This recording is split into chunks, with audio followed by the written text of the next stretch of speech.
Tauiti, taunui mai rā e te iwi, nau mai rā ki te rā tuarua o te Tapawhā Kī o Rahi, mo tēnei taurua mano rua te kauma ono.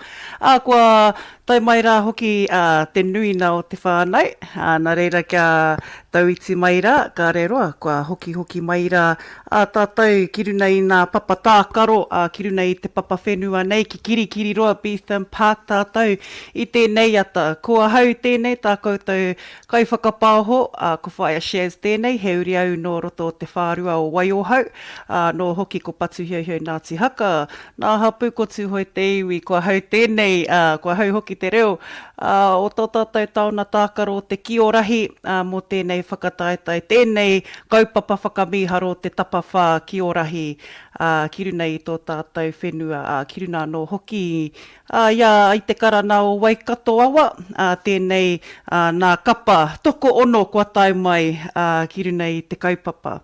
O tira, i tēnei ata tonu, e whakamihi ana ki ēnei kapaka ki te rā koutou, i tēnei rā. Ko nā whirina toa hoki tēnei, ne? Ko ēnei nā All Stars o te Ki o Rahi. Ko te kapa i roto i NZ, ka re kore, ko ēnei wā koutou nā uri, tēnā rau atu koutou nā kaumā takitaki nā whānau.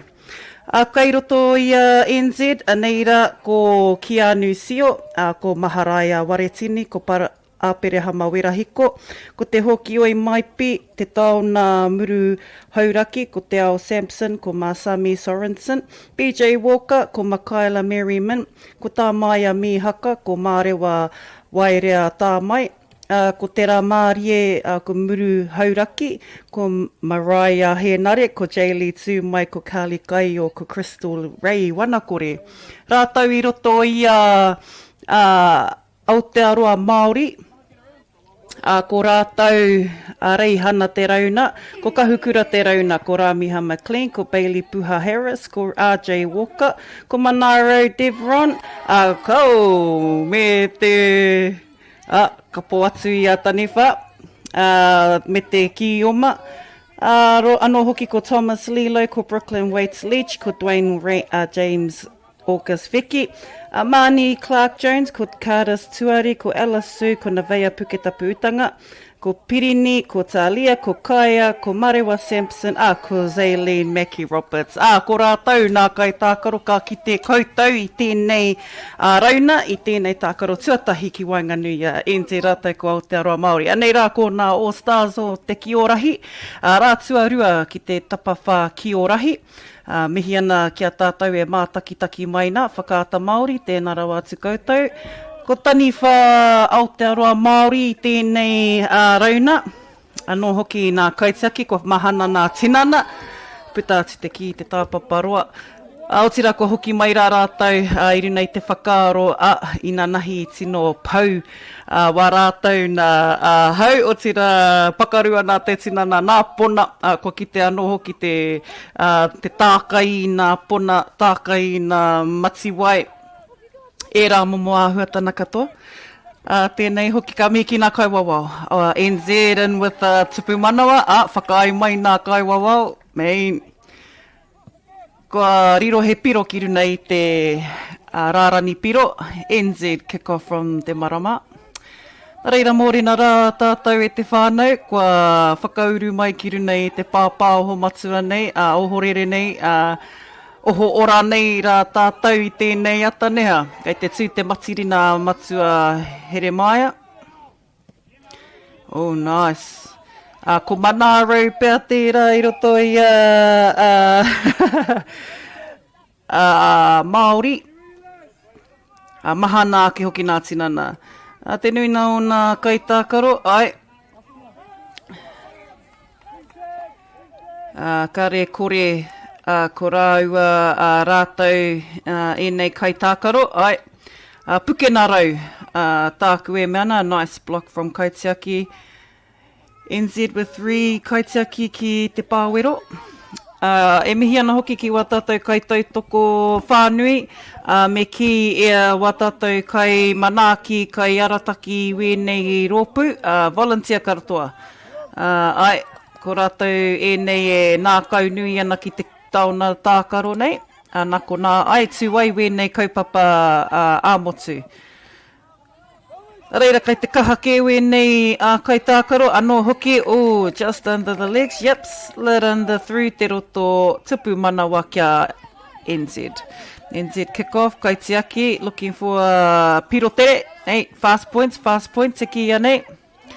Nice and fresh, ahakoa nā huarere, ahakoa nā tohu haumaru, kei te karanahia āmotu nei, kei konei tonu mātou. Nice, in the air, and a rip through te roto, nice one, Aotearoa Māori. Yep, before the key touched the pāwero, ana, tihai ara te tariwha, I te kioma. Nice display there of that action of being ripped in te roto by a taniwha. Instant handover. Te roto also be in the zone, offside zone for a kioma. Ko te ara noi ho tō rātou whakauru, putana mai.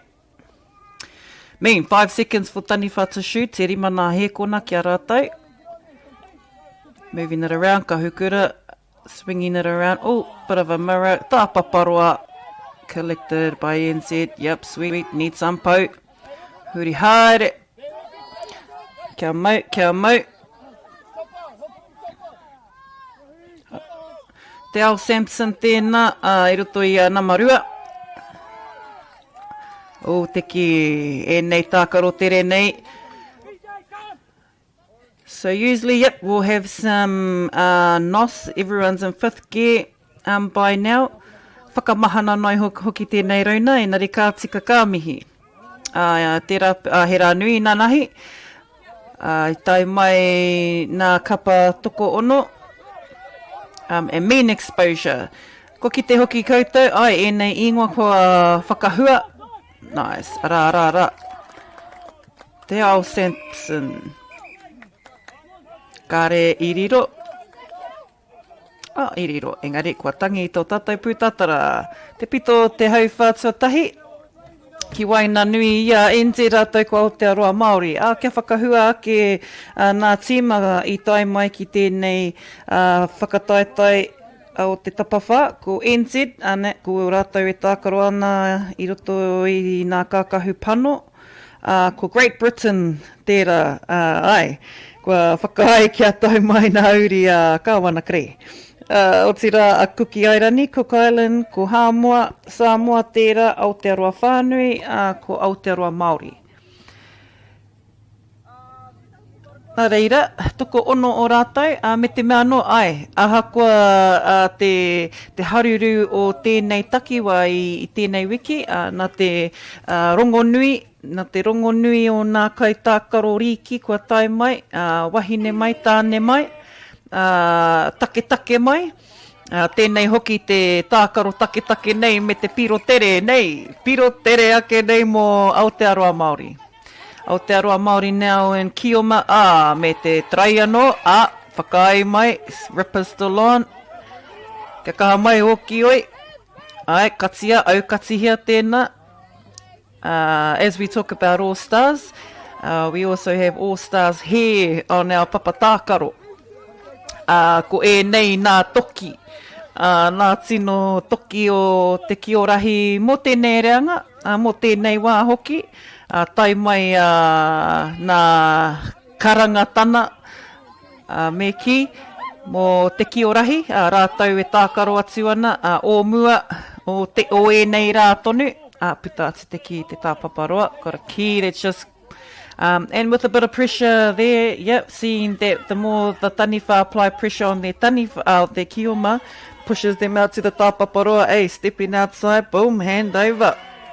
Hoi anō, tērā, mo te momo rautakitana, ki just over in the back of our te ao, kei te ao tonu te ki e haere ana. Pau, pārono, kua tihai ki te roto, ripped in te roto as the Kiomas attempted to convert those po touches.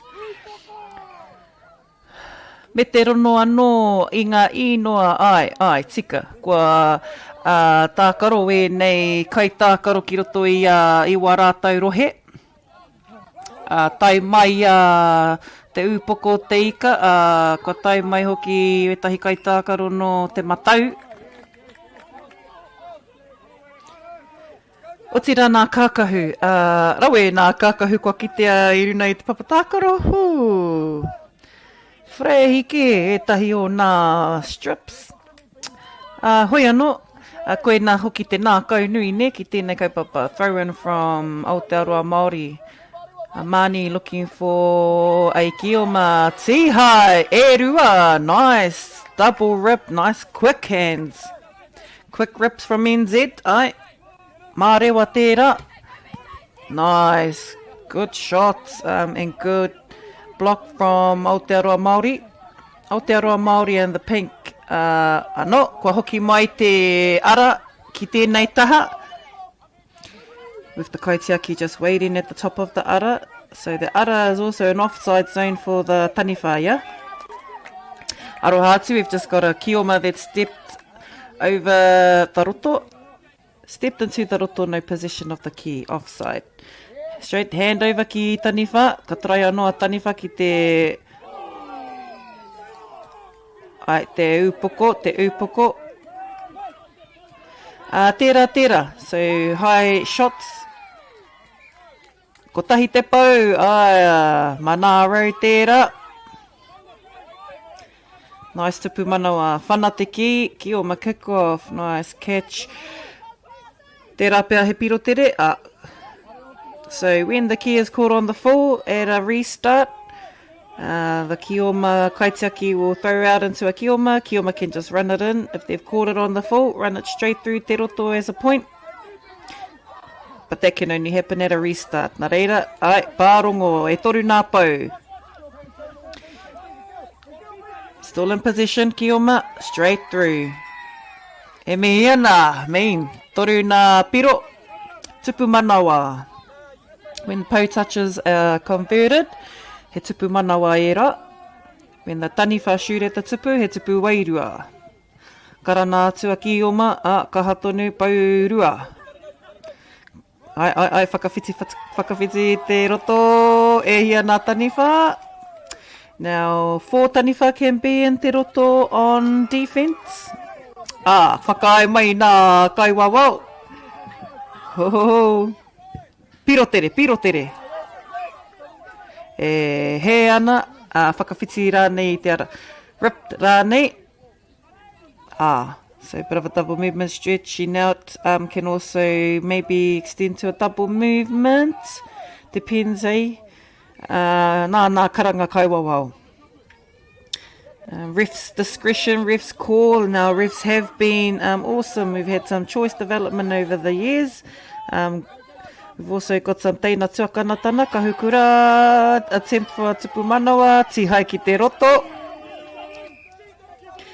Tefa, taihoake nei. Ai, taihoake nei. Whakataka te ki. E rā. He kakama.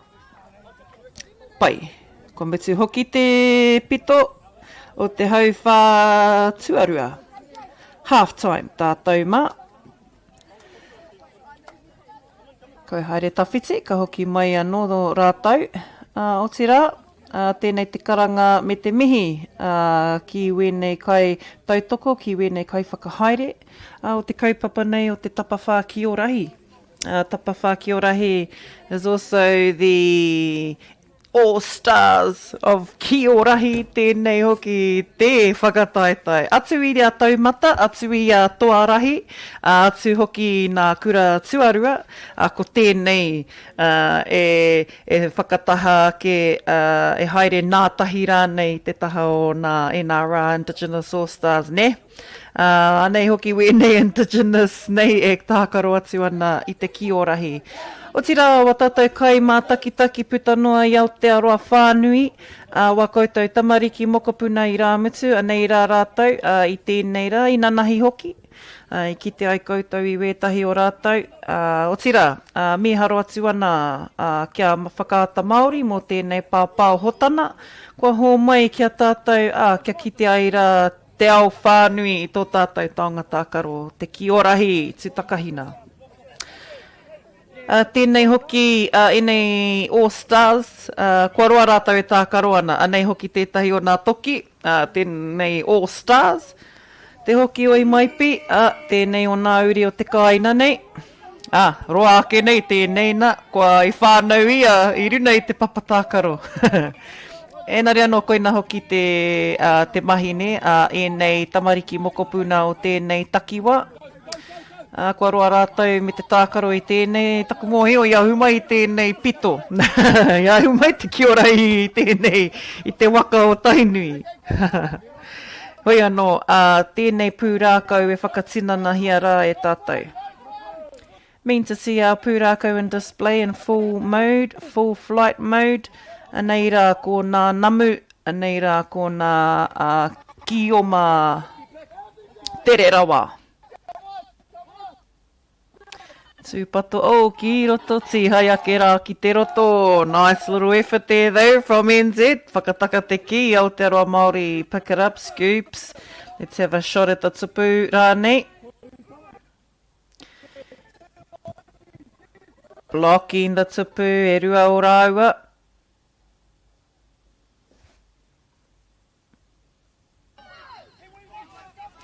Ka whakahoki mai rā te ki a taniwha, Manaro. So upato e kaiti aki.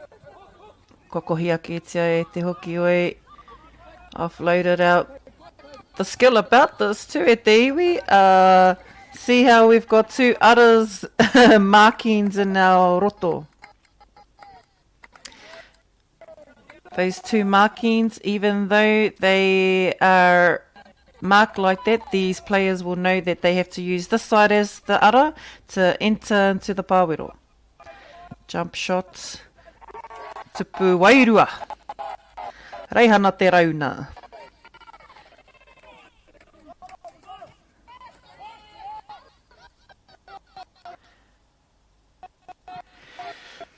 Ki te ao.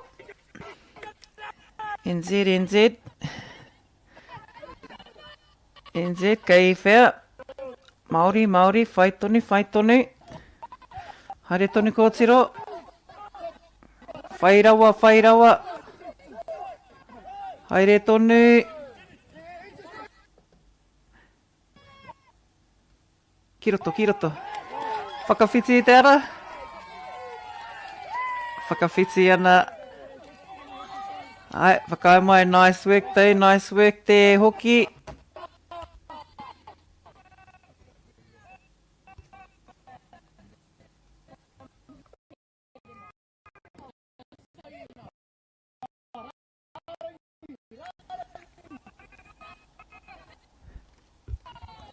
Ki roto ia ki o mai tēnei wā, ki o mātu ia... Ai, haere tonu.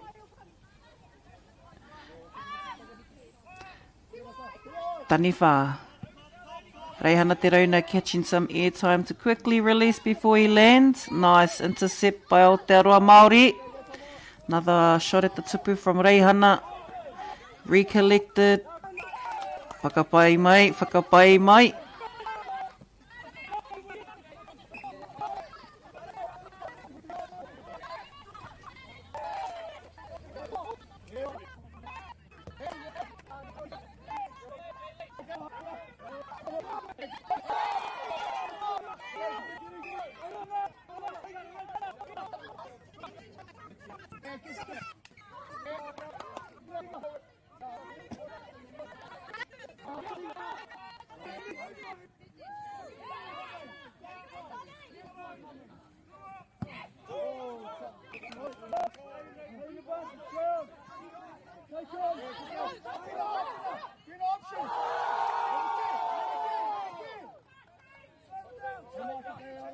Oha mai me nā paku hapa, wēnei mahi oho rere tana nea i runa i nā pāpā ho tana.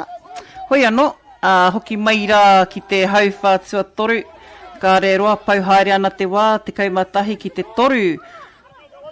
Otira, puke nā rau, ki te nā tua nō hoki, i wēnei Kaitākaro toa o te Kiorahi. Ka hukura te rauna raua, Ramiha McLean, blocked by NZ. Ai, tūpato te mau I ngā tīhai. Ko ngā kakahu hoki, just a reminder of those t-shirts having to be tucked in. Otira, tēnei hoki ngā Kaitākaro NZ rātou me ngā Aotearoa Māori Whānui hoki. Kei runa nei rā rātou.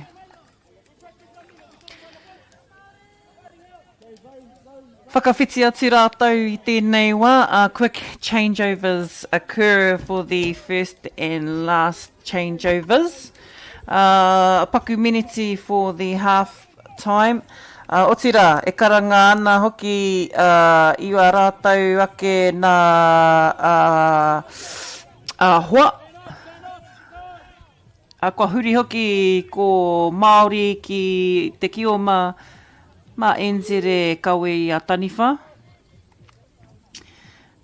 Seeing some good footwork, but it looks like some tupu wairuas are gaining piro for Māori. Tēnei hoki nā Kiorahi All-Stars e te iwi. Aotira for any tēnei hoki kua ki te wēnei Kaitākaro, anei, ko rātou ēnei. So, for any representative teams, if you're looking for some Kaitākaro, you've got some footage here, anei rā wēnei Kaitākaro. Otira, we've got a lot of power wars coming up over the years, and tupu manawa, okene. Nice. Brooklyn no upoko. Whanui nā upoko. Enari koina te paina. No mua ake nei. Tupu manawa. Ai, whakae mai, Māori. Tāpiri atu, e piro ki a koutou. Reihana te rauna. Whanate ki, quick points. Amani gonna move the key out, see if there's anyone in te ao. Ai. Kei reira ke. Raya Dwayne, looking for a pau. Ai, e rua nā pau. Amani, kei whea mai ra araihana. Hoi anō, whakataka. No, saw Brooklyn out at the top of the te ao. Hoi anō, taniwha. NZ. E tahi o nā ingoa, kare kaua koutai nama NZ, taniwha. Foreign.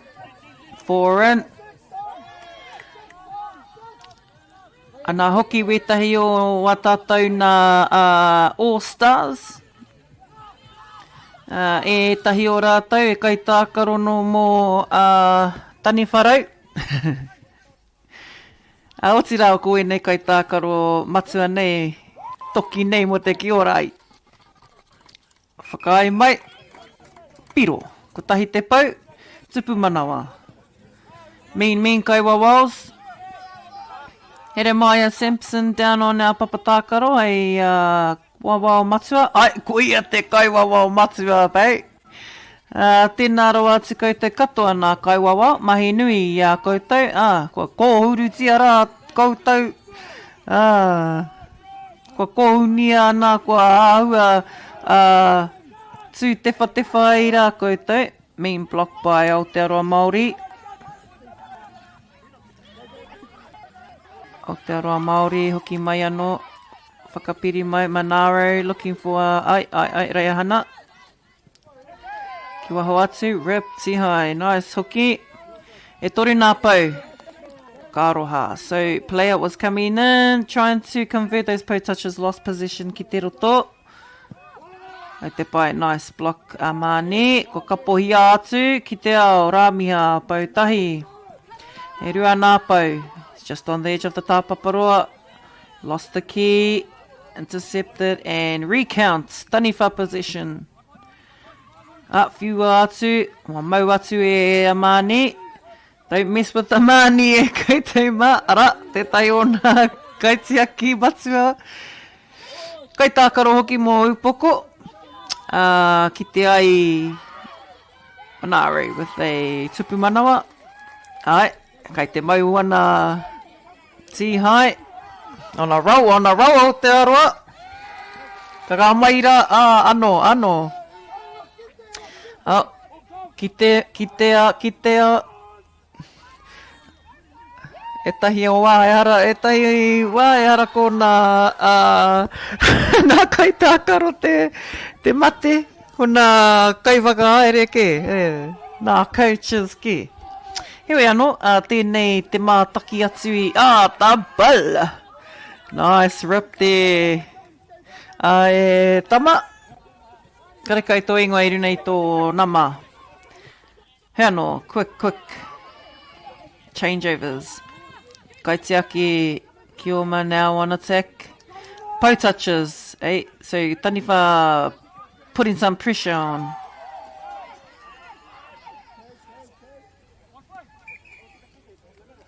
Whakai atu te kaiwawa. Yep, check. Kai arātou te kupu whakamutuna.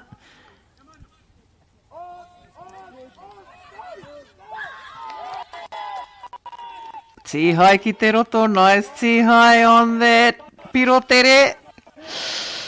Ka pai ko tiro tūpato hoki a te kōtiro. Tēnā matoru. Ai. Tihai te mahi. Rawe ki ahau te mātaki I nā kōtiro. Ara. Nice chop. Nice cat. Tupu manawa atu nei ki a Aotearoa Māori. Me te karana o te pūtātara. Wapai te wā ki tēnei tākaro, te kaumaiwa. Ki tērā, ki te whā? Mihi ana ki a tātou. Kau e haere tawhiti hoki mai anō mo te rauna tuarua.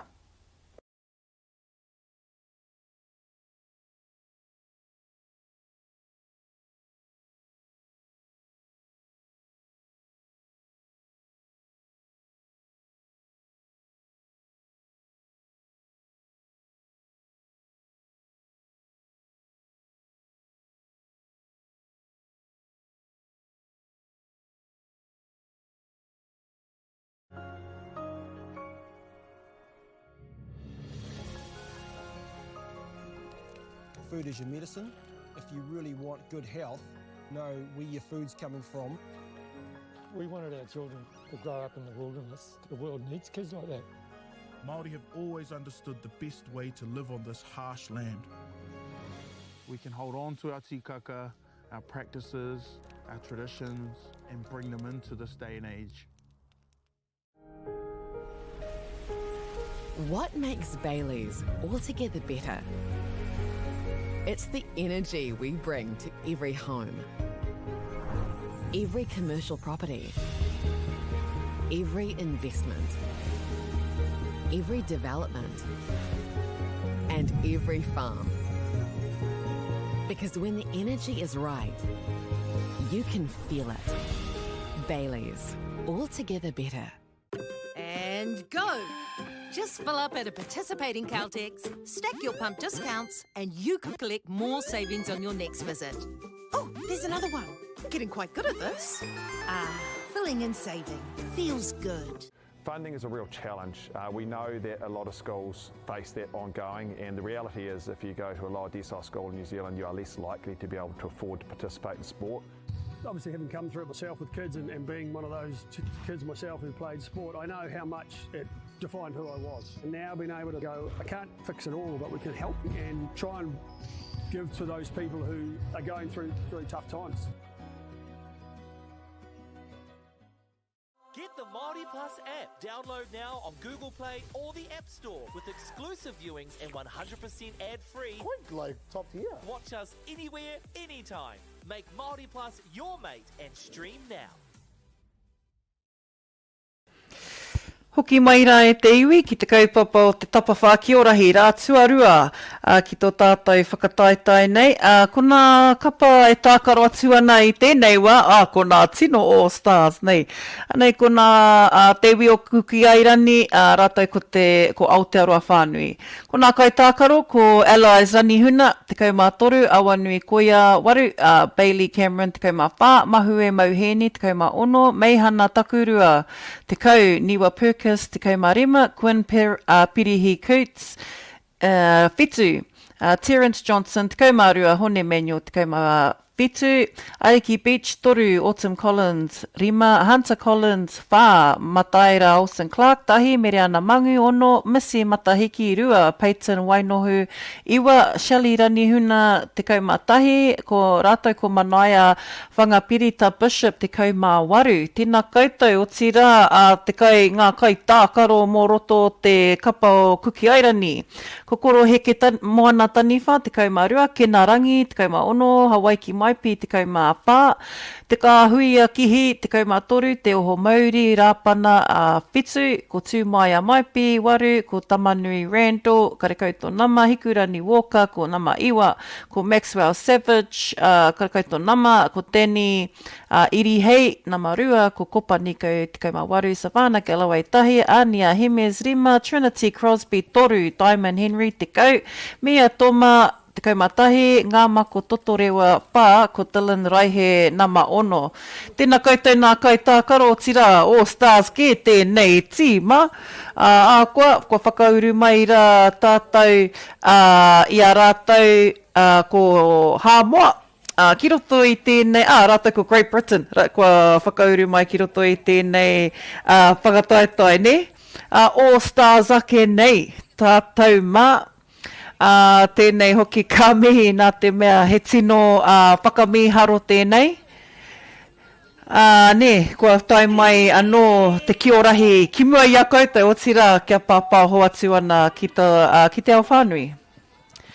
Ko whaia shares tēnei, tā koutou kai pāpā hōreo mo te kiorahi o tira tai nei e mānau ati nei pērā kia koutou, nā kaunui ana ki te kiorahi, ngā rā o mua. Ai, kua hau tērā pērā kia matakaya, he oi anō, kua tahuri ke te tūraka. Kia āta, ki te ai i tēnei ara o te reo Māori ki roto i ngā taonga tākaro nei. Ko matua kaya tēnei e wawao atu nei i tēnei tākaro tuarua. Nā reira, mātakitaki mai rā e te iwi, nei rā, ko wā koutou nā Kaitākaro, ko wā koutou nā uri, o te kaina, tihai. Kuki Airani with a rip. Savannah, tūpato ana rips. Whānui. Tupu manawa e rua nā pau. Rua nā pau, ki te papa piro. I tēnei wā. Aotearoa Whānui, i tēnei e tākaro atu nei, kia koutou. Ai, nama whitu, kaitiaki, keihea tō kioma. Mereana manu. Keihea mereana, kimihia ia Quinn. Quinn back into kaitiaki. Shelley Ranihuna as kaitiaki, tūpato anō hoki tēnei kaitiaki. Te ahua nei no roto o nā tiparau, koutou e mātaki maina, o tira koutou hoki e whakarongo maina, ko e wareware te tiro i wā rātou Insta. Kia ora hi nā tiparau, and also all of our other whānau who have their Insta and their socials popping off. Be sure to check in on those Insta updates.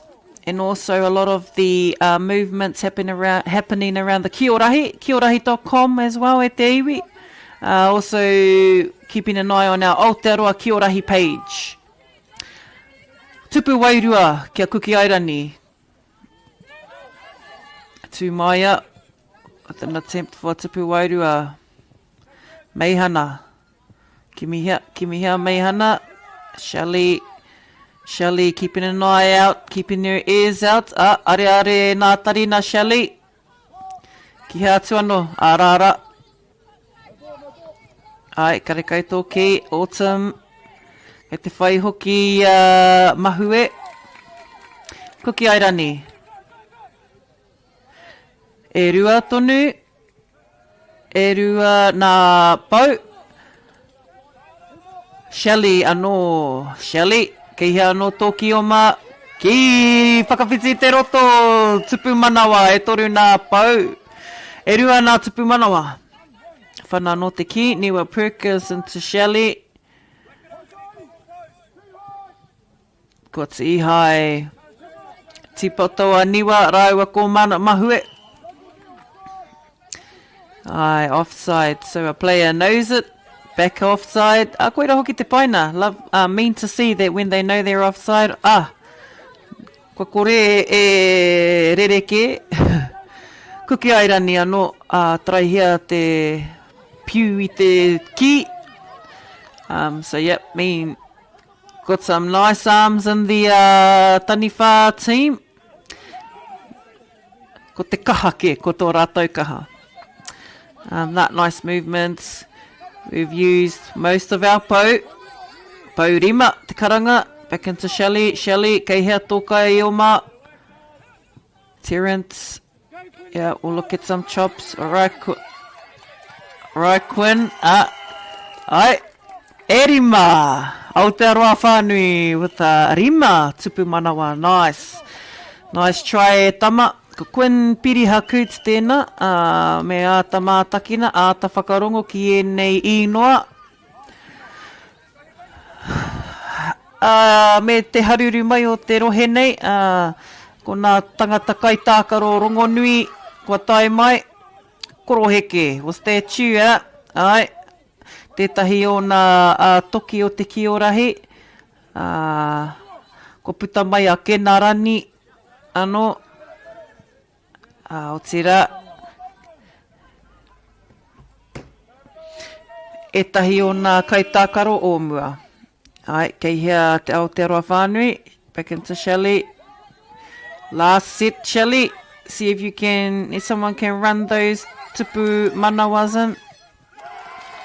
Oh, hope, piu te hope. Oh, offside ke, nei. Hapa te wai, te tapu wai. Whakawhiti ate. Ko muti te hau whātuatahi. Karanga kai wawau e te iwi. Tēnei hoki te whakawhiti ngā te hau whātuarua ki wainga nui a kuki airani All Stars. Rātou ko Aotearoa Whānui. All Stars katoa nei nā Kaitākaro ki tēnei kaupapa e te iwi. Ko tēnei te kaupapa matua. Atu I te riki. E kite ai ngā tākaro toa. O te ki o Rahi, Diamond Henry tērā, I roto I te nama te kau. O tira he Kaitākaro o mua, mō rākau mangamanga, I nā tau ki muri. Raua ko kena rangi, ko koro heke Taniwha, ko nā te whānau maipi, te whānau kihi. Kare kore, nā Kaitākaro ngā uri katoa. Wai mari e koutou, e matua mō hio ana ki te ki o Rahi. Nice little passes. Koira ngā pukena ne, kua whāngaia ki te ki o Rahi. Aroha. Lost control. Kioma's just lost control trying to convert those pou touches. Kuki airani, me tō rātou kioma, tō rātou tūranga ki roto I te kioma. Ko tahi te pau, te karanga matakaia, tūnā ringa. Nā reira, kia mautonu nā te mea, he mea ka ki te awe nei Kaitākaro, e tino tere. Tino tere a kenei. So me mau mai, me āta tiro, āta mātaki iwe nei Kaitākaro. Kioma. Are in position, when Kioma in position, anei, rātou kuki airani tēnei wā, kuki airani in that position. They score points by touching pou. And tihai ki te roto. Koe tērā Diamond, aroha. Koina te mea pai o tēnei, kōtiro tama, mixed teams I ngā wā katoa. Koinei pia te tākaro matua e tākaro pēnei ana, our only mixed kaupapa. Very rarely we do singles, men's and women's. Really. Harei te mea ka kore tātou. Yeah, we do have a go at the great, engari, pai ki te nui nei, pai ki a rātou te tākaro tāne waine. Hone manual also on our papatākaro, tētahi o ngā pau o te kiorahi, nā ma te kaumāwhitu I tērā, tēnā koe hone. Hone also taking a ārahi role for his rohe. Kāre kore ka ki te koe iaia, I runga I te papa kiorahi. Koraua atu e nā, kua tākaro tonu a koraua. No te whānau manual, ka re kore ko koutou hoki kei te mātaki mai I te kaina. Tupu manawa. Ko ki aira ni hā tāku, bro, te oho Māori tērā. Tupu manawa mō ko ki aira ni All Stars ke nei te tīma. Koira tāku. Kopa ni kau. Aro ha mai hikurani. But you saw that. Jump shot from Terence. Heoi anō. Aotearoa Whānui. Tīmata anō.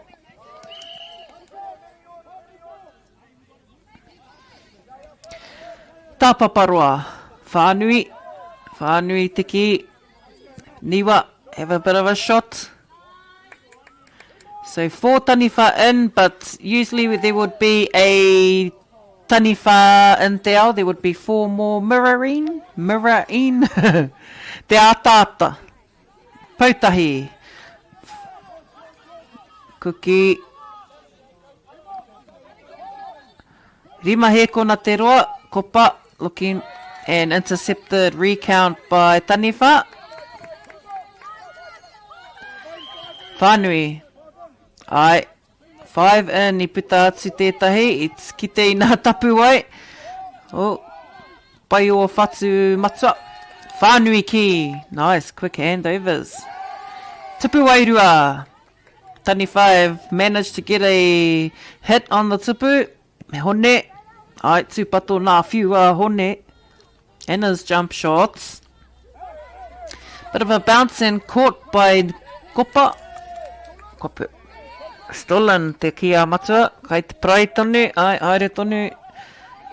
Back into Kopa. Few seconds. Release the key. 5 seconds. 2 on. Opting for man on man, but there might be a loose player. There will be a loose player that's out there helping their taniwha.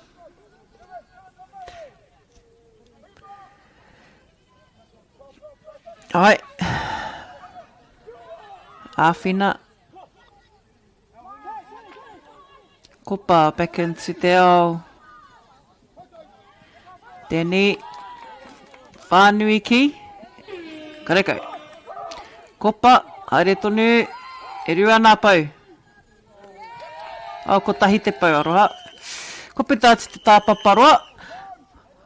Ko pau te wā mō te hau whā tuarua. Kia hoki mai mō te hau whā tuatoru. Half time me te iwi. Ka we haere tawhiti. Paku miniti ka hoki mai rā.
Ko te matata tātou wāhanga tua toru.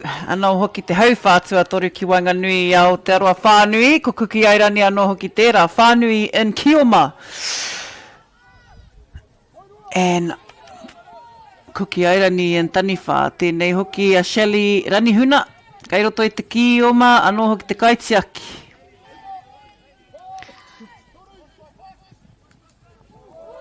Oh, tūpato ake nei.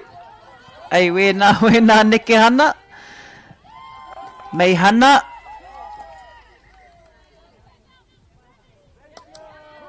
Erua. Ka pai, kia ora matua, kia ora kai wawao pele, papi. Korua era. Ne, is that Anei, ka noho nai ho nā piro, ka noho nā pau. Pau toru. Intercepted, recount, kau te anō. Kau te anō, so Whānui will have to go and recollect more pau. They weren't able to keep their pau touches. Intercepted by a Taniwha. All stars, all stars. Nice block by two Taniwha, two Kaitākaro ki te pāwero. Kaitākaro retreating, getting into the aisle. Needing to go and help their Kiomas. Ko tahi te pau. Alright, move this field around. Pau whā. On the line, ready for it. Kai te whakarite. Ai, rima he kona. Oh, tūpato nā whiu. That's their pressure. That's their good markup by these Kiorahi All-Stars. Yeah, nice marking. Mai rā no tērā āhua. Kua ako rātou ki tērā defense, ne? Te kāhuia, kihi. Tūpato anō hoki ki nā jump shots a te kāhuia. Yeah.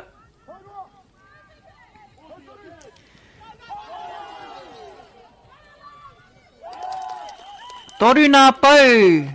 Tupu manawa, mean. Nice collection of pau. Piki ake o mahaere atu ana ki te tāpaparoa, ki te taha o te tāpaparoa. Didn't quite get outside, so nice. Oh, carry on. Haere tonu. Ai, Shelley, who you got out in te ao. Niwa. Anō Shelley, yeah. I mean,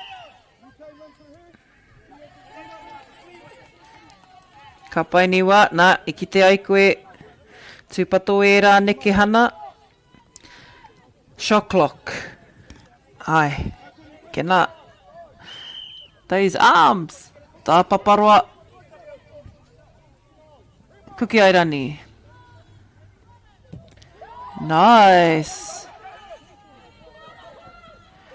Hikurani Walker with that tupu wairua. Niwa. Nice. Did they get that shot? Did someone get that tupu manawa? Nice work, Niwa. Alright, Shelley. Ki waho atu ki te ao. Ai, whakarite mai rā. Tapu wai. Paurua. Offload. And another chop. See if they can slide in there between those two defenders. Two Taniwha defenders. Erua. Nice. Ko wai tērā. Ai, Teitei rawa, tūpatona, ei, nā, peke few, those jump shots though. Ko tahi te pau, keep on, keep eyes on. Tupu manawa kia Aotearoa, ki Whānui.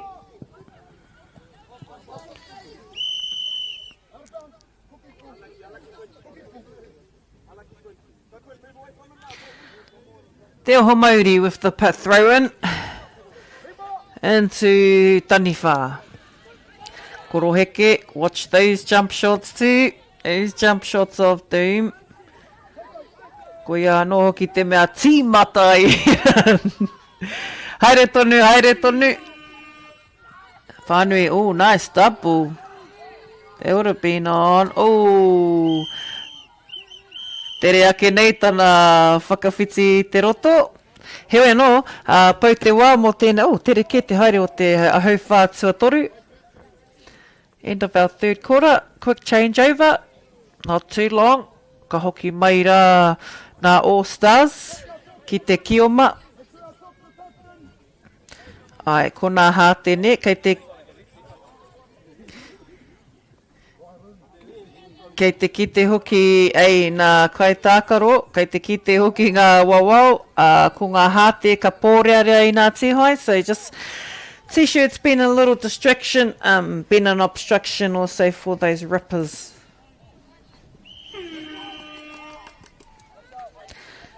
Tīmata ke rā, te hauwha whakamutuna. Let's see what nā cookies got. See if the cookies can hold their points.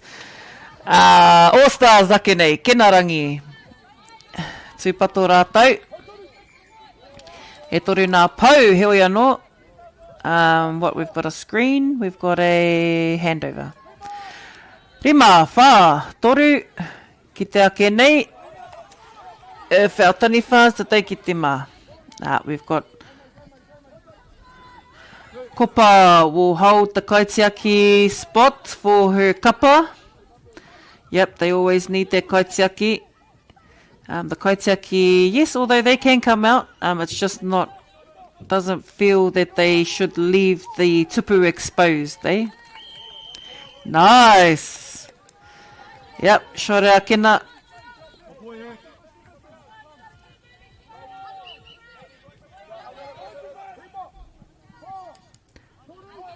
Alright. Hikurani ripped. Kopa. Looking for her players in te ao. Tapawhā Kī. Terence with an attempt for a tupu wairua. Nice blockage though. Yep. Can see the kaitiaki moving around to get some of that mirror action. So Taniwha must retreat back into te roto when they take a jump shot at the tupu net. Feet must be back in play to be able to grab or try and gain possession of the key. Kopa, looking into te ao. Te kāhuia. And the tāpaparoa. Throw in.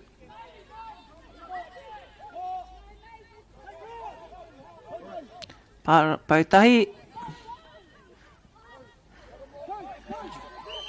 Two defenders.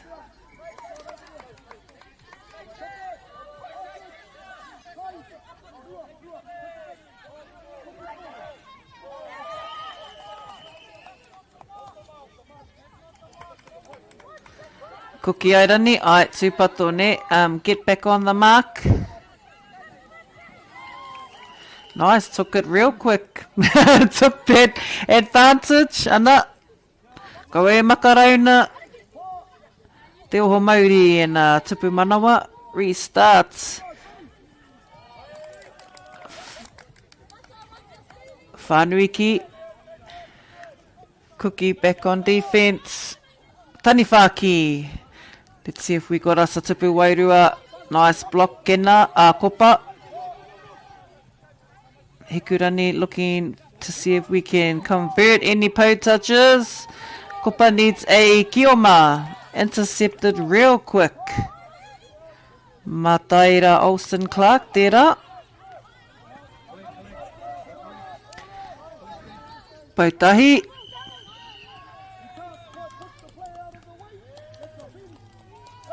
Nā reira, he karanga tēnā, paku neke kite I te rāpito te papa, ne, nā neke hana elbows, using your elbows to move the player.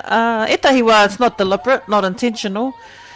Engari, just ka pērā neha, because kare rata I te hia ka kapohia, nā tihai. Nā neke hana, tāpaparoa, Whānui Kī. Niwa, he karana I ingoa kua rongo I e karana hia ana. Che. Nice, kopa. Ai, nice. Tino block ake nei. Nice, not getting any tupu wairuas. Rima he kona.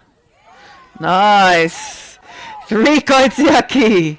Nope, no taniwha tupu wairuas up in here. Nice work, cookies. Tupu manawa. Yeah. Oho Māori. You're on. Ki te ao. Ko tahi te pau. Hikurani Walker. Back into kopa. Kopa looking for a kioma. Who's out in te ao? Oho Māori. Whakaoho mai. Tangi te pūtātara kia tere, kia whakaotihia tērā prei. To finish their set. Kua kore. Paiwana te wā. Karanga, karanga.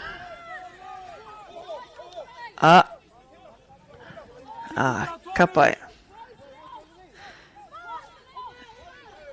Toru, e rua nā pau. Oho Māori, whakaoho, whakaoho. Ai te haere tone. Whā, kia kuki airani. Māori ora e te iwi, ana, ko te kauma whetu, ki te kauma ono. Kia kuki airani, nā reira, nā reira, kia mai toni maira e te iwi, kaua e haere tawhiti, ka hoki mai anō mo te rauna tua toru.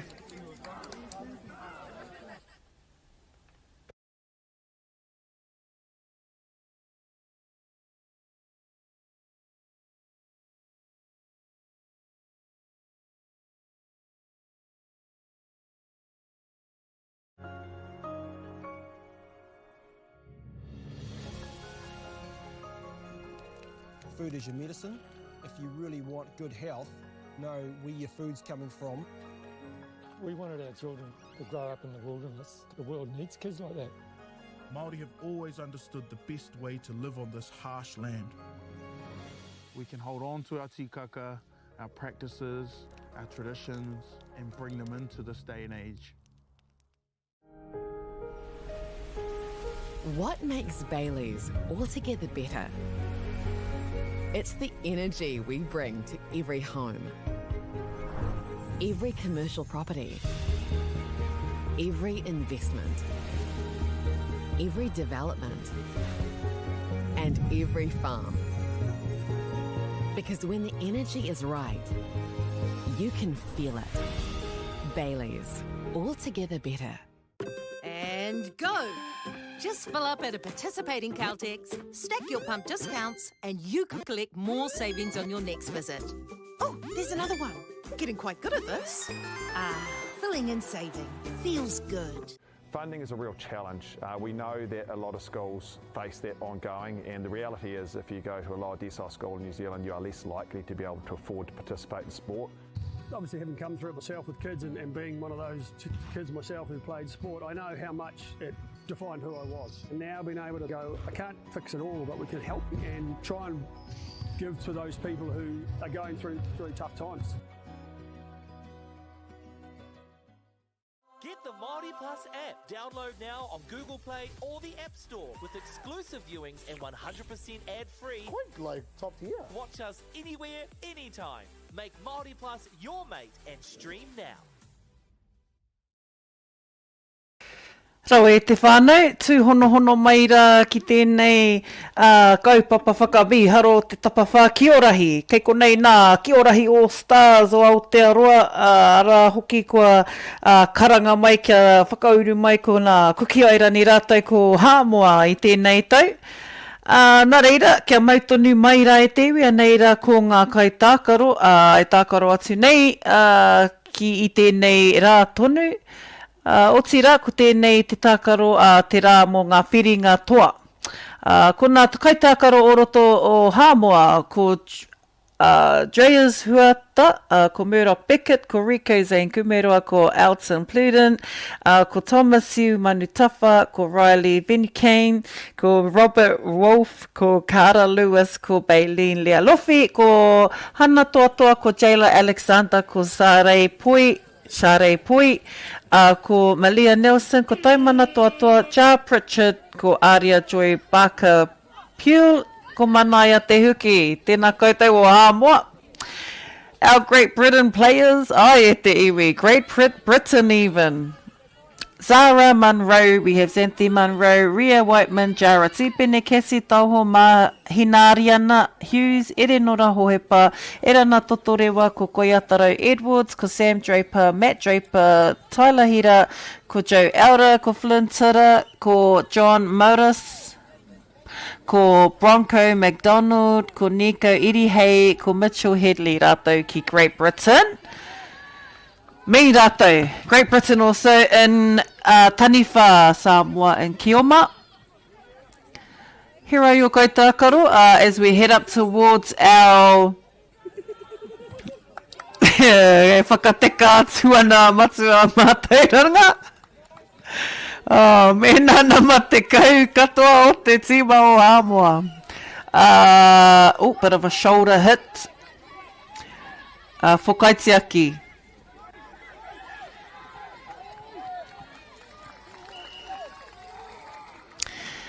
Tēnei hoki tātou ki te rā tuarua mō te Tapawhā Kī, our all-star players of Kīorahi. This is where all of your common Kaitākaro who have been on our Kīorahi fields throughout the years, this is their chance to shine. E rua nā pau.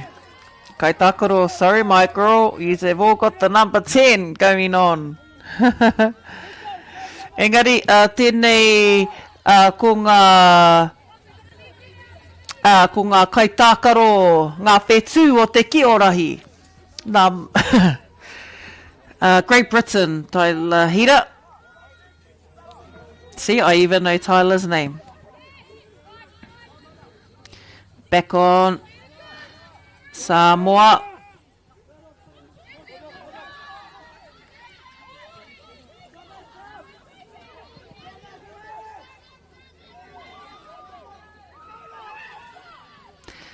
And the into Teo. Samoa. Nice chase. Toko whā. Still at the rippers on. Still, converted those po. Nice. Samoa with a restart kickoff on te marama. Nice. Ano hoki tēnei ko wā rātou ake taira, ko whakauru mai tō rātou ake taira ki roto i tētahi tima. Nā reira, anei ko ngā Kaitākaro e kite atu nei i kia koutou. Flynn with a tupu wairua. Ooh, nice block by Samoa. Great Britain moving the key around. Ai, me huri.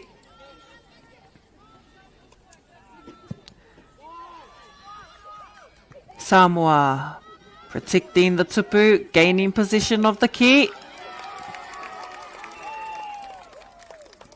He piro, che, tupu manawa, Hāmoa, nice. Ka paita koutou mahi. Now, mixture of tamatea, manawa tū, tamaki nui ārua, rangitāne,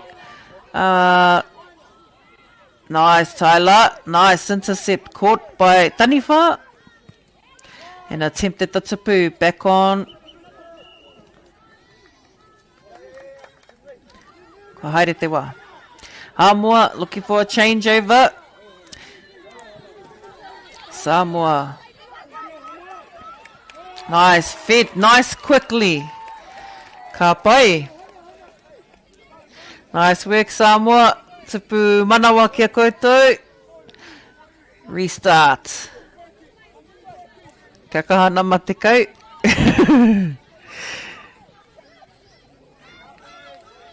Pārongo atu ki te pau, e rua ngā pau. Oh, intercepted by Taniwha, yeah? Did we get that intercept? Yeah. Ka Wanike. Nice defense, Kaitākaro Kī. Nice work, Kaitākaro Kī. Ka mai te wehe.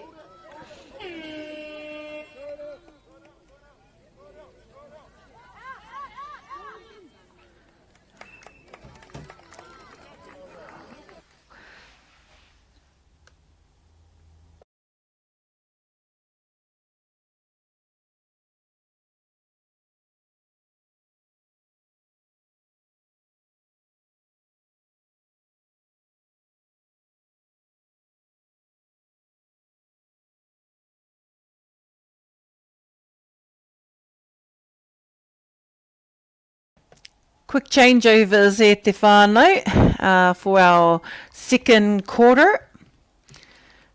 And nice efforts there. We're seeing some good movements from Samoa. Ka pai koutou o Samoa.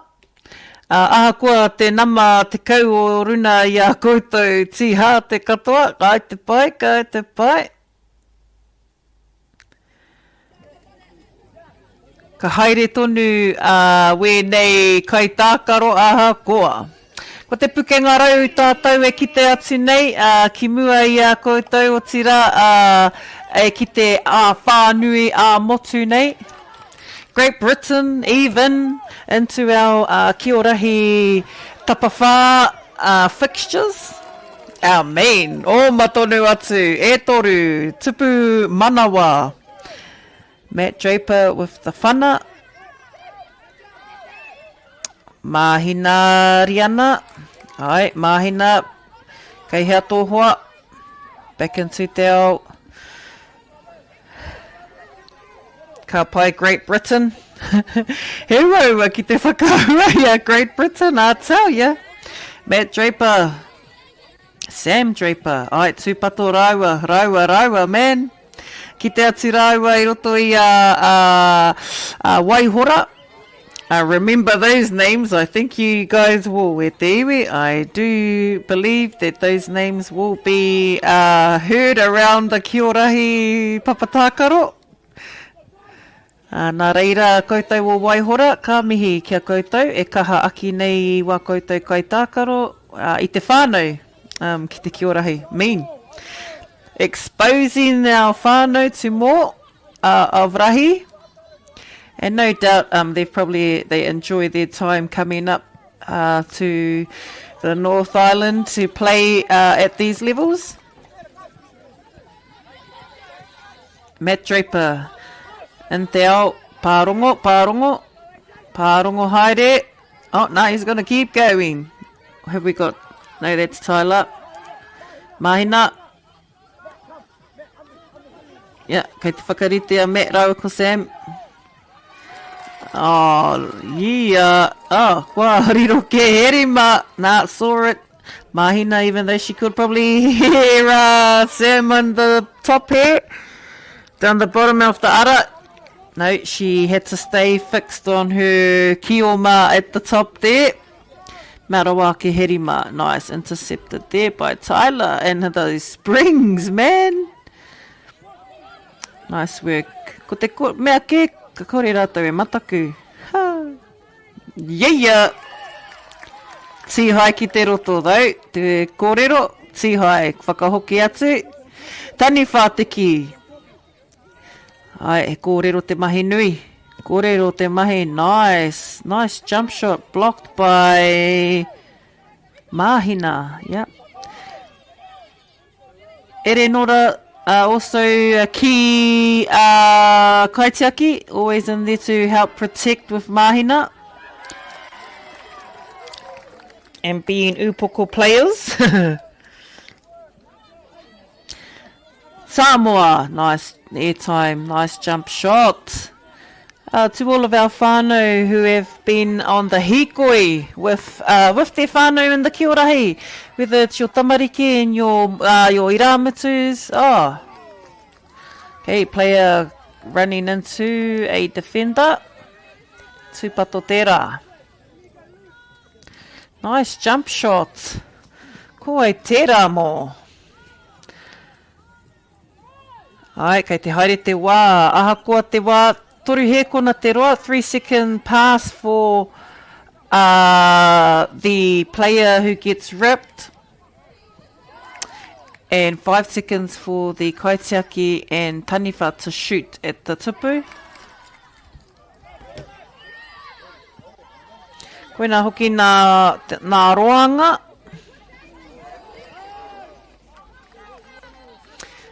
Tūpato. Ka whakatū anō. Ai. Tū ringa. Tū ki o waiwai. Hamoa in possession. And just on the head, just a shot at the head, not intentional though. Player has obviously dropped at the same time as the throw. And the key straight over. Tapaparoa, whiua mai. Aroha, sometimes throwing it into the players is not the go. Matt.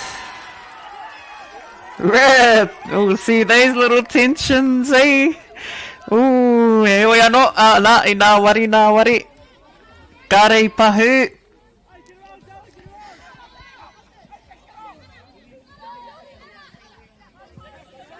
Ko Joe. Cassie. Ko tangi hoki te pūtātara. Key's just gone into the tapaparoa. We've got half time and a 9 to Great Britain, 7 to Samoa. Whai tata mai a Samoa. Hua no koe haere tawhiti, half time me te whānau.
E kore tino mau wā tātou. O tira, ko Hamoa e tākaro atu ana ki a Great Britain. Ko ngā uri a kāwana krei. O tira, toko ono ngā kapa I whakauru mai ki te Tapawhā Kī Rahi. Tapawhā is our Kī Rahi All-Star fixtures, ne? Nā reira, mā taki mai rā, hono mai rā. Tēnei hoki te toa o te Kī Rahi atu I te kaupapa Toarahi me te mana rahi, me te taumata rahi, ko tēnei te Tapawhā rahi, ne? Can we get any more rahi rau te iwi? Hamoa in Kioma. I signalling, intercepted by Great Britain. Moving the key across to their taniwha. Oh, The key's just gone into the to the pāwero.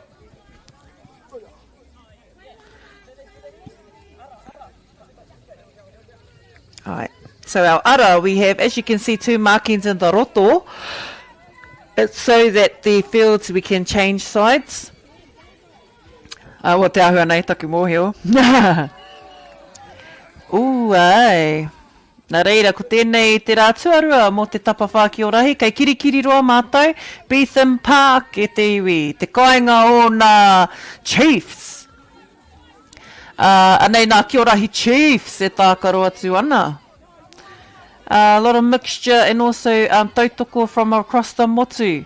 Ahakoa ngā kapa, ko ngā Kaitākaro, ko ngā toa o te motu.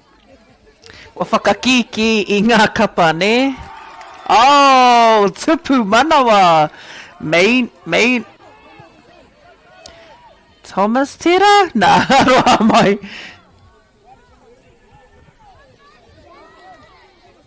Okay, watch that fin. Nice intercept though, Great Britain.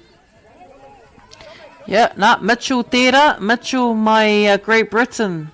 That little intercept number. Watching some of that fin too, ko kore whakai tērā. Also, nā tihate, making sure that they're tucked in. So, yep, nice movements.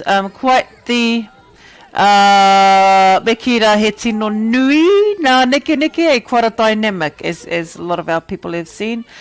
Engari, mena ko koe tētahi kai mātakitaki hou. If you are a new viewer to Kī o Rahi, well, it's probably throwing you completely out. For some of us who have been experienced and seasoned around the papatākaro te Kī o Rahi, tēnei tātou katoa, e tino mana wātu nei, nā te mea he tino taonga tēnei, and how cool is it to see a pūrākau in a physical form. And ara, ki o ma! With 2 po touches converting to a tupu manawa. 2 tupu manawa. Piro tere. Tihai ki te roto. Nice Tyler Hira. With those rips. Nah. He Kaitākaro a Tyler. Like, he pērā te ahua, I remember his name all the time. Mena Drapers. Nā reira. Tēnei te Kī o Rahi o tūtaka hina. Rahi, the Kī o Rahi is obviously based on a pūrākau, as we do know. Whaia could go on about this pūrākau, engari, this is its form being played in a sporting form. Tēnei te taira hā kina o te Kī o Rahi. But life lessons. No hoki tino akoranga kai roto i a Kī o Rahi, e harai te tākaro anake. Kei te whanake reo, kei te whanake i te ao Māori, te reo Māori, me ona tikana, ahakoa he tākaro.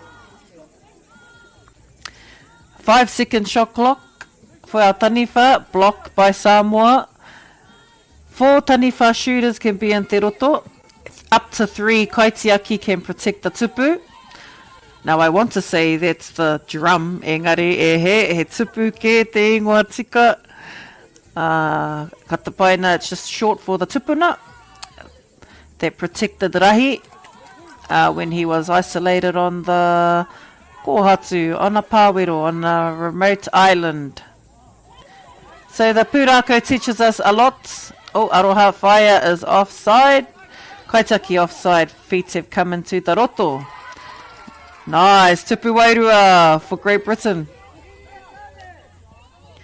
Point for Great Britain. John chasing up Samoa. Marking John. Marking. Nice man on man. Very rare to see the zoning. Don't see a lot of zone. Well, not that it's not useful. It's just that we haven't seen it too often. Reira, tangi ana te pūtātara. Quick changeover for both our teams. Also an opportunity to be able to thank our sponsors, Whakaata Māori, ko koutou tērā, rātou ko Baileys, koutou hoki ko Caltex, ko Nativa hoki, rātou kua homai he pū te tautoko, kia pāpau ho tēnei kaupapa o te Rahi, kia koutou o te ao, koutou puta Whānui te motu, koutou hoki e noho kāinga, e noho ārohe. Tēnei ka mānawa atu nei kia Whakaata Māori, tēnei te karanga nui, ana kia kite ai te ao i tēnei taonga tākaro o tātou. Hara i te mea kua tauhau tēnei tākaro, ko te mea kua tauhau ki runga i a whakaata. Engari, kua roa tēnei tākaro e tākaro hia atu ana. Engari, kei te kaha, me kaha tonu.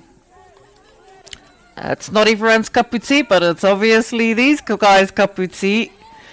And it's an opportunity for whānau to draw back into the kaupapa, especially when we have long intervals away from the Rahi. And then it just ups a level, hey, and then you come back and wee. But there are some unchangeables. Etahi atu, ko te reo Māori tērā, me whakahoki mai te reo, ki roto i ngā hākinakina, ko te painga o tēnei, he reo Māori, he Māori, ka tākaro te Māori, nā reira, he taonga tuku iho. Samoa, with trying to attempt to convert those, with actually trying to defend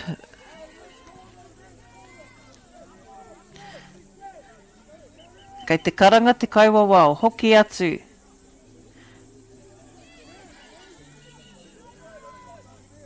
Ai, kei te karanga ia, kia whakahoki atu te ki. Tērā nea. Great Britain in possession. Kei te kite au, ko ai tērā mō.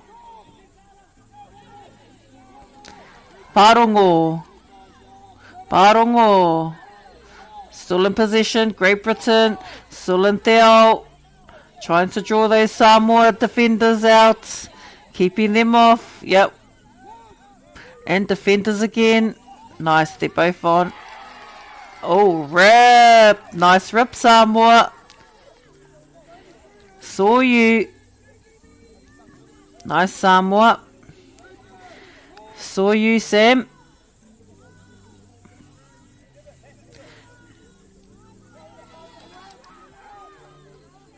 nice.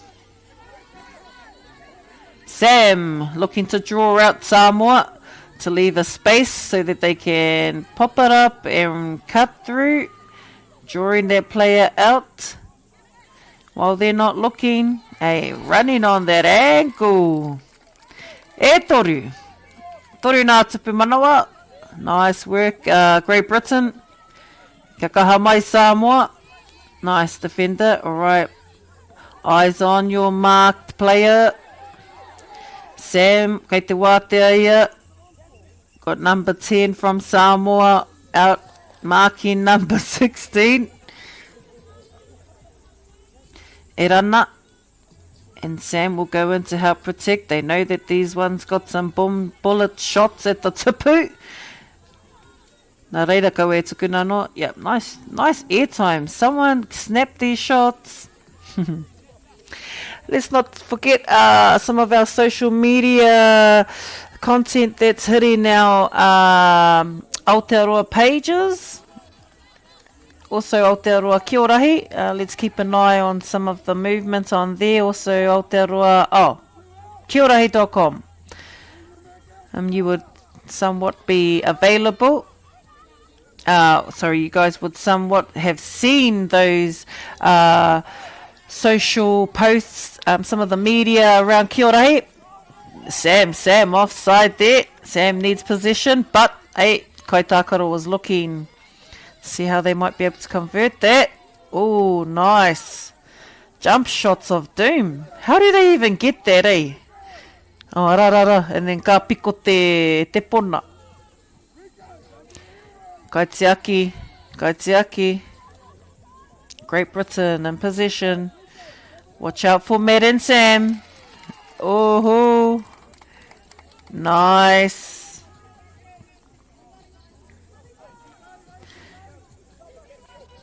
Good work. Was that Joe? Did Joe get them a bit of a tipu manawa? Right, Samoa and Taniwha. Nice angle there. A little bit lower than your usual jump shot. And aiming for the centre of the tipu. Mean mahi though. Mean mahi from all these tauira that have clicked on to angling. Perfecting their jump shots. Perfection in the sense of the angle that they're going to try. They want to try and aim at. So that's Samoa no.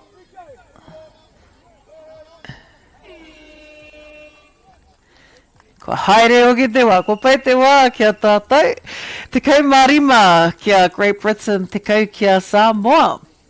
Koe haere tawhiti e te iwi, kia mautonu mai, he tākaro kai te haere atu anō. Reira, koe e huri ki teihana ki.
Food is your medicine. If you really want good health, know where your food's coming from. We wanted our children to grow up in the wilderness. The world needs kids like that. Māori have always understood the best way to live on this harsh land. We can hold on to our tikaka, our practices, our traditions, and bring them into this day and age. What makes Bailey's altogether better? It's the energy we bring to every home, every commercial property, every investment, every development, and every farm. Because when the energy is right, you can feel it. Bailey's, altogether better. And go! Just fill up at a participating Caltex, stack your pump discounts, and you could collect more savings on your next visit. Oh, there's another one. Getting quite good at this. Filling and saving. Feels good. Funding is a real challenge. We know that a lot of schools face that ongoing, and the reality is if you go to a lower decile school in New Zealand, you are less likely to be able to afford to participate in sport. Obviously, having come through it myself with kids and being one of those kids myself who played sport, I know how much it defined who I was. And now being able to go, I can't fix it all, but we can help and try and give to those people who are going through tough times. Get the Māori Plus app. Download now on Google Play or the App Store with exclusive viewings and 100% ad-free. Quite like top tier. Watch us anywhere, anytime. Make Māori Plus your mate and stream now.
Tūhono mai rā e te iwi, hoki mai rā ki te Tapawhā Kī o Rahi mo te rā tuarua.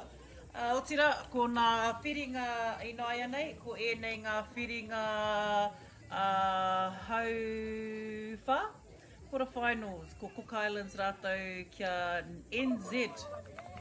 Kia whakahua nā Kaitākaro te tīma kukiairani, ko koro heke tani wha, ko Kenarangi, ko Hawaii ki Maipi, ko te Kāhui Akihi, ko te Oho Māori Rāpana, ko Tūmaia Maipi, ko Tamanui Randall, ko Hikurangi Walker, ko Maxwell Savage, ko Kopa Nico, ko Danny Iri Hay, ko Savannah Galloway, ko Ania Hemes, ko Trinity Crosby, ko Diamond Henry, ko Mia Toma, ko Nāmako Totorewa, ko Dylan Rahi.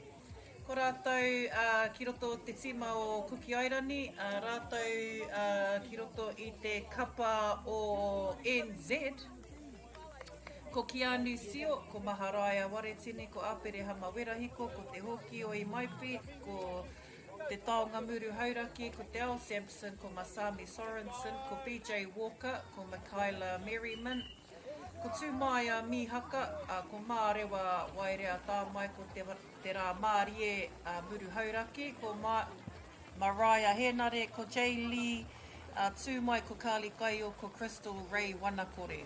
Ko rātou tērā mo te kapa NZ. Kei te rongo ai, ki te hoki au I te ua.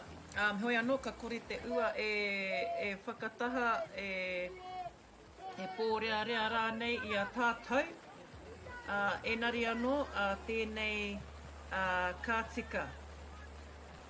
Ko tīmata te hauwha tuatahi mo te quarterfinals ki Wainganui a NZ rata ko Cook Islands.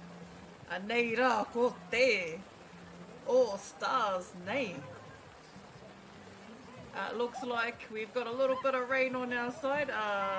O tira, kei te tino rongo I ngā haumarutanga o ngā huarere, tohu huarere o te rohe. Hoi anō, kiwa honei tā karotonu ai wā tātou nā tapariki. Ko te ua, engari nā te kaha, te māia, pakari ai wēnei Kaitākaro. Kopa, into te ao. Kaua e tatari, piro tuatahi, diamond with a kick-off, let's go girl. Anei rā nā All Stars e te iwi, o tira kia mai mahara rā tātou, kai konei nā NRL All Stars ki roto o Kirikiri roa. Enari, tai mai hoki nā All Stars o Aotearoa Whānui. Konei, anei, tākaro atu ai tō rātou taonga tākaro o te Kiorahi. Cook Island in Kioma possession, and this ua is not going to stop by the end of this game, I guess. Diamond Henry. Offload, Kaumātoru.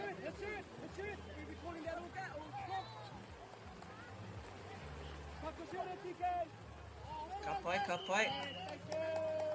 Alright. Aroa atu ana kia rātou. Enari.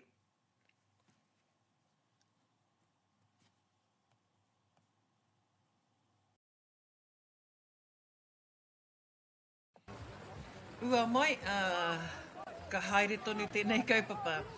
Defending, Kaitākaro in the pāwero, tani wha, NZ on defense. What you fellas know about playing in all conditions e te whānui? Anō nei ko ngā uri o rahi tonu tēnei.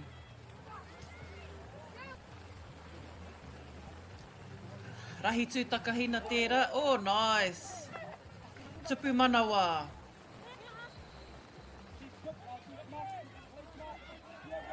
Now there's a Tamanui and a Maxwell on our list with no number, tērā pia ko Raua. Koro heke, tupu manawa, ai. Tihai ki te roto. Who was that? Nearly koro.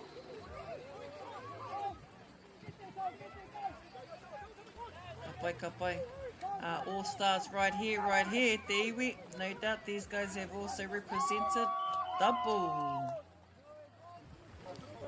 No, he advantage ki, te karanga o te kaiwa. Wow! Ke whakahoki atu te ki te rapito te ao. play on for Cook Island. I want to call these the All-Stars. Haere tonu, check that out. In speed, in motion. To mai Aotearoa, offloading to kopa, and te ao. Is there another rip? No. Good rip, NZ. Nice. On you, Tanifaz. Kukiairani, block. Tupu manawa, tupu wairu aroha. Kare kopa, looking for te ao, Kaitākaro. Oh, just adding that extra dynamic neha for our whānau on the Kaitākaro. Haere tonu, kaiwawao and our Kaitākaros. Yeah. Just still on the kahara nui.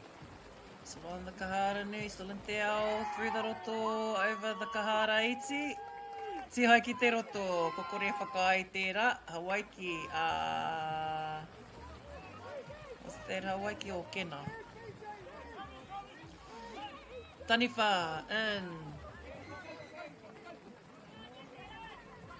Okay, 4 Taniwha must be in. That's on defense as well, I guess. Erua nā pau. Alright, kopa, looking for a kaitiak, looking for te kahuia. Erua nā pau, erua nā tupu manawa. 2 pau converted. Te kahuia kihi. Ka roha. Taniwha Kī, alright. Diamond will jump into the pāwero. Nice block, kopa.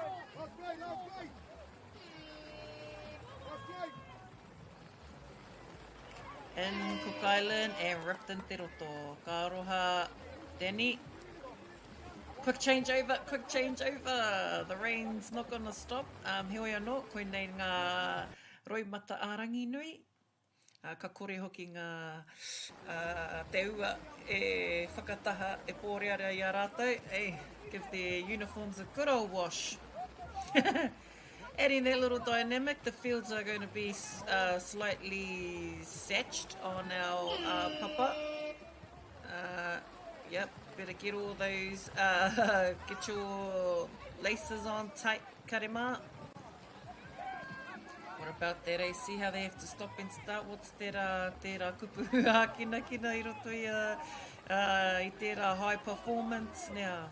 On the mark, off the mark. Nice. Is there a bit of a koroheke taniwha number? Yeah. Watch those All-Stars. This is the All-Stars e te iwi. Quarterfinals. Oh, either one of these teams could get in. Which All-Star team is going to take out our Tapawhā Kī tau? Also a mention to matua ora, kihi. Too much matua odds, nei hoki te moi ai whakatinana hia nei e nei o ngā uri. Also he manako nui mo te wāroa. So main, koutou o Waikato awa, tēnei ka mihi. This has been your guys' karanga to have the Tapawhā Kī Rahi back home on your guys' grounds, home of the Chiefs. And here we are today to acknowledge the Kī Rahi Tapawhā.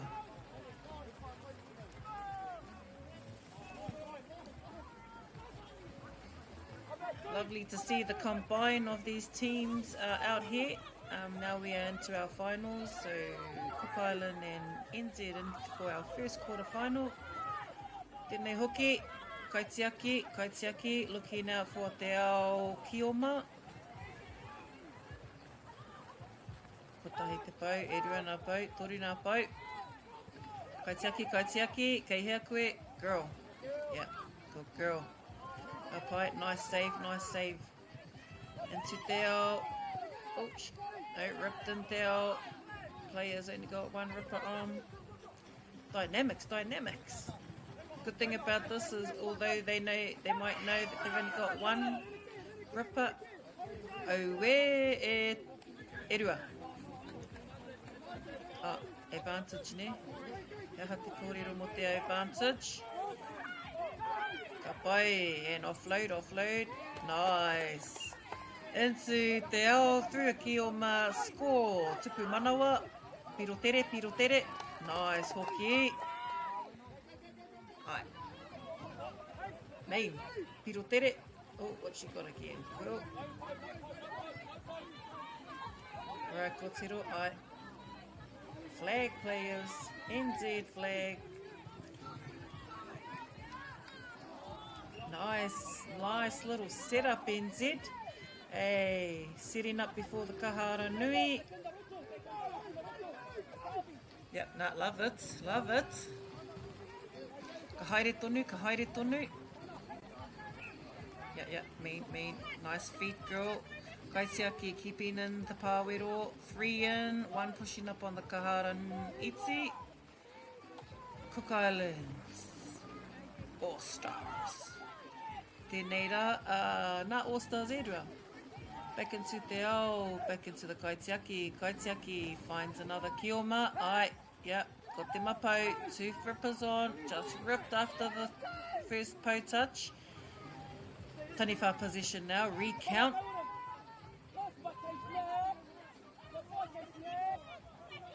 Ka pai kuki ai rani. Ko chaupuhiku rani.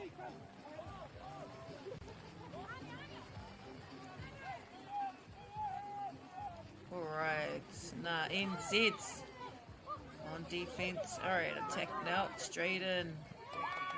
Nice. Ko tahi te pau. Nice kōtiro. Good work. Kōrero te mahi. Nice, Kaitākaro, piro tere, in. Gonna go for it. Has to. Tupu manawa, NZ on a roll. Go e tūki reira.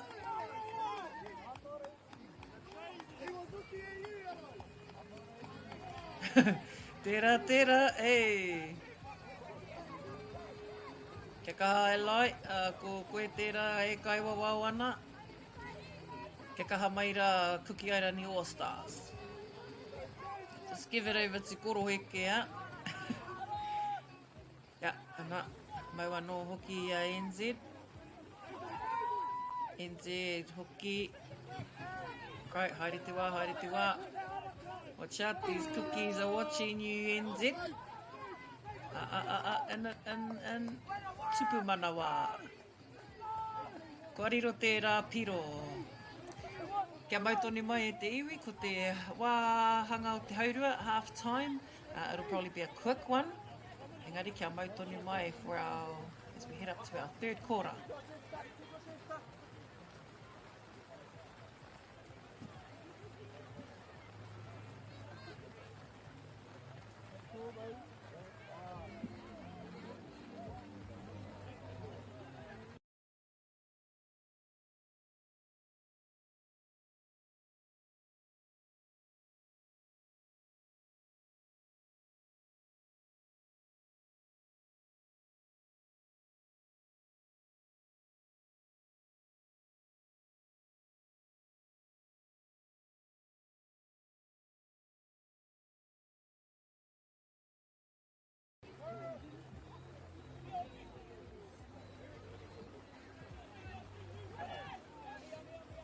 Kei konei te kaupapa o te Tapawhā Kī o Rahi, ki kirikiri roa I tēnei rā tuarua.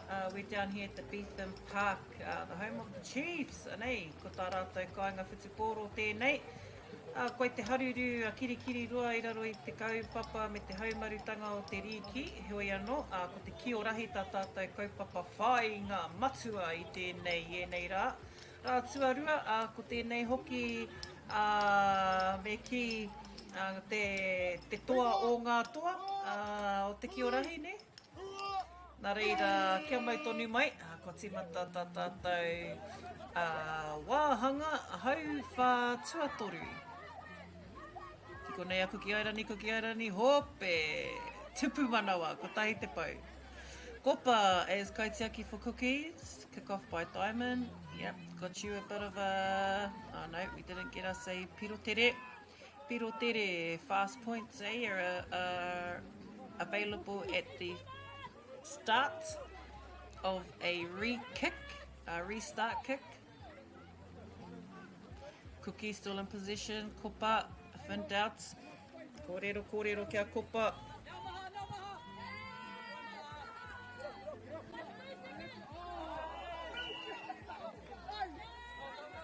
Tērā āhua. Roa kena. Ai. Release. Kopa. Diamonds out there. Tihai. Tihai. Tihai kia koe koro. Taniwha. Bro, here we got us some all-stars right here. The old school, the new school. Mean though, love it. Ko nei te āhua, Ngāti Porou kei hea koutou. Ai, mihi ana, don't forget to keep an eye on some of those socials. Our Kiorahi whānau out there around the motu. Also keep an eye on our kiorahi.com page. Events updated on the regular, also onto the Kiorahi, Aotearoa Kiorahi whārangi. Nice jump shot and block from Kopa. Yep, good stuff. Anei hoki ko ngā pukenga arau I kōrero hia nā iau I tērā rangi, I nā nahi. Nice, just stopped before the kahara nui. Let's go for another poke. Right, ka poke. Wai te oho mairani. Alright, kopa. We've got 4 po. Got 4 po. Oh. Bit of slipping. And contact just down here. Eh? Some of those movements out in te ao. Dynam. Tihai, double. Aroha hikurangi, it's double due. Makaila, number 2. Nā reira, kuki aira ni rātou ko NZ. NZ now in position, Taniwha. Nice block kopa. 3 Kaitākaro in, 1 coming out of the ara. Into te ao, ko tahi te pau, riwa nā pau. Oho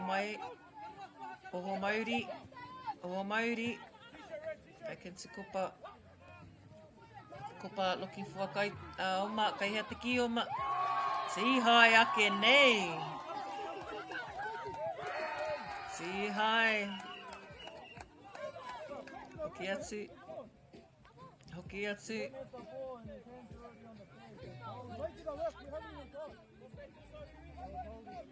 Aro atu. Ai, ki hea te ki noi nei. Tapaparoa.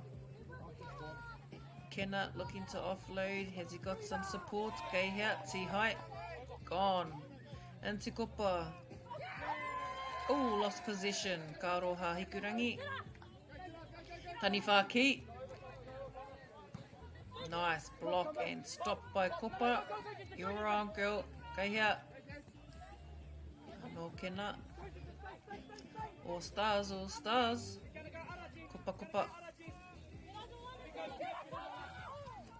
Trinity for an effort, attempting a tupu manawa. Ka he. Hoki atu ana ki Taniwha. NZ. Nice shot and a little drop shot. Drop block from Kopa. Raiwa kumia. Alright, 5 seconds for our Taniwha. Yep, and even if it goes over, under. Me hoki mai rā kia aia. As long as that ki is able to stay in the roto. Engari kei runga I te Kaitākaro now, just at the top, kopa, kia ora, seeing if that little bit of pressure there on Diamond, kei te pai. Te pito te hauwha tuatoru, kei te pai, quick changeover is happening down here at the Beetham Park Whitiora. Kei konei te Tapawhā Kī o Rahi. Our first quarterfinal teams between Cook Island and NZ. Anei, ko te iwa ki te ono I tēnei wā. hau whakamituna. Let's get us a kick-off, some mean playoffs I tēnei rā. Ka re roa, ka re kore, ka pakaru te tinana. O te rā, all that strapping tape. Hey, we need us a strapping tape sponsor. And some first responders, if we have any development going on. Would love to have some physios and some of that extra staffing to support our Kaitākaro. Makaila. Oh. Intercept by Kukiairani. Number 2, Te Ao Samson Namarua. Oh.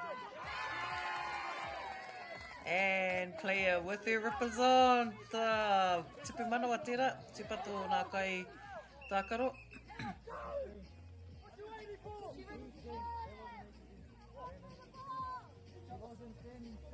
Hey, clean the ref.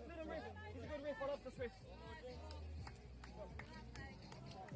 Ai, nā Kaiwawa, o tira nā Kaitākaro. Haere tonu.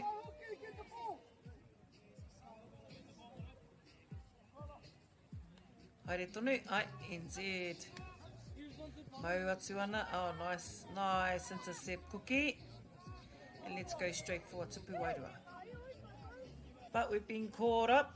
Me whakahoki pia. Put on the line te ahua nei. E tahi wā ko ngā wai ne. Ko ngā wai. Ai, haere tonu.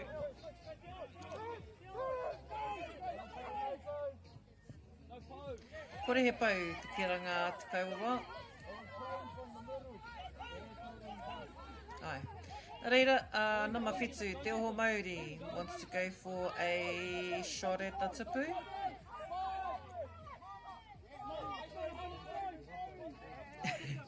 Hey, ko nā karanga reo, ko nā reo hoki o nā tahataha. Heoi, tonu mai rā, NZ now in te ao. Let's collect some boat.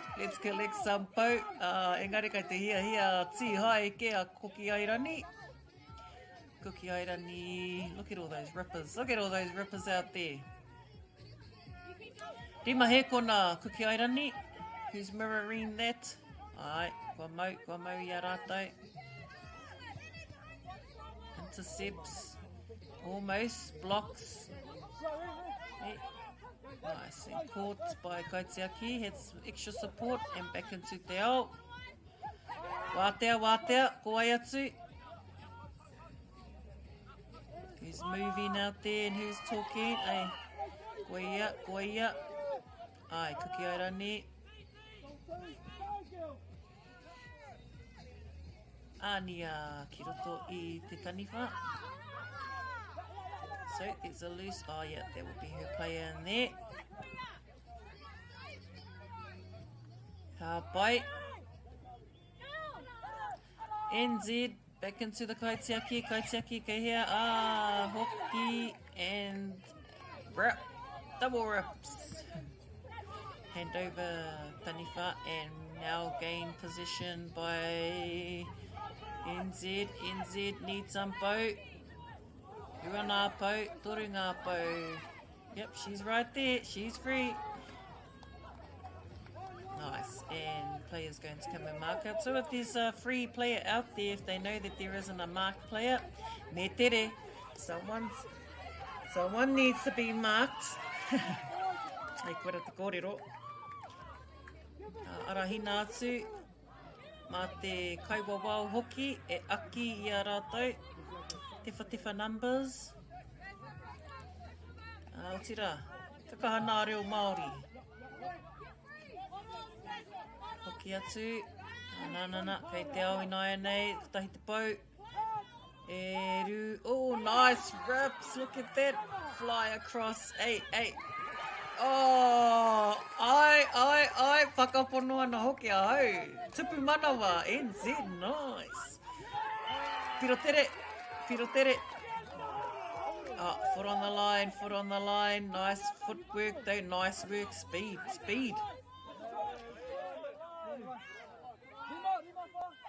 Ai, kātsi. Ai, ka re kore, ka pērā, pērā te mahi. Contact. NZ, kei hea. Kei hea.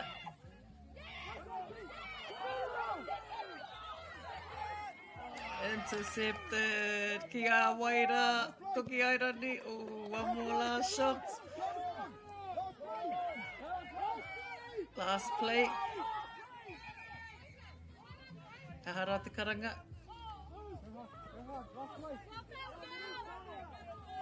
Ka te karanga.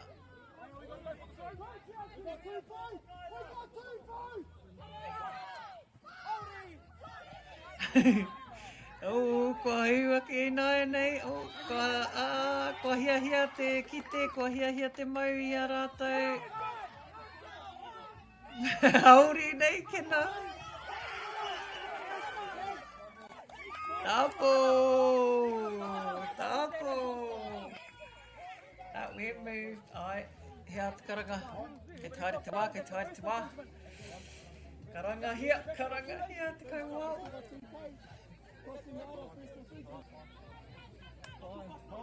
Time. Mau, ko pau te wā e te whānui. Ai, whakarongo kai wawao. Engari, mā rātou e whakatau i a rātou. He iwa ki te iwa i tēnei wā, he tro. Nari ko pau te wā. Aro mai e te iwi, ko e hari tawhiti. Kia mau tonu mai. Engari, kuki airani rātou kia NZ. Nei rā te hua o te Toarahi.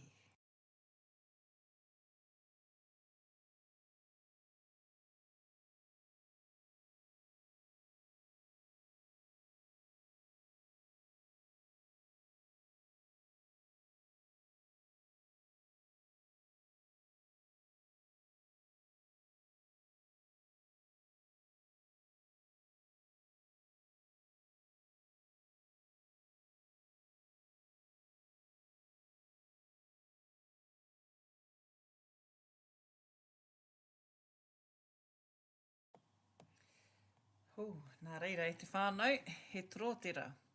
Looks like we have a draw. And how the draw works will be out of 3 attempts to score. And it will be the Kioma. We'll start with Kioma. The first team will have their shot. Attempted at a shootout. I've only seen 2 shootouts having to be performed. Yeah, so ako ake nei rā tātou ki te ai, best out of 3. Shootouts are usually, would happen at a draw. That does tend to give a little dynamic to us as well. So let's see how our shootout works between Kuki Airani rātou ko NZ. There will be some explanation shared, and we will eventually get around to be able to get some of their feedback from our kaiwawao and our kaiwhakahaere.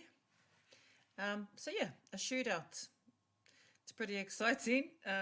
We do get to, it does pick up the pace, and it does add our dimension to the whole Toarahi. We don't want to be entering into shootouts too often. Engari, hei koira te mahi.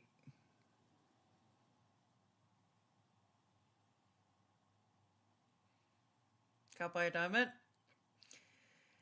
So we've had our pepa toka kuti.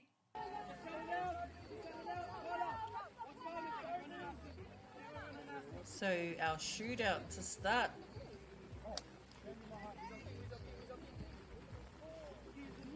So both get a chance at kicking off. If one score more than the other, then it's a win. Otherwise, if the draw after the first 2 plays, then it's the first score from that. Each kaitaki will swap and throw from the middle. Se koina hoki nā whakarite. Kia ata kitea me pehea e whakatinana ai I tēnei. A kick-off. Okay, so they must score. Must take a poke. Kapai, okay, so we've had a throw into te ao. This is our draw. This is our shootout.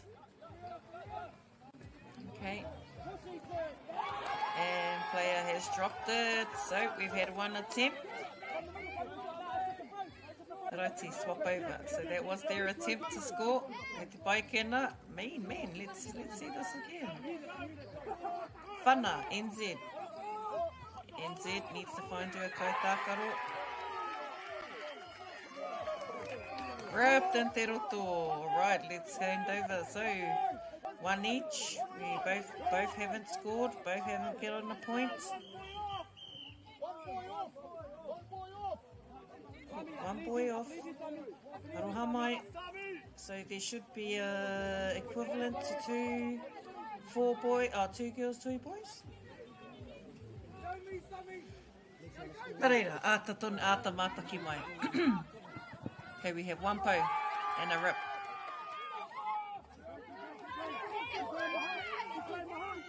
Ko tahi te po.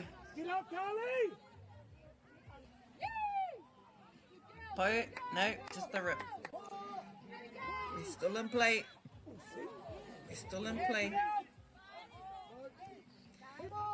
Kaitākaro Kī.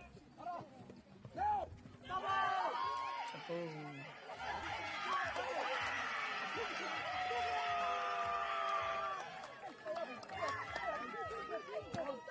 Karanga tērā. He piro tērā.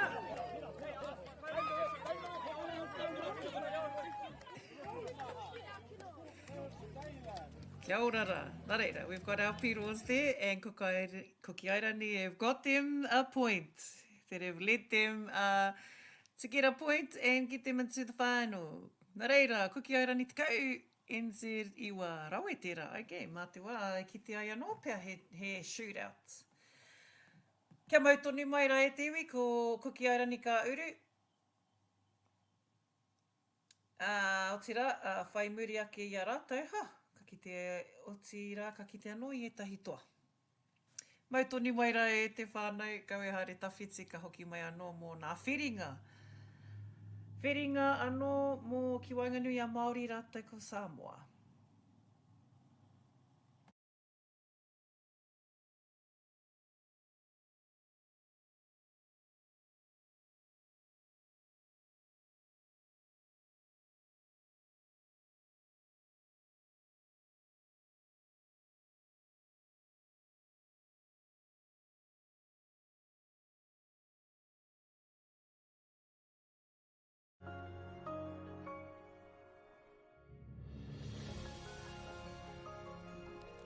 Food is your medicine.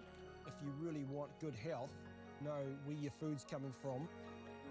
We wanted our children to grow up in the wilderness. The world needs kids like that. Māori have always understood the best way to live on this harsh land. We can hold on to our tikaka, our practices, our traditions, and bring them into this day and age. What makes Bailey's altogether better? It's the energy we bring to every home, every commercial property, every investment, every development, and every farm. Because when the energy is right, you can feel it. Bailey's, altogether better. And go! Just fill up at a participating Caltex, stack your pump discounts, and you could collect more savings on your next visit. Oh, there's another one. Getting quite good at this. Filling and saving. Feels good. Funding is a real challenge. We know that a lot of schools face that ongoing, and the reality is if you go to a lower decile school in New Zealand, you are less likely to be able to afford to participate in sport.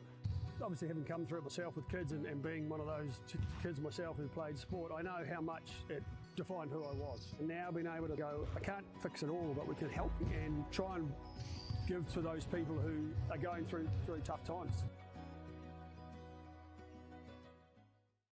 Get the Māori Plus app. Download now on Google Play or the App Store with exclusive viewings and 100% ad-free. Quite like top tier. Watch us anywhere, anytime. Make Māori Plus your mate and stream now. Kia mai, Kaitākaro, timata Kaitākaro ki Whanui a Samoa rātou ko Aotearoa Māori. Aotearoa Māori, as we know and have seen throughout the day.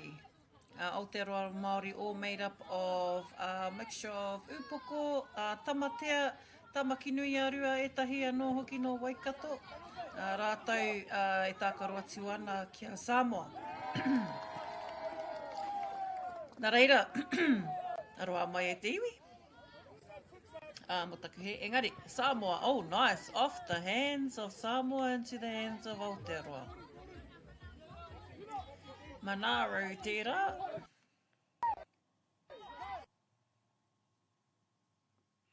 Haere tonu, haere tonu. Nice, Samoa. Through Manaro. Ka pai tō mahi, bro.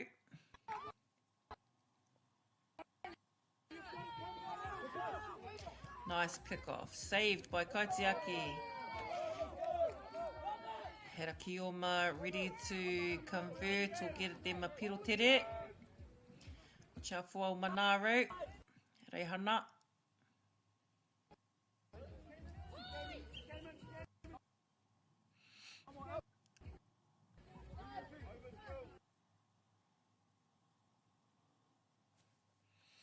Kaitākaro? Oh.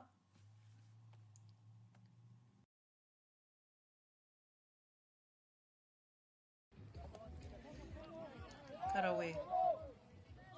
Hoki atu ki te ao, ki konei te ki, Samoa in position, looking for po touch.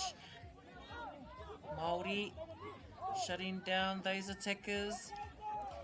Look out, keep an eye out for Manaro. Samoa through the defense. Right, restart. Nice, piro tere. Gari, tihai ake nei. Ripped by Dwayne. Samoa ki te ao, looking for their Kaitākaro. Kaitākaro playing the important role. Ai. Back into te ao. Nice, koe toingoa e te pro. Hewe anō. Ai, atu anō. Ki te ao. Whakawhiti atu. Ki te tāpaparoa. Nice. Jump shots from Māori. Whakatere ake a Hāmoa. Tū Kaitākaro in. Tihai. Aotearoa and Taniwha looking for a shooter in te roto. Tori ngā Kaitākaro. One will come out of the pāwero. Back into the pāwero. Now back into te ao. He karanga kaiwa wau tērā. Ref's discretion. Ref has seen something out on the Kaitākaro. He tohu tohu tērā. Some jump shots, some air time. Ramiha McLean. Ramiha McLean, upoko player.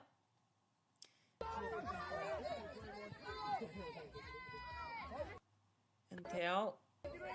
Back into the Kaitākaro looking into te ao. Yep, they'll go for the tupu manawa.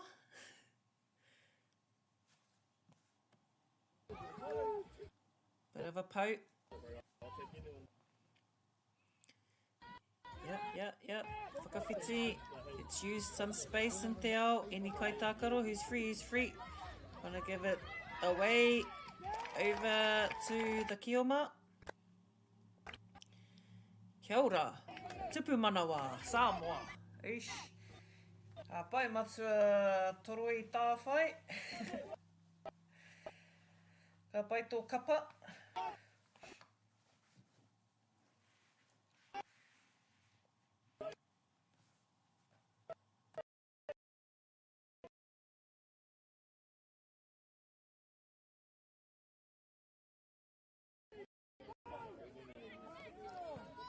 Restart from Te Marama.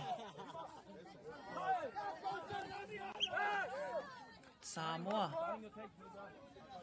Alright, let's get some flags on. Nama tekau mātahi, ko Kaya tērā, Aotearoa Māori. Alright, Kaya on defense. There we go. On attack now. Cook Islands. Oh, Cook Islands. Aotearoa Māori. He ori te wara tau kakahu. Aotearoa Māori. Ki te ki. Oh. Kia hamoa.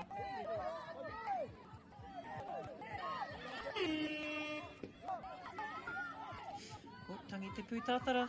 Samoa. Oh, a little fake. Tihai. Whakamatunga. Quick changeover.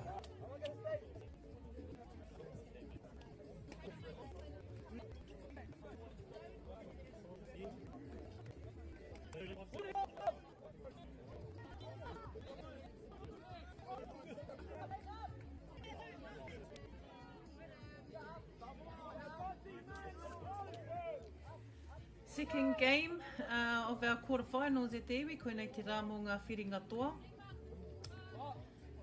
These two teams will be playing for 4th and 5th. We had Cook Islands get into a 3rd place. NZ coming 6th. We have Aotearoa, Māori and Samoa playing for 4th and 5th. Tā reira, Amani me te kime I tētahi kioma, ki te ao, ko kore e he hua te piro tere. Nice. Hamoa with an attempt at the tipu, at the centre of the tipu. Ooh, nice. Mean shooting, just that arm, those arms. Tera though. We meant to get some drone action now, it's whānui. Be mean if we could just watch this being played in the air, having the drone in the air. Atona wā, moi moi a no hoki tērā, ne? Having some drones in the air, love it. Anō, Māori, tupu manawa ki rā. Piro tere. Ehe. Alright, ka pai kena.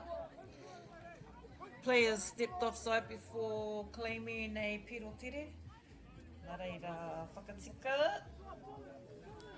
ai tēnā, hamoa. Nice stop, nice block from Amani. Papai Amani. Samoa. Tupu wairua.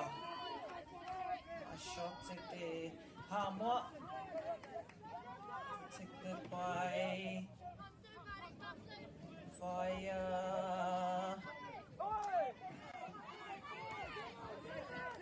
Number 9. Marewa tērā I roto I te pāwero. E awhina I Amani. Oh, tupu manawa. Restart from the marama. Right, Amani. Tirohia hiki oma. Any fast points. Kareka he pēro tere. Rāmiha. Koetahi. E rua ngā pau. Haere tonu. Ki hamoa. Intercepted. Hey, this can happen real quick e te whānui. 1 minute. Ki o makotaki. Mea rawa ke kia taniwha. That's how fast this is played e te whānui. And you're wondering, hey, what's happening? What's going on? No, I thought running. No, you went. Kia oro mai. Ai. Kau e makarona ni tēnei kai wawau. Whakarono nā tarina. Marewa. Ki te ao. Ko Bailey tērā.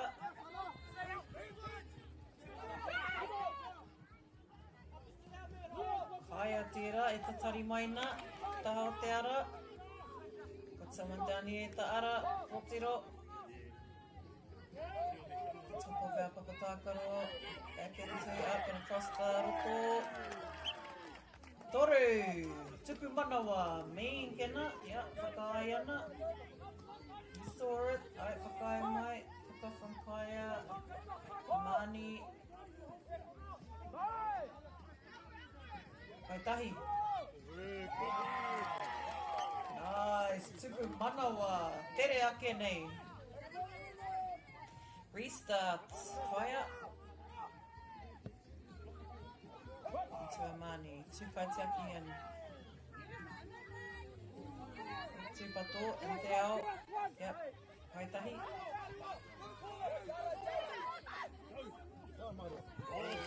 Marewa. Nari, tihai ake nei. Marewa in. Kaya, going to Poramani. Nice block, girl.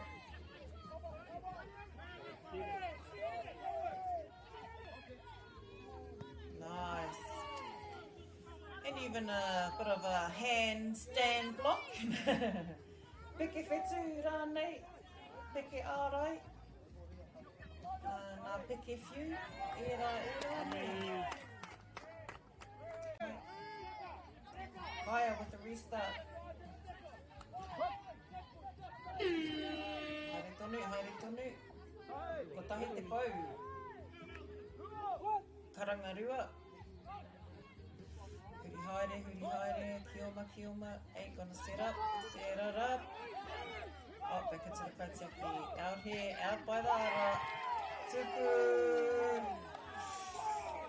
Kaya, karana.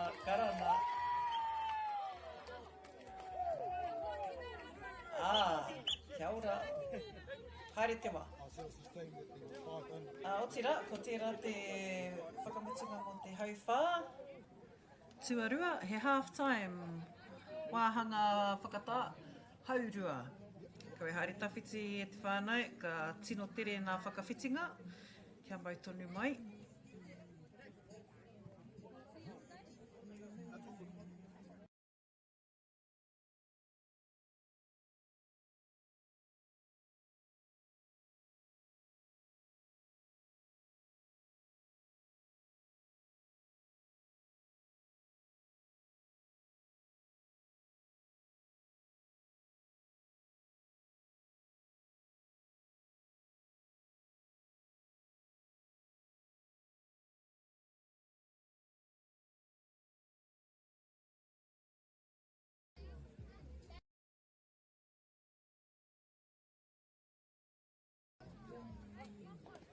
Ko tīmata te hoki mai a ngā Kaitākaro ki te Papatākaro.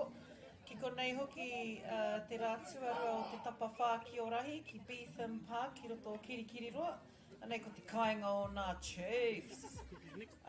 Ko koha mai tō rātou papa whira ki a tātou o te Kī Rahi. Nā reira, anei rā ko te hua kua hō mai ki a tātou o te kaupapa Kī Rahi. O tira, tēnei te kāmihi ki wā tātou kaiwhakahaere, rātou I manako ai ki tēnei kaupapa, anei te hua. Ko ngā kai wawao era, ko ngā kai tiaki, ngā kai hāpai anō, I te kaupapa matua nei. All of you who have been around to support this kaupapa, ka mihi kia koutou. Hauwha tuatoru ki Whanui a Samoa, rātou ko Aotearoa Māori. Timatanga pai tēnei, Samoa and Kioma. Collecting pou touches, and Manaro with an intercept and a tuku wairua.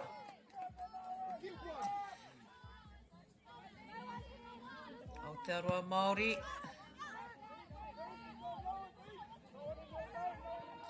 Dwayne James August. Whiki, me kira ko ia hoki no upoko. Samoa, still in possession. Haere tonu. Alright, Samoa, close to their kahara nui. They're going to go for a pou. Hoki's got ono. He's got ono ngā pou. Tihai. Kaya Samoa setting up. Matua Hoki's got 6 pou on his watch.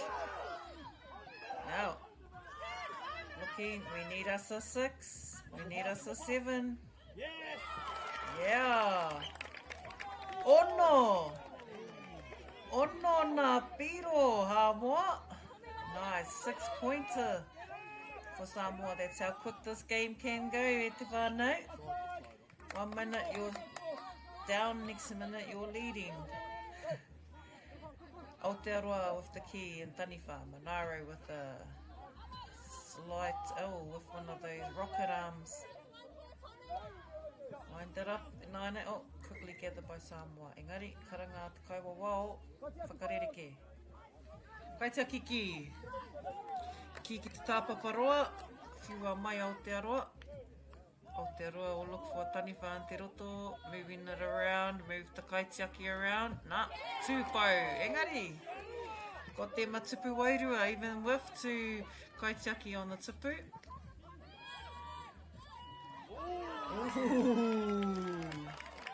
Swift. Karawe kōtiro Hamoa on the roll. Yep, I think we've got some more points up, raking up for Samoa. Ko tahi te pau. Ko tahi te pau. Haere tonu, Samoa. Back into Kaitākā. Kaitākā. Nice, overthrows. Back into te ao, defenders, Māori, Māori. Yep, still gonna go for a poke. Through the roto.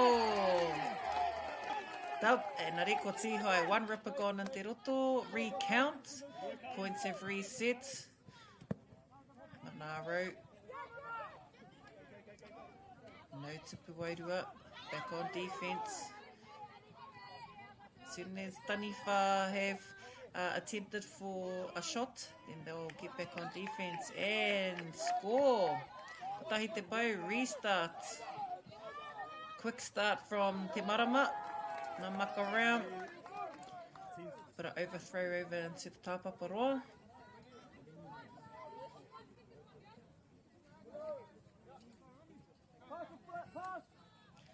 Ka pai, toru he kona, Ramiha. Ka ki's just angled off. Just bounced out. Heoi. Mahi anō, traihi anō. Give us another try, bro. Reihana te rauna. Yep, not always easy, but they'll try. They'll try anything to move those Kaitākā around, but even if the Kaitākā are going to stand and protect, they'll still give it a go. Alright, Taniwha on defence. Kioma, Kioma. Gone through te roto. Offside. Aotearoa Māori. Ko advantage here. Taking that advantage back into te ao. Kia ora hoki. Alright, e tērā tangata Kaitākaro. Oh, nice. Over two players. Player moved out. Ripper gone. Alright, Hamoa. Go, let's get another poke. Haere tonu. Nice Hamoa. And Tihai. Ramiha on the roll. On eyes. Eyes on. Ka mai rewehi. Hau whā tua toru. Te pito tērā hau whā. Quick change over for our teams. Aotearoa Māori. I rua te kaumatahi. Ki te rua te kauma ono kia Hamoa. Quick change over. Aotearoa Māori will now take Kioma, Samoa and Taniwha.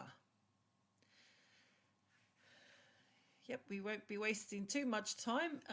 They want to get on and off the fields, as well as they're getting some good exposure in our Tapawhā Kī Rahi.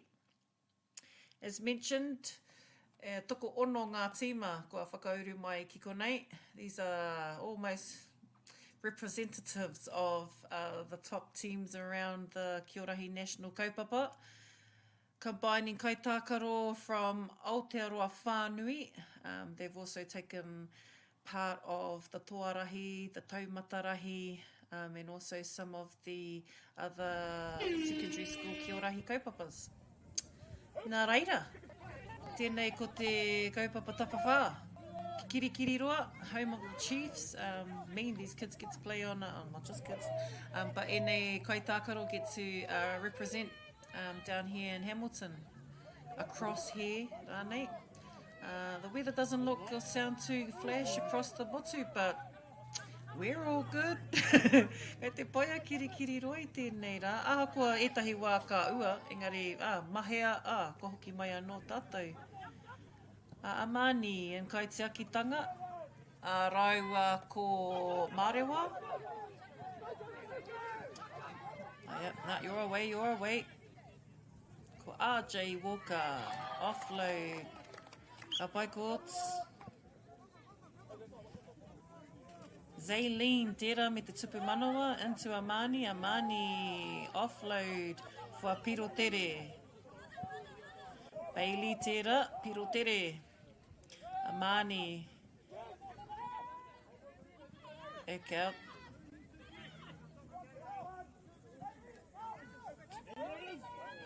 Back in.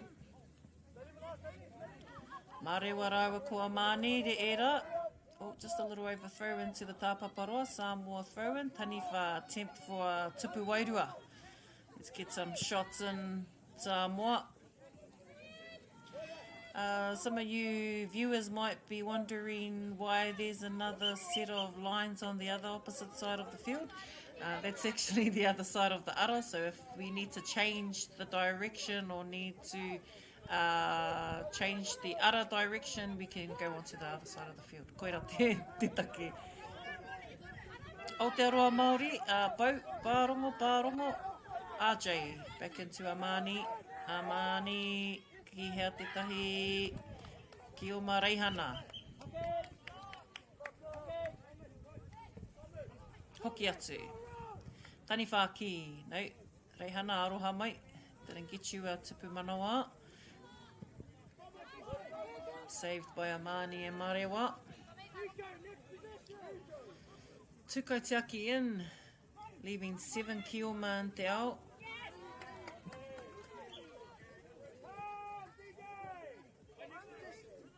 By, aroha mai, wari nā Kaitākaro. Whanga tama, whanga kotiro. Mixture all the time, must be a mixed. Very rarely, as mentioned, don't get to see too many single grade men's and women's. It's usually played on nice airtime e tama. It's usually played at a mixed grade, and that's across all of our whakataitai. Reira, ai, koenei etahi hua tino rawe.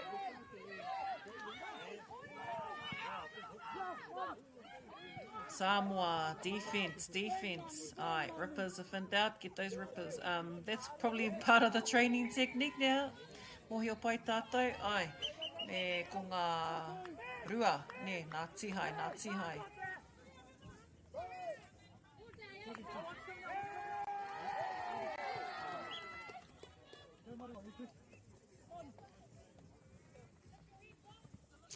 Haere tonu. Ooh, wrapped.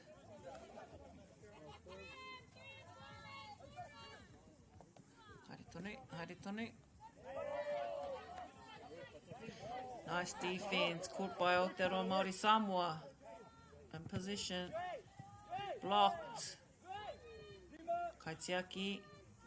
Didn't even need to knee drop. Didn't need to knee drop. Oh, nice. Straight into Amani's arms. Straight out into te ao. Straight. There we hit it.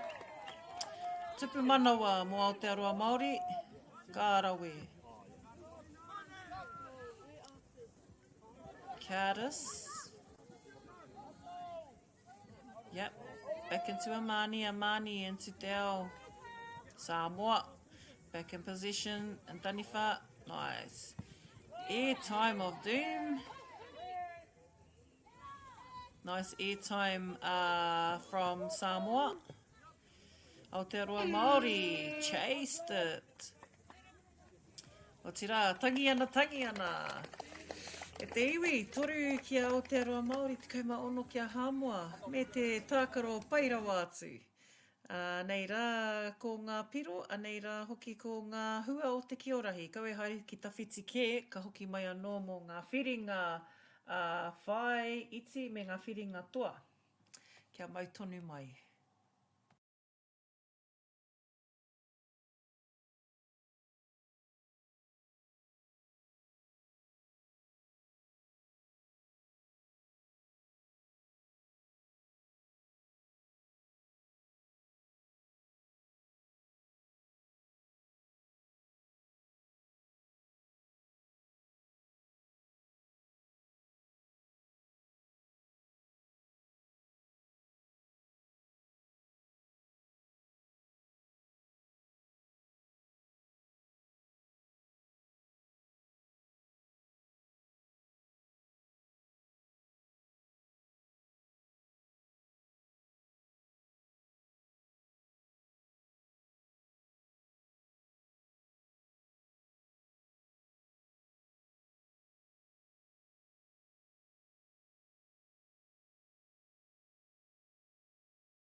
Food is your medicine.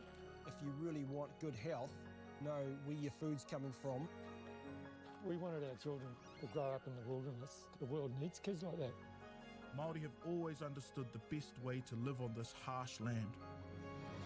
We can hold on to our tikaka, our practices, our traditions, and bring them into this day and age. What makes Bailey's altogether better? It's the energy we bring to every home, every commercial property, every investment, every development, and every farm. Because when the energy is right, you can feel it. Bailey's, altogether better. And go! Just fill up at a participating Caltex, stack your pump discounts, and you could collect more savings on your next visit. Oh, there's another one. Getting quite good at this. Filling and saving. Feels good. Funding is a real challenge. We know that a lot of schools face that ongoing, and the reality is if you go to a lower decile school in New Zealand, you are less likely to be able to afford to participate in sport. Obviously, having come through it myself with kids and being one of those kids myself who played sport, I know how much it defined who I was. And now being able to go, I can't fix it all, but we can help and try and give to those people who are going through tough times. Get the Māori Plus app. Download now on Google Play or the App Store with exclusive viewings and 100% ad-free. Quite like top tier. Watch us anywhere, anytime. Make Māori Plus your mate and stream now. Ko te mata hoki te whiringa whaiti, nā whiringa toa semis ki Whanui a kuki airani rātai ko Great Britain. Ai, e te whānau, ko tau mai rāua ki tēnei whiringa.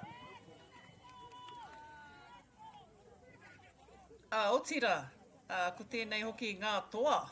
Kia kite ai hoki kuwai te toa o enei kapa e rua. Great Britain have been a strong contender now, Tapawhā Kī Rahi. Aotearoa, I'm sure you have not been bored with the content and with the tākaro I tēnei wā. Nā reira, Great Britain, nei rā koutou, Tyler Hira in possession, number 5, all the way through. E rua nā piro, 2 tipu manawa. Great Britain already on the scoreboard. First point scored for Great Britain. Tyler Hira tērā, tūpatoa no hoki ngā Draper brothers, Sam, rāua ko Matt. Ai, kua e hia tau rātou ki Wainganui o te Toarahi. They just can't get enough of it e te whānau. All of these ones can't get enough. But we got all stars here today. Anei, te kapa o nā koki airani, ki ki rawa. Just before we had 2 teams, we had the all stars. Engari, anei rā, te kapa all stars o te Toarahi. Te kāhui a kihi. We know him because of his height. Great Britain, straight through. Tupu manawa, ake nei. That looked like a... Was that a Joe? Kuki airani. Tūmaia. Was that a Barava? Caught by Kaitākaro, Great Britain. Great Britain. E rua, double up on the top of our Aotearoa. Top of our papa there, we've had a double. Handover, instant. Kuki airani te ki. Rima he kona te roa. Tukua te ki kia rere, kau e mau. Kau pupuri te ki mo te wāroa. Ki konei anō Great Britain. Joe. Pop over to... Oh no, haere tonu Joe. Tihai. Haere tonu. Ooh, tipu manawa, kenei. Nice work, koutou mā. Sam with a restart. Tumaya, mark him. Early rip, aye. Tika hoki. Early rip means that a player and a defender player has ripped someone without position. Nice. Rawe tiki te ngā kōtiro me o rātou jump shots, me o rātou pakari ki te few I te ki. Matt. E rua ngā pou. Straight in. Ka kore makarona, ka ue mai wā. Great Britain. Xanthi.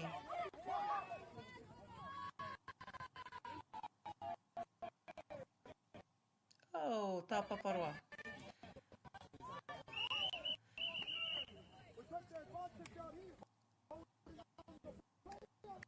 Bit of an advantage, te karanga matua. Ai. Hoki atu. Whākina atu.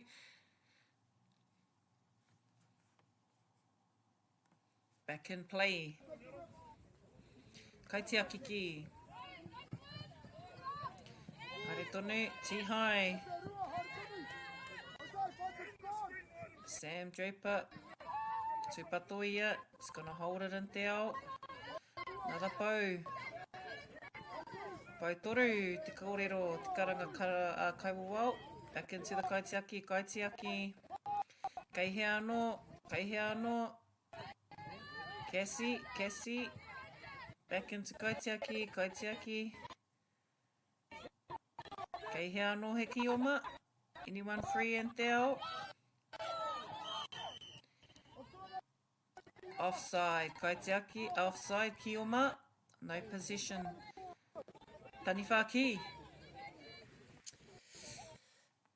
Right, Tapawhā, Papuri.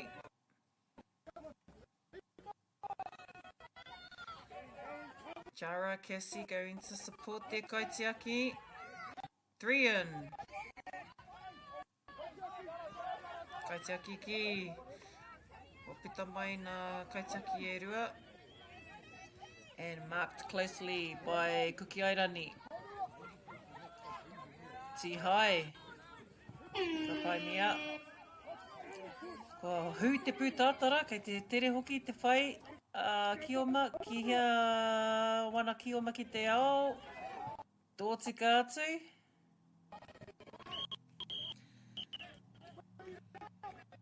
Whira pei. Ai, kei te tūna, ai, tika hoki matua. Whakatā ke rā tātou kia whakawhiti atu, kia whakarereke. Kia haere, kore haere tawhiti. Quick changeover.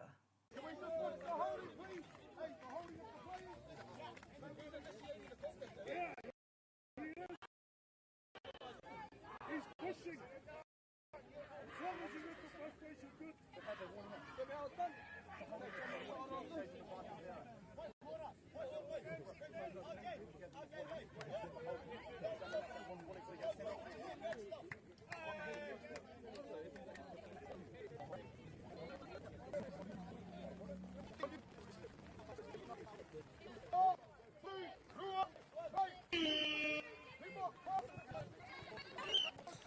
Back into it at the whānui.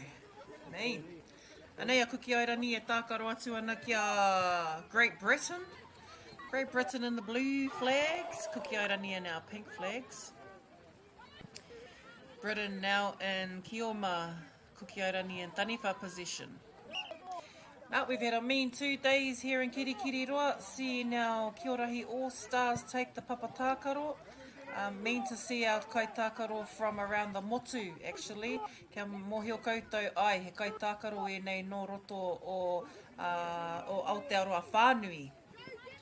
Pai Diamond. Koitahi. Tihai. 1 ripper gone, 3 seconds to pass. Kopa. Needing a kioma. Hikurangi. Joe Elder marking Hikurangi.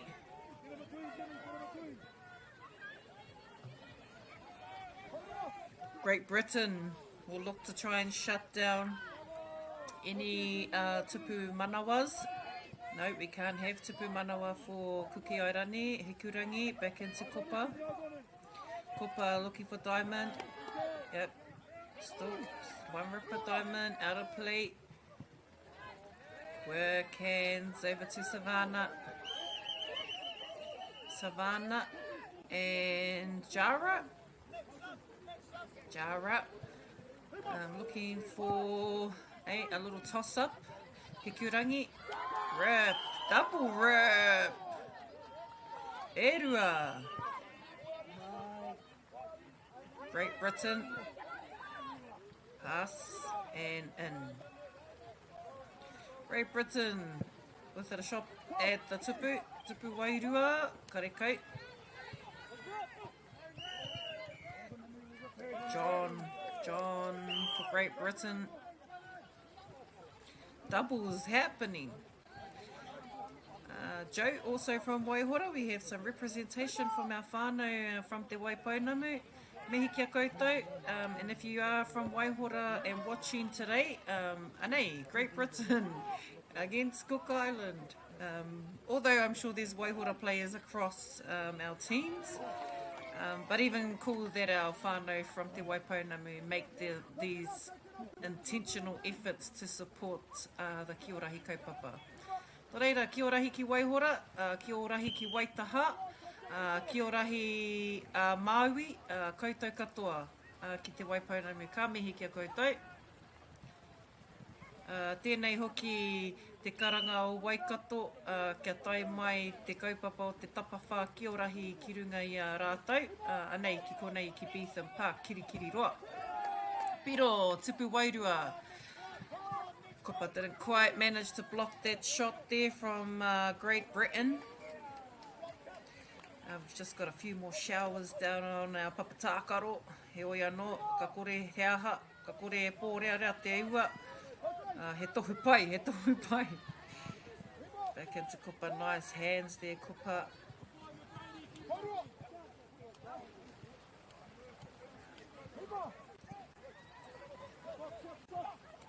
Nice, Kopa.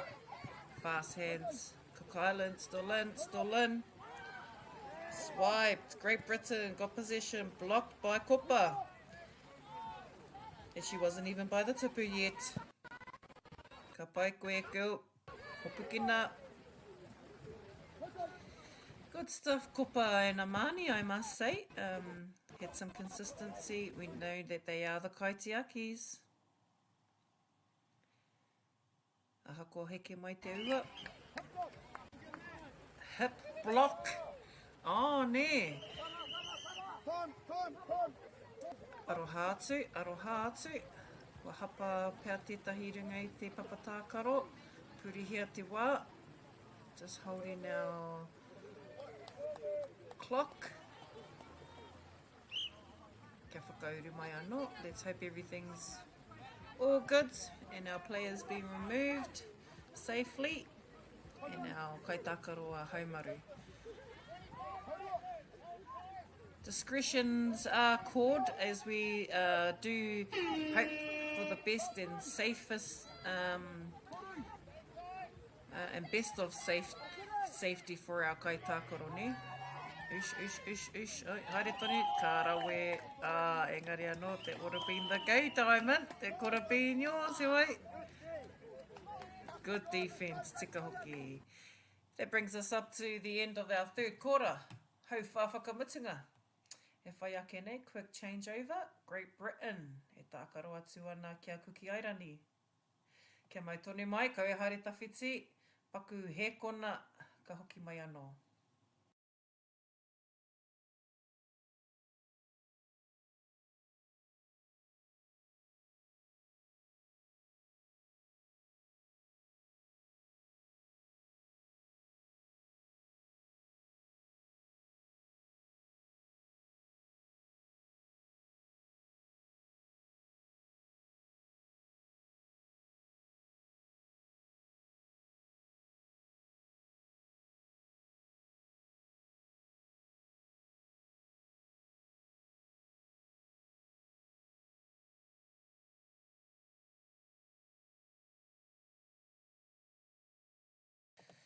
Kei te whakareri wā tātou Kaitākaro Great Britain. Kia whakaeke atu rātou. Ki runa I te Papatākaro mo te hauwha whakamutunga. Semis e te whānau. These are our semis now between Cook Island and Great Britain. Te haere te wā, anei a matua kai a wharawhara, tētahi o nā pau kaiwawau, o roto o te upoko te ika, ki roto I nā kaupapa ki ora Rahi Whānui. Ei, matua kaia, tēnā rawa atu koe e hoa. Great Britain, ki o mā, kuki airani, taniwha.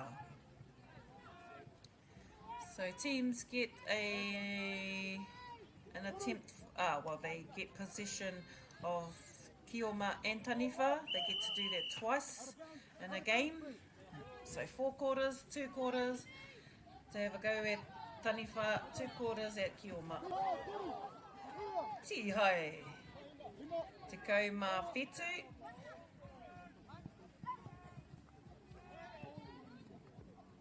Jara tipene. For Great Britain, te kau mā whetu. That must be you, Tamanui. Oh, toru nā piro. Sera Tailahira. Matt with the kick-off and a piro tere. Tyler, we're away. Piro tere. Yeah. Love. Right, kiwa ho atu. Whiua mai cookie airani. Let's see if our cookies got us some jump shots. Nice. Te kāhuia. Great Britain. With the key, Ria Whiteman with an attempt for a po. We have some po. Alright. Ooh. Tūpato ake nei. Ahua tere tera.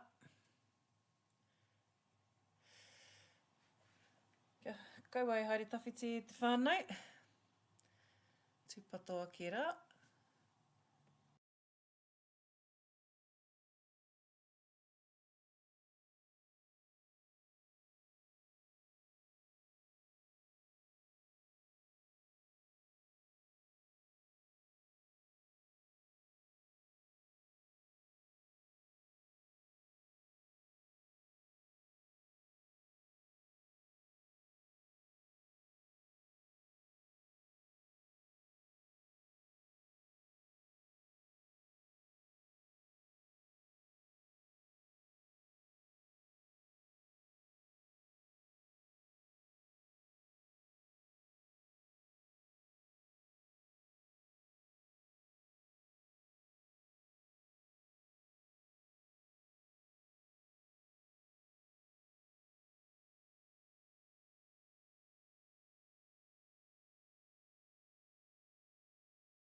Ko whakawātea anō hoki tātou, o tira kua haumaru anō wā tātou tīma e rua, kua whakaai mai hoki a tā tātou kaiwawao, kia whakarite mai anō tātou, te whakahaumaru anō, kia pai ai tō tātou tīmata i te hauwha tuatoru. Me te whai, me te kore makarauna, katahi hoki te piro, te kai tupu manawa. Kaitākaro with the key. Throwing out into te ao. Kaitaki back in. We've got Britain on Kioma.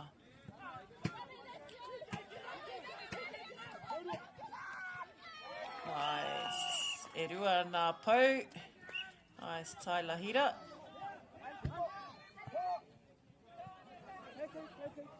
Tino tere Tai lahira. Let's hope he can... Representation again, Tyler. Tupu manawa. Ano, Tyler Hira on a roll. Haere tonu, haere tonu.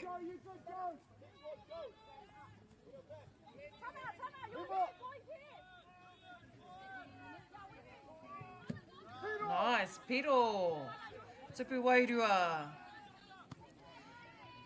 The key has touched the kaitiaki and kaitiaki's touched the tupu. Nice, move the kaitiaki around and caught. Nice. Nicely caught there.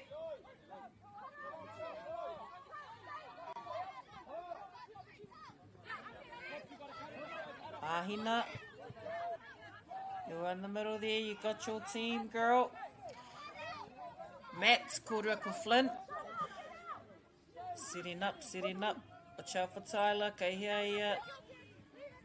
Alright, Cassie, setting up. Matt. Why do we just like know and anticipate, eh? Nah, setting up. Oh, see?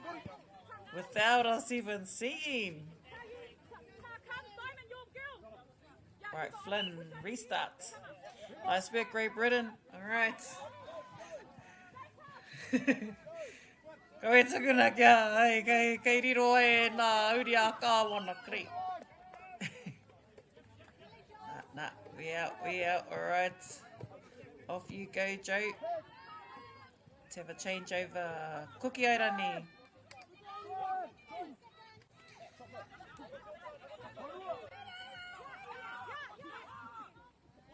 Oh, nice. Oh, yeah, back into it.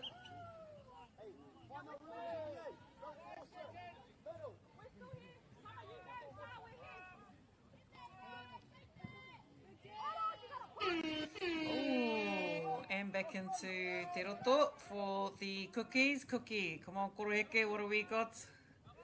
You got us any tupu manawas, any tupu wairuas? Ooh, haere te...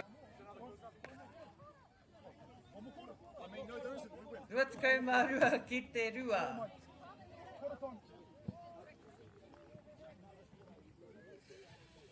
Ooh, karero.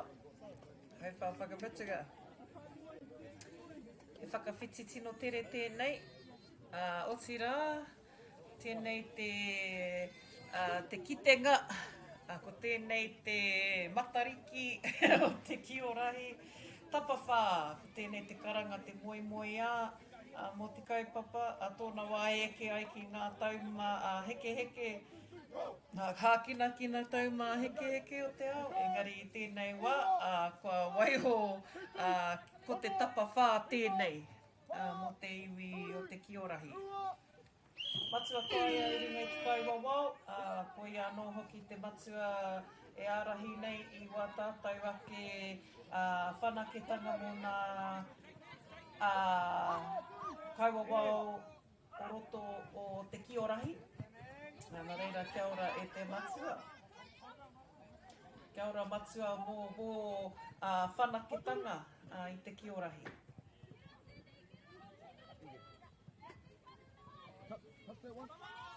Matua ka aia is also a part of te ara Whānui kura kaupapa Māori. Nā reira koi anō hoki te tahi o ngā pau ako o roto i te au wakura.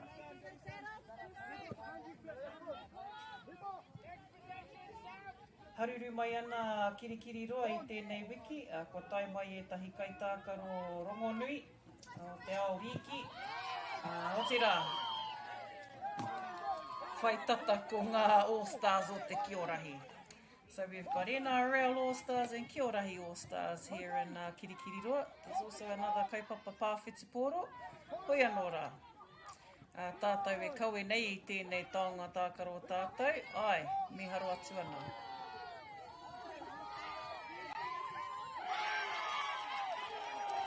Tihai ki te roto. Ania ripped in te roto. Ai ere nora. Aroha mai, e rana totorewa.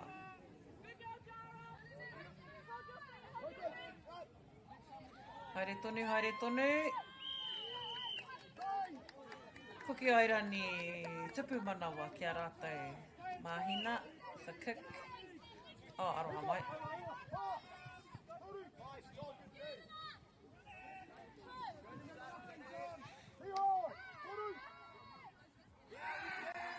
Tihai, and no, we've still got it. Koki airani, kopa in Kaitākaro mau, kutahi te pau. Danny, looking for a tupu manawa. Tumaya was about to go in for an attempt, although offside. Matt. No, John will take a shot at the tupu, and back onto defence. He needs a player. Needs to go and mark up. Ka pai, John. Wairua. Point to Great Britain.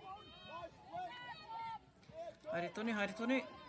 No, we're going to move around. Keep him around. Whakawātea te ara, So freeing up that ara, we're having players either cross. Got Jara just hanging out by the ara. And Kuki Airani, Te Oho Māori, just down here by the ara. Pautahi. Quick changeovers. Paurua. Yep, that's what we've probably seen is rather than we need to probably, the way that we have to change transition, you've got to run all the way off from the field. E te pai. Kuki airani. Kei te kimi, kei te kaha, te defence are Great Britain. Great Britain not letting them up. Nah. Mautonu. Paurua, kopa, back in.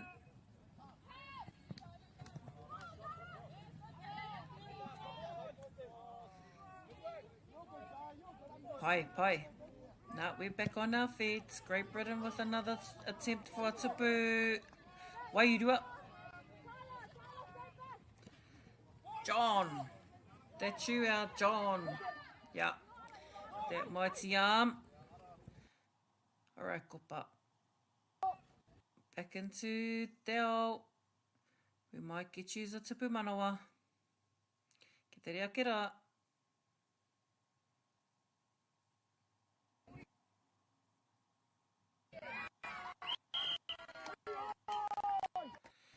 Tihai ki te roto. Ai, whakapono mai. Che. Haere ki te tautoko. Danny going to help kopa in into the pāwero. How's that ball? Savannah will go in and tautoko. Tapawhā Kī.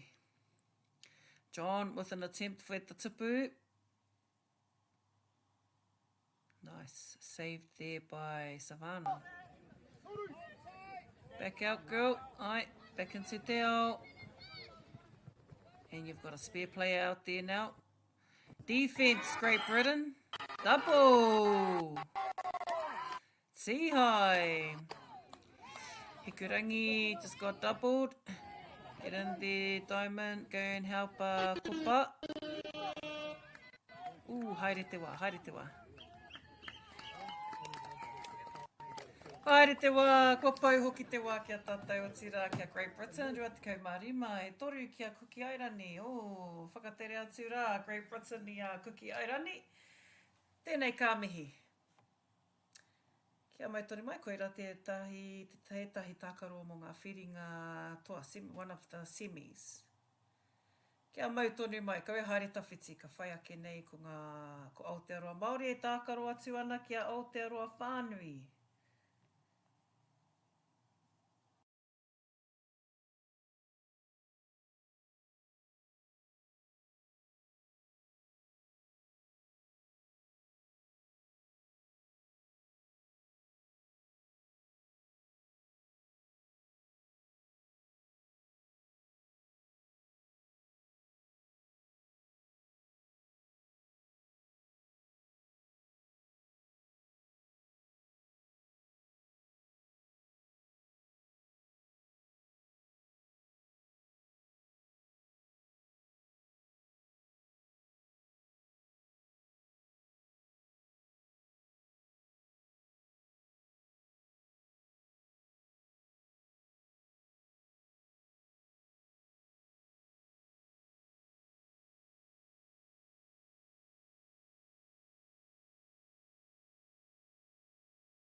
Ka pai e te whānau, ko kore haere tawhiti. Looks like we're not going too far because we've got our next two teams lining up.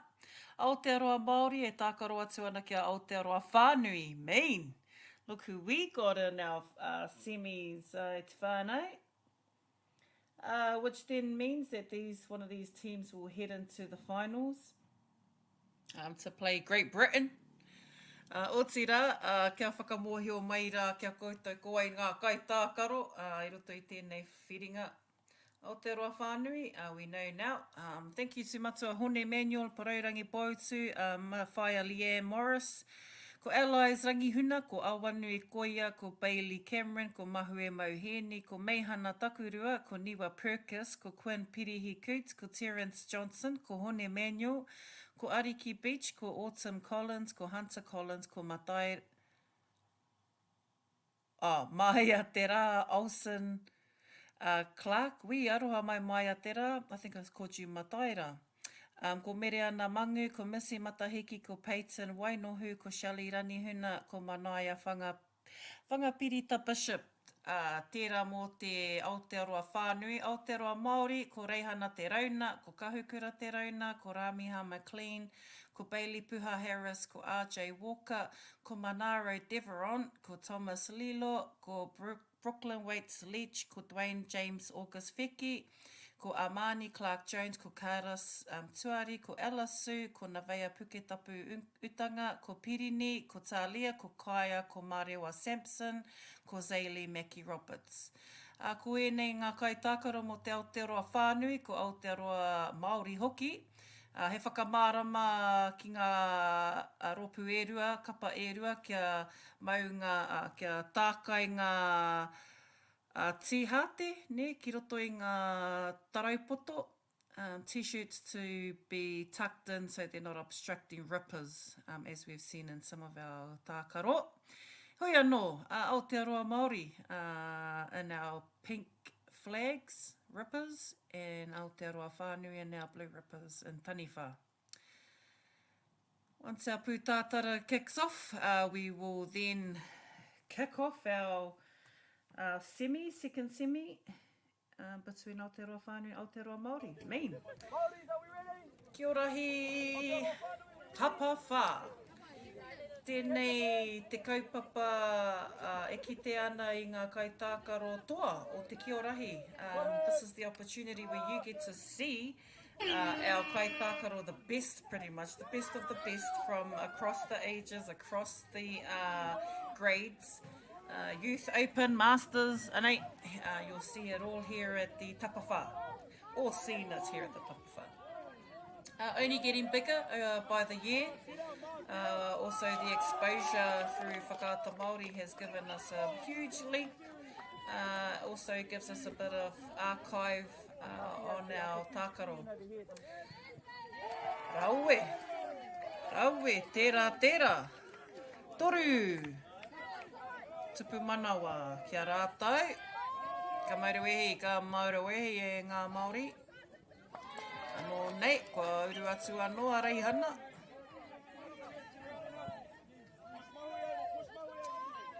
Alright, kua whanahia Talia. Reihana, ki te ao. Reihana, kei te mautonu I te ki. Back into Amani. Amani and Marewa will hold the kaitiaki. And Whānui ki. Ai, mai reira, tūhapa. Tūhapa ina.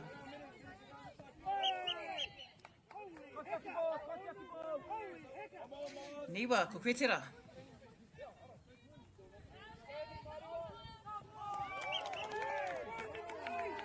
Ai. Mahue.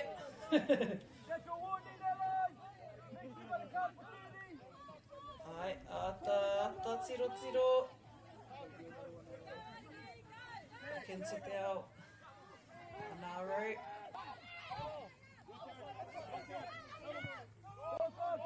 Kiko on Marewa.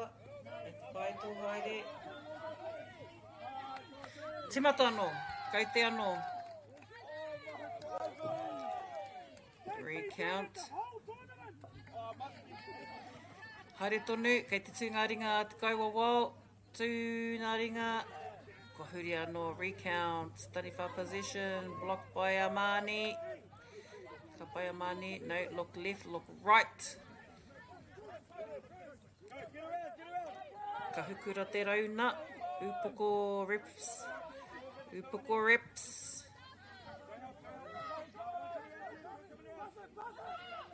Ramiha back into Amani. Amani looking for a guy. Kioba. Ramiha options. Does he want to score on two defenders? Amani and nei kōrero. And Kahukura through. Flag. No tupu manawa, haere tonu. We'll head over to Whanui. Whanui, Manare will jump in to support our girls. Marewa and Amani as Kaitākaro. Niwa, see what Niwa got. Nah, caught by Marewa. Amani back out into te ao. Ramiha, yep, took that offload.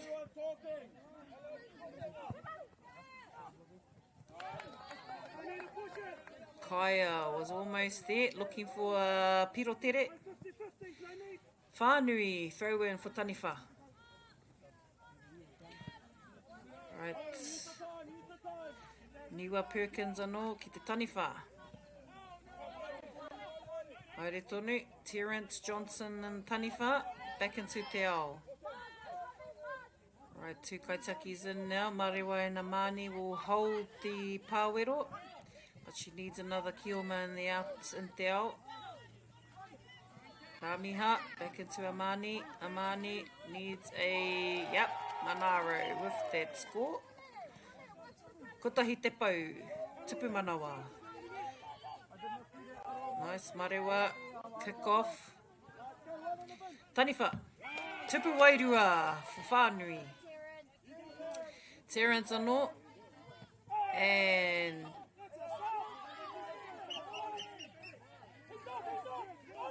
aroha mai. Tera, neha me nā shots, jump shots. Not intentional at the head, but happens too fast at the iwi. Māori. Oh, almost. Hoi anō. Haere te wā. Haere te wā. Tini, whakarereke, whakawhiti rātou. Quick changeovers e te whānau. Aotearoa Māori now in Taniwha. Whānui will take kioma. Whānui usually have Shelley as Kaitākaro. Fire is on cue. Then we've got our usual suspects in the pāwero. Hey, just to let you know, the next Joey is at the sub. Ka pai hoki. So, nā tihai. Koe e whiua nā tihai ne. Whakataka nā tihai. Boom. No need to double and throw them in the air. Nā te aha tēnā. Mine te whānau. Ai, kei konei rā mātou. Hunter with a kick-off from the marama. Yours, Shelley. Ki te ao. Karekau he piro tere. Kai hamata hone. Right, kotahi te pau. Quick switch. Back into the Kaitākaro. Oh, is that even Shelley in there? Might be Peyton. Peyton. Koe atu anō. Alright, Whanui. Reti ana. Karoha Bailey. Haere tonu, bro. Alright, Tupato, Quinn. Got you, Quinn. Aye. Hunter out down here by the ara. Tihai. Oh, Maori te ki. Kahukura. Shot at the tupu.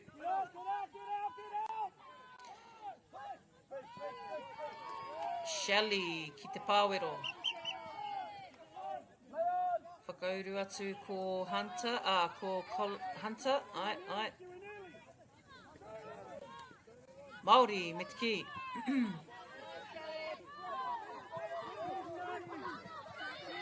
Haere tonu. Peyton. Quinn. Oh, intercepted by Taniwha. Māori ki. Oh, aroha atu. Whanui, nai nei. Kotahi te pau. Tihai.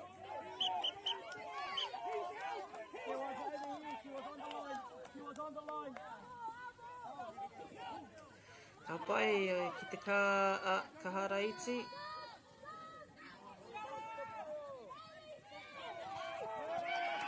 Nāra mā pai, rua nā tupu manawa kia Aotearoa Whānui. Ka pai, Shelley, ki hea tō kioma, intercepted by Māori. Reset any of those pose. Kotahi te pau.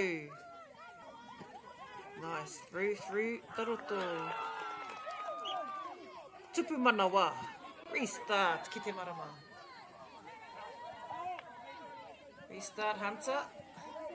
Aotearoa Māori, marking up now. Seeing some of those gaps. Not too much compression actually. No, it's good, they're spreading out. Tini naine, whakarereke. Shelley. Whanui. Get to the pose. We've got players out there, just not close enough to a po. Unless they want to do a little bit of a omatere. That sprints all around, agility all around, off the marks. Karoha Hunter, just short of your kahara nui. Nice block back on side. Reihana and Taniwha. Wha, toru. Nice, straight into the arms of Shelley. Ka pai. Kotahi te pau. Oh, no po, no position, no flag. Tino pai, out of play. Thomas. Oh, aroha atu. Pai Thomas, haere tonu.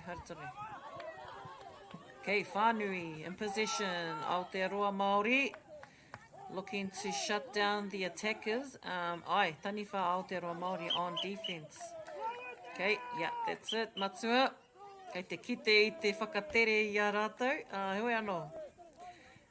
That slowing down might be just causing a little bit of frustration. Now is not the time to get frustrated. Te kōrero ne. Heoi, nā runga I te tākaro te ki o Rahi. He putanga anō tēnei. Tihai ne. Ko nā tihai. Ki ngā hope o tira kia tākai nā tiha te ki roto I nā taraipoto. Reihana te rauna. The little drag jump shot. Ooh. Defenders. Kei roto tonu I te roto. Haere tonu.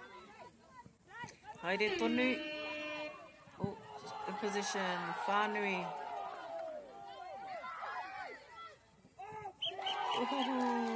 Over the line. Karekau he piro, karekau nā tupu manawa ki a Whanui. Heoi, haurua te wā, half time, Aotearoa Māori ono ki te rima ki a Aotearoa Whanui. Kau e huri, kau e haere tawhiti, ko te wāhanga haurua tēnei. Half time for our two teams, kau e haere tawhiti, noho tata mai, noho peri mai.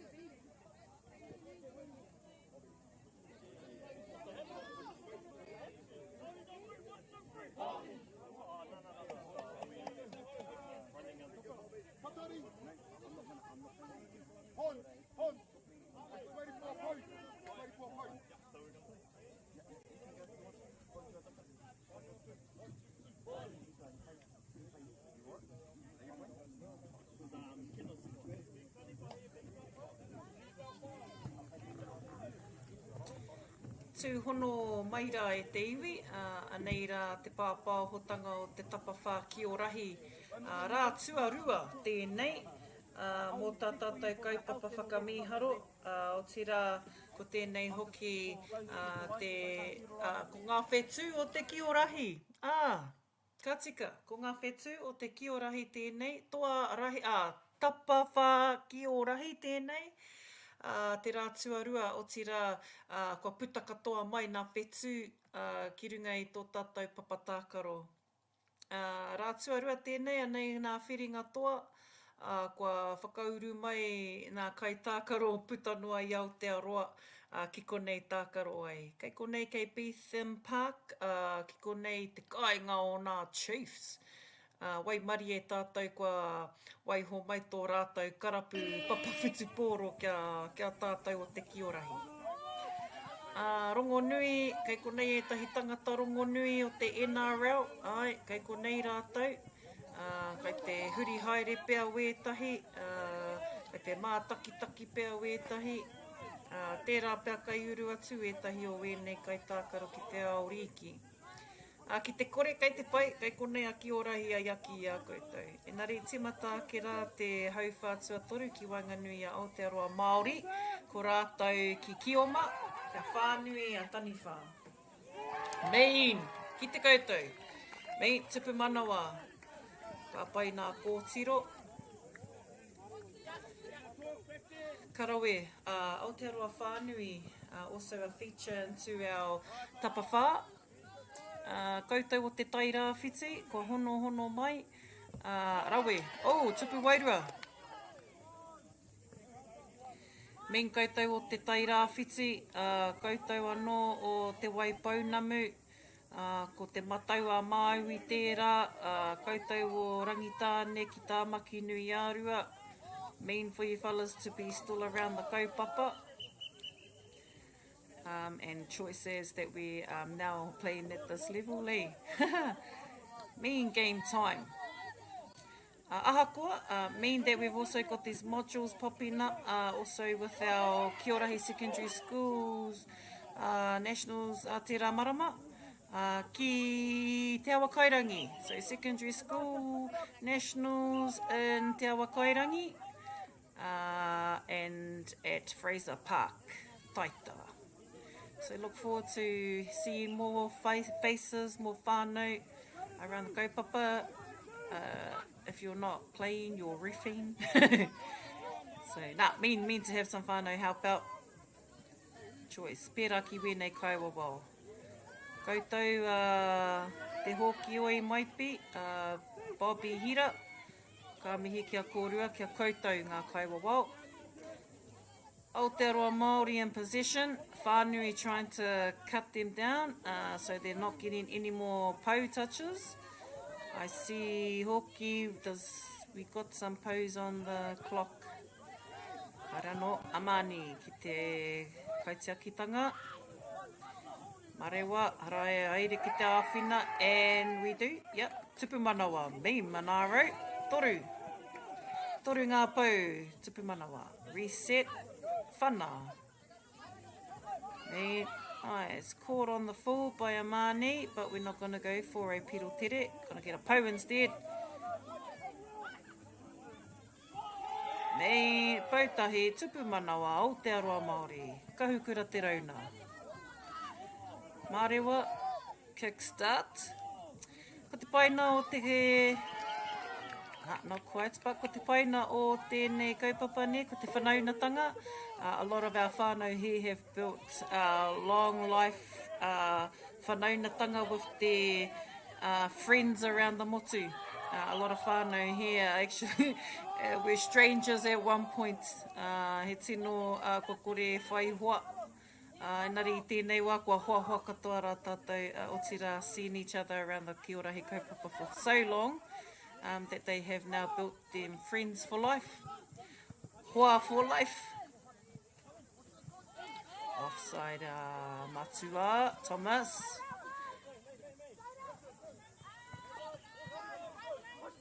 Quick changeovers for Whanui.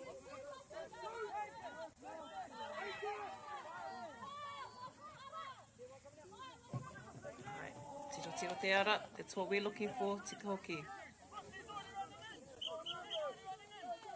Whānui, hone manual in ta taniwha.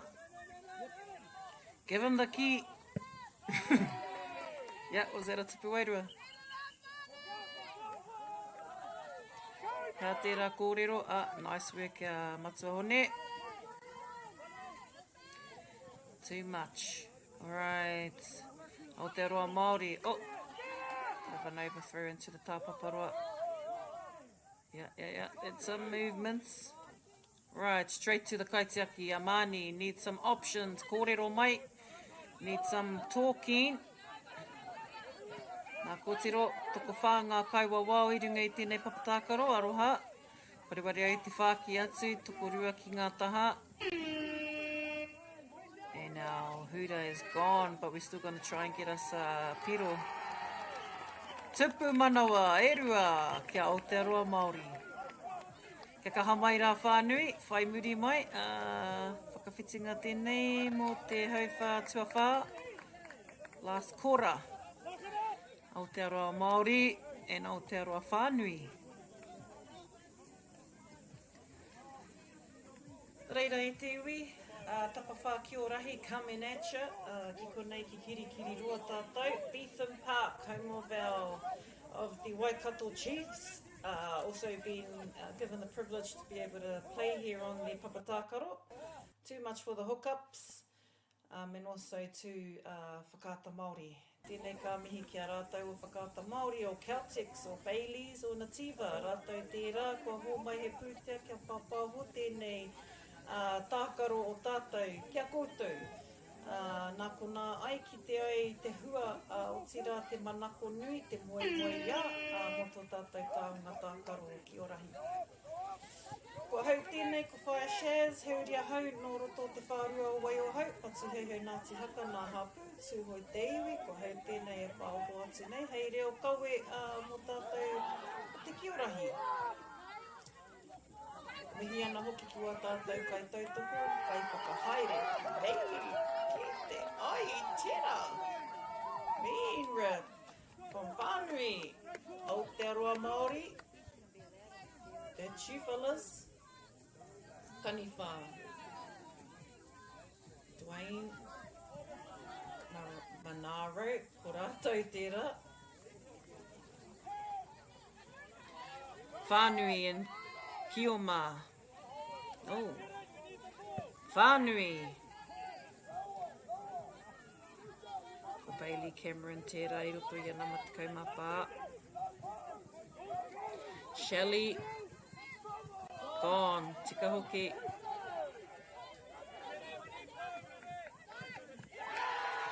Ko tahi te pau. Enari ko tihai ki te roto. Ai. Rawe tērā.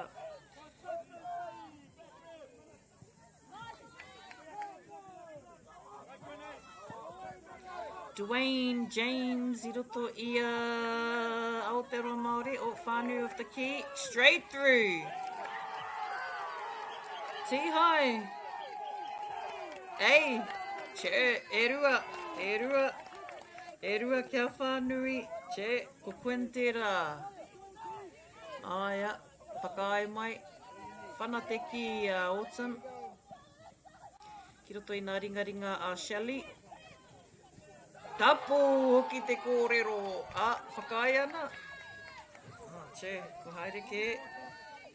Tere ke tō rātou mahi. And intercepted in Aotearoa. Manaro. Yeah. Good man, kapai.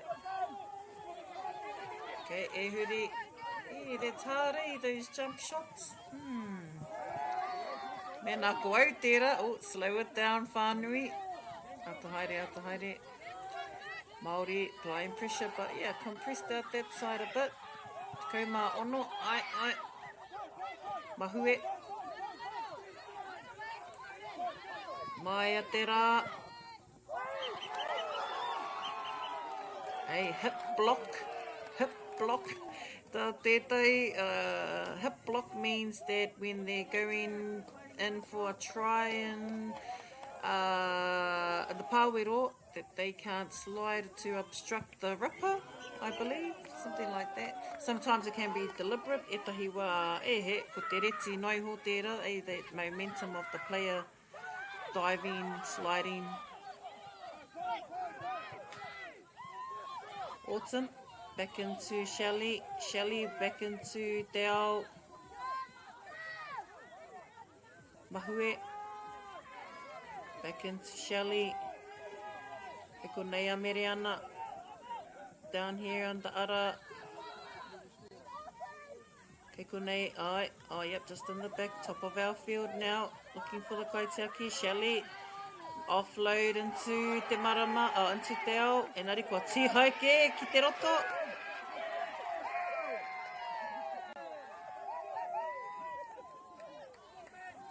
Tihai. Oh, kokore. Not even.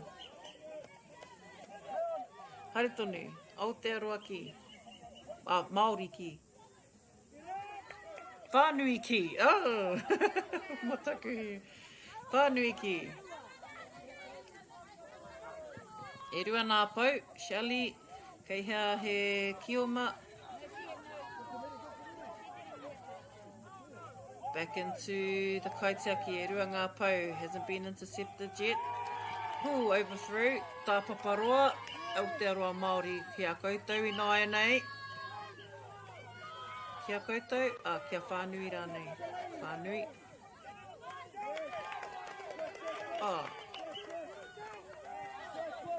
Haere tonu. Whanui. Tiki.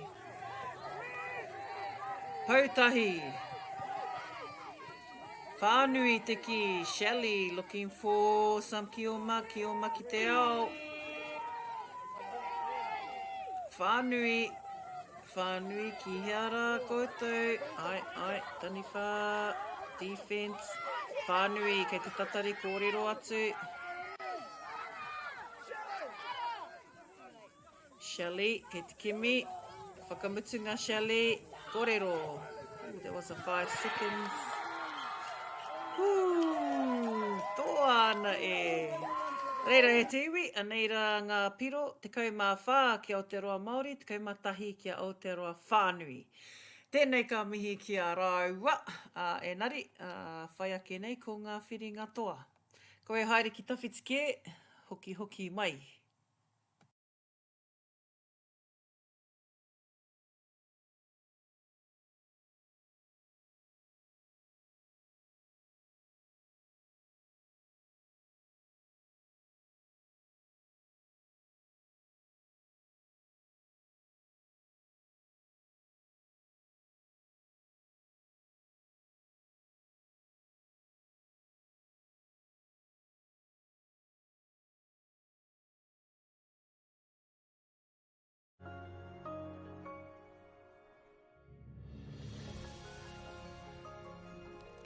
Food is your medicine.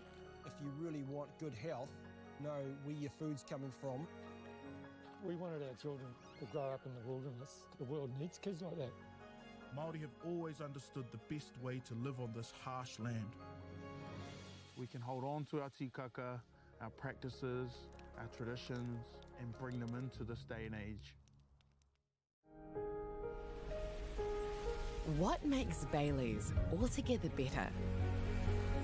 It's the energy we bring to every home, every commercial property, every investment, every development, and every farm.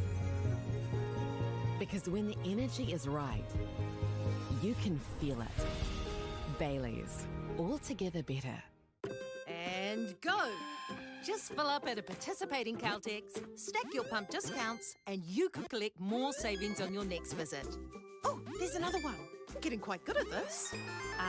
Filling and saving. Feels good. Funding is a real challenge. We know that a lot of schools face that ongoing, and the reality is if you go to a lower decile school in New Zealand, you are less likely to be able to afford to participate in sport.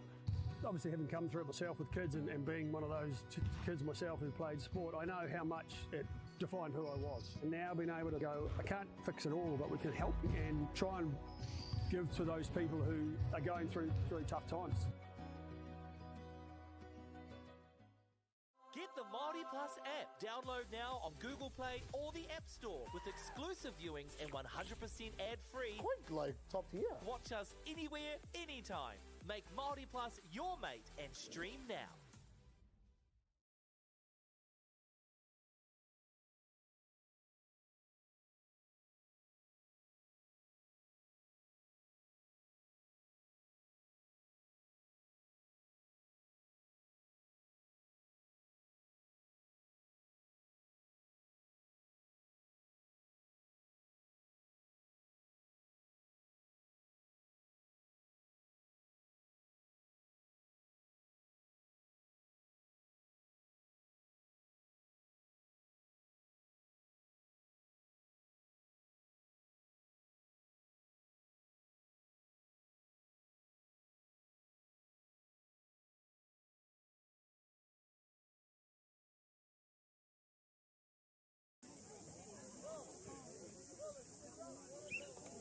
Tau mai anō rā e nā kai mā takitaki. Tēnei mātou o te Tapawhā Kī o Rahi rā tuarua mō ngā whiringa toa. Ki konei ko NZ e tākaro atu ana ki a Samoa. Ko ēnei ngā whiringa mō te tūranga 5 me te 6. A reira ko NZ rātou ko Samoa tēnei. Kia whakamohio atu ko ngā Kaitākaro o roto a Samoa noi. Ko Dreya's huata, ko Murdoch Beckett tamatea, ko Rico Zane Kumeroa, ko Elton Pluden, ko Thomas Hiu Manutafa, ko Riley Finucane, I hope that's right, Akio.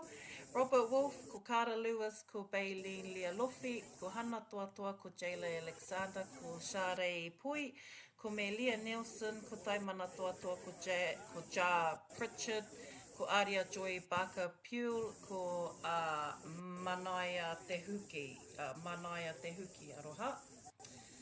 Rātou o NZ, ko whakahua rātou, nari ko Kianu Sio, ko Maharaia Waretini, ko Apere Hama Werahiko, ko te Hoki Oi Maipi, ko te taonga Muru Hauraki, ko te Ao Sampson, ko Masami Sorensen, BJ Walker, ko Makaila Merriman, ko Tā Maia Mihaka, ko Mārewa Wairea Tā Mai, ko Tera Marie Muru Hauraki, ko Mariah Henare, ko Jaylee Tūmai, ko Carly Gaio, ko Crystal Ray Wanakore. Ko rātou o NZ, e tākaro atu ana mō te tūnga 5 me te 6. I mua ake ki te ia Aotearoa Whānui, tākaro atu ana ki a Aotearoa Māori, me te puta te ihu a Aotearoa Māori, nā reira kua uru atu rātou ki roto e tākaro atu ana pēr ki a Great Britain. Tākaro pai, nā All Stars nei. Engari, mā ngā whiringa e kōrero, e whakahua mai.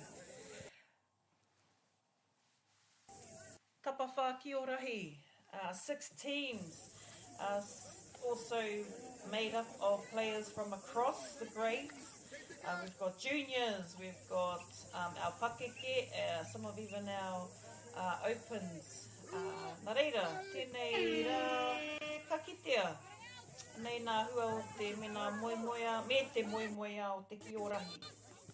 Ki konei ki Beetham Park, te koinga o nā Chiefs.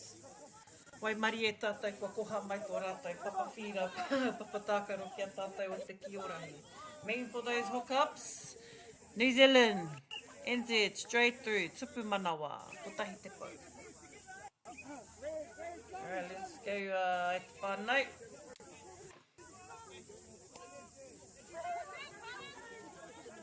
NZ, right, straight away.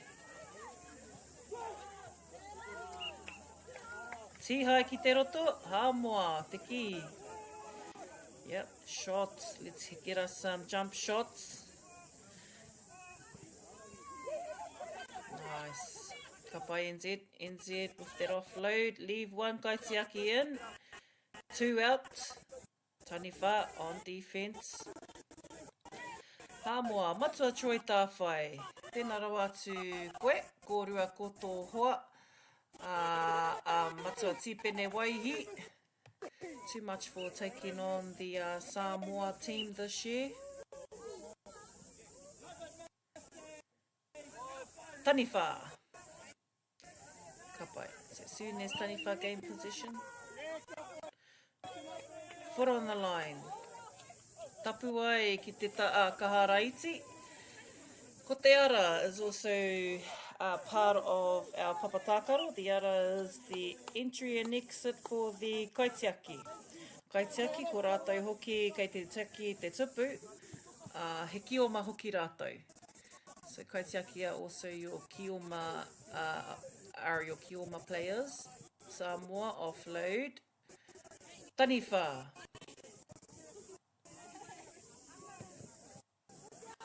Pekerangi, nice though, shot at the tupu.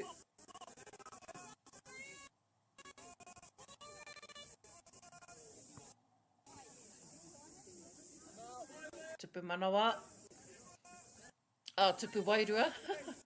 Roha mai, kei te manawa, kei te wairua katoa nei rā. Rāroa e nei, e rāroa mō wā tātou Kaitākaro. Engari ko tēnei te rā, back to back, having some good game time ne. Exposure at another level.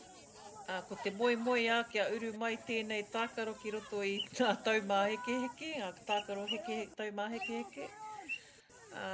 Well, it's a great start that we can even just get some kaupapas around the motu, eh? Big ups to our organisers. Ko tino roa rātou e whakahaere ana I tēnei kaupapa. And without them, we wouldn't actually have something like this, eh? So much exposure for our tamariki. A lot of passion, a lot of finances, a lot of aroha goes into this kaupapa. Engari, anei te painga. Hamoa still in position. Let's get some tupu wairuas on the clock. Nice defence.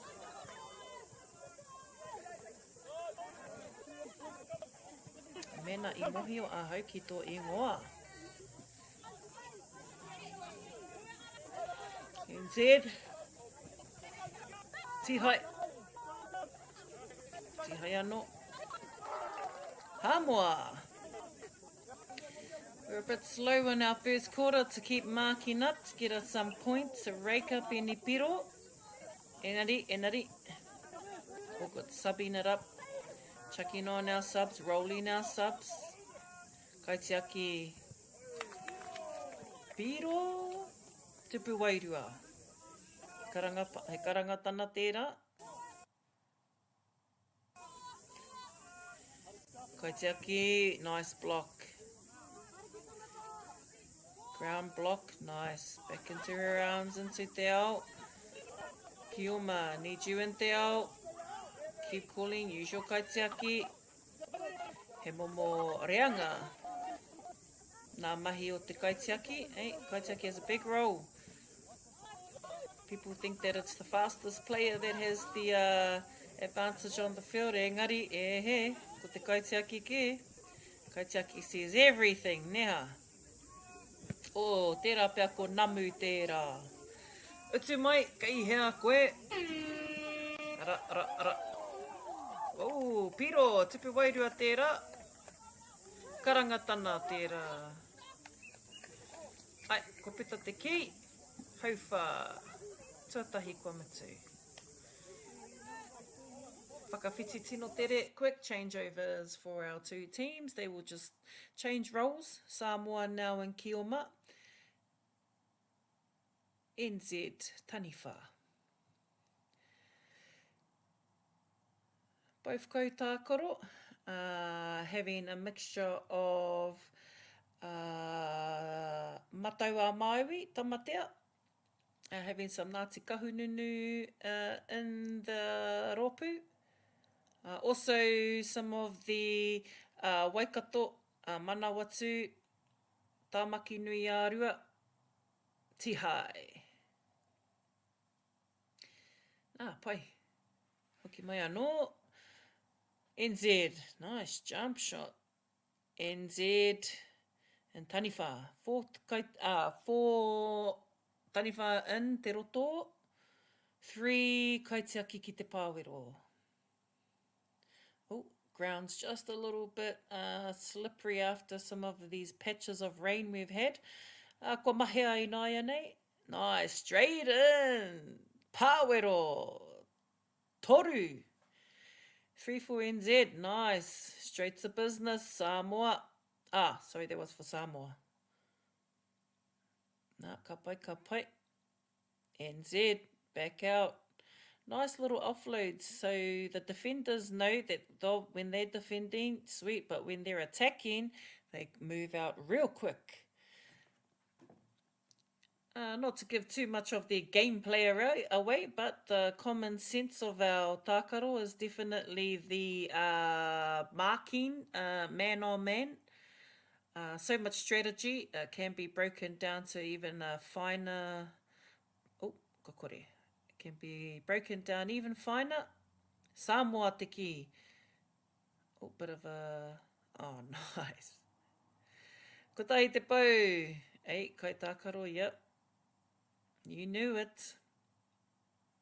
So don't turn backs. We've got to mark those players. Can see ko wai te hunga pai, ko te hunga tere. But big ups to our whānui. We've also had some exposure, not only at these national events, but in our rohe where there are many whānui hosting modules throughout the week. So if you think this is enough to get by, it gets worse. Nah, it gets better. It gets better because more of our whānau around the Kia Rahi kaupapa during the week. Modules happening for the secondary school, Kia Rahi, tūpato ngā jump shots must sub. If the jump shots are too high and starting to hit the face of the kaitiaki, they've asked them to roll and sub. Ki te rongo hoki te rāhua. Oh, switch, Samoa. Toru, nā tupu manawa, rua, rānei. Whana te kia, Samoa. Yep, back into the kaitiaki. Kaitiaki, serve them up some pau. Haere atu anō, whakawhiti atu anō, Whanui ake, Whanui. Oh, watch that push, number 10. Samoa. Tūpato Hāmoa. Ai. Tupu wairua, 2. 2 tupu wairua. Changeovers for Samoa. Samoa, you're right there. Tihai. Ki te roto. Nice effort from Samoa. Moving in on their players just with a little bit of caution. That can happen. Just needs to be a little bit more cautious with those dive through the players, ne? Ooh. Number 2. Ko te Aotearoa, te Ao Samson, ko BJ Wakara.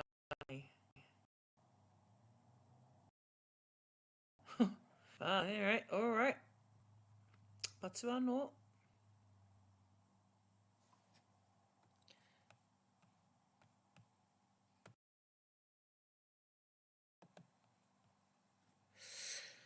Samoa, with another tupu manawa. Che, tino tere ki.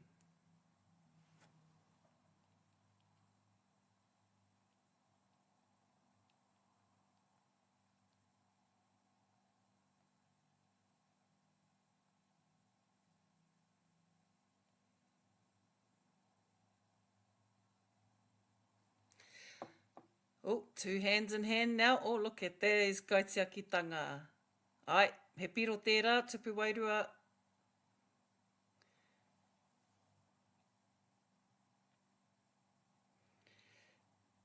Through the roto, rippers on. Toru nā pau mō Hāmoa. Ka pai, haere tonu a Hāmoa. Nice, caught on the full. Not going to get a piro tere though. Huhu, kua tangi te pūtātara. Otira, ko tēnei hoki, te wāhanga haurua. Half time now between New Zealand and Samoa. Kare rātou e roa, not going to be around too long. I guess we are taking up time, so they're going to do quick changeovers. No changeovers too long, not longer than a minute, I hear.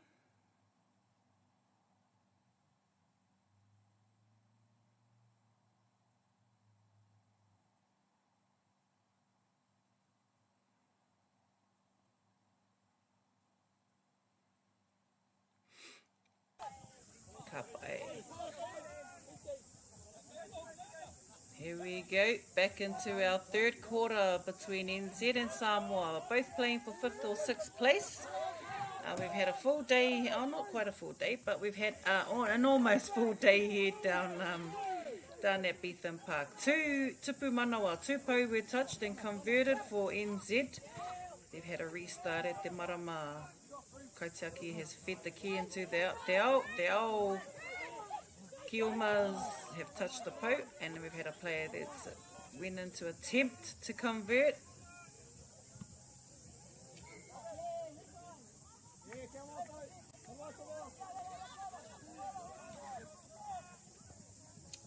Ka pai tātou, ki konei a NZ e tākaroti kia Hamoa. Nice girl. Yep, we in. Nah, she's going to take another go. We've got 4 defenders out here. NZ. Still in. Ripper gone. Hihai. Viewer. We've touched the pou. We've been able to accumulate, collect 3. Tokotoru hoki nā pou nai nei. Tihai. We've got a player that's gone for rippers. Toko whā. Whā. NZ. Toko whā nā piro.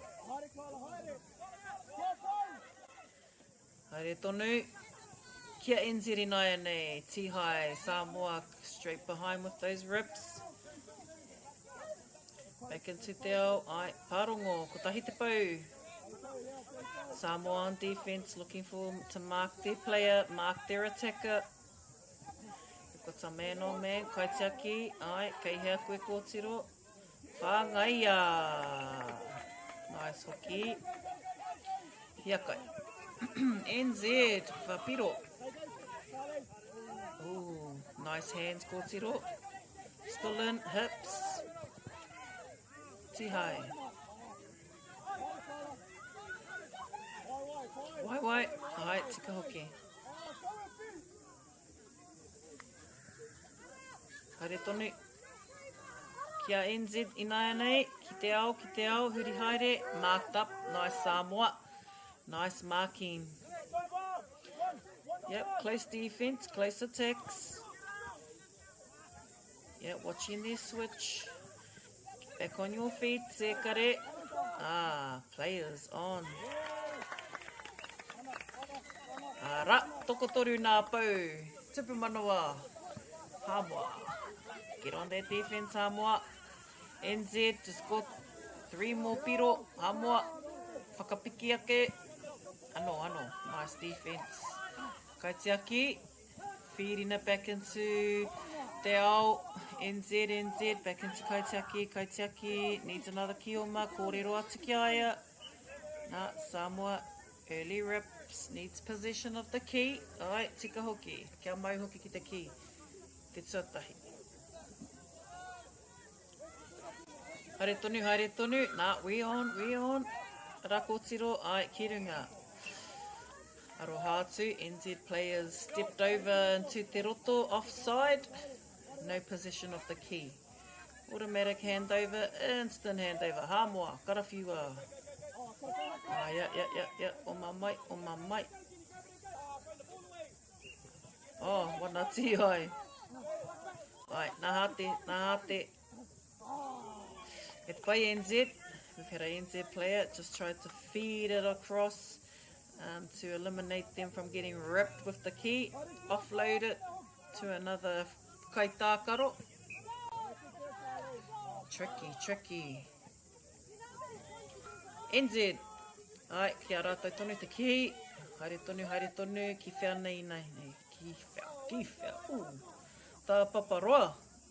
Tani whā. Give us some shots out. Ooh, nice. Defended by our Kaitākaro Kī. Hoi tō ingoa kōtiro. Oh, yeah, ko kore hoki ngā ingoa o ngā oetahi o koutou.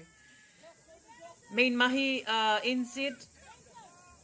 Yep, rawe te kite anō i a koutou, whakapakari ai. Look forward to seeing some of you at the Toarahi. Ooh, did that just sort of curve ball off the foot? Hoia. Skora, whakamutuna, hauwha whakamutuna. It looks like it'll be a quick changeover. We won't be delaying too long. Last quarter between NZ rātou ko Samoa. Samoa also been a new addition to the Tapawhā Kī Rahi. I believe there has just been like a little bit of a four team i ngā nei e toko ono rātou. And as mentioned, tēnei kaupapa o te Tapawhā Kī Rahi, he mea whakataitai tēnei kua arake i runga i te whakaaro kia kaha te tākaro. Ne? We're back here, starting off our last quarter between NZ and Samoa. Samoa in Kioma. NZ and Taniwha. Tihai, double, nice, swift doubles there from NZ. Going for a double eliminates and gets instant handovers. Kia rātou, that's what we want. Hey, getting possession, having possession of the key. Te mea nui. Hāmoa ki. Feed it out. Get some of your Kioma to te ao. Tū kaitiaki in.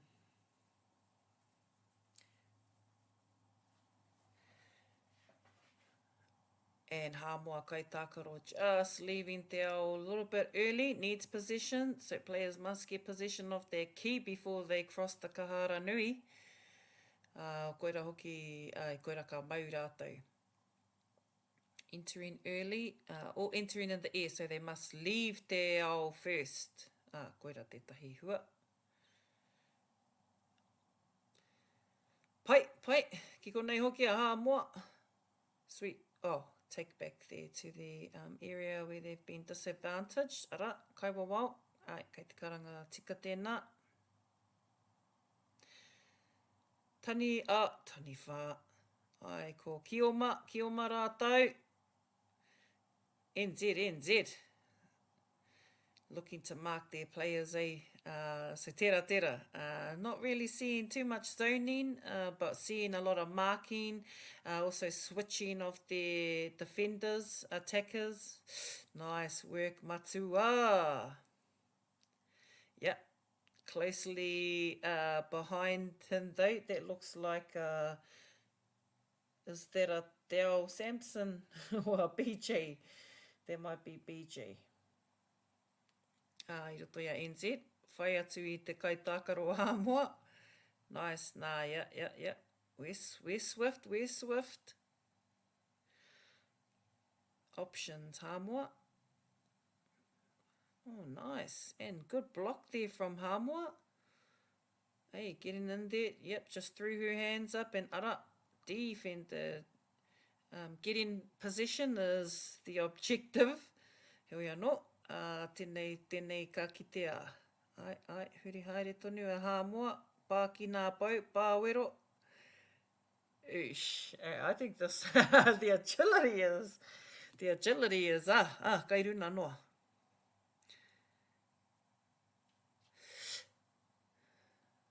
Oh, few mai te rāpito o te Papatākaro. Taniwha to lock the hand lock, the arm lock block. Protecting the tupu, me nā ara tera. So awesome, not awesome, but to see the different styles of protecting the tupu, ai, e momo. Kei tēnā. E tahi ka kite ko tahi.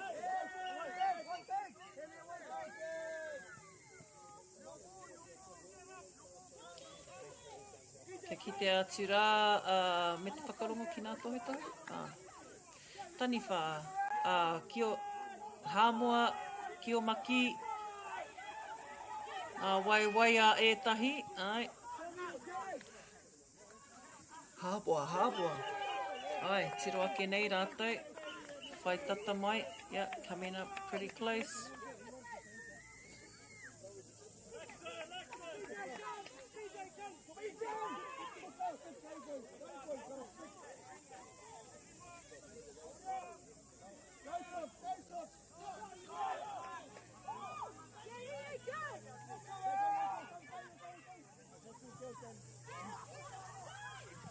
Hare tonu, moa!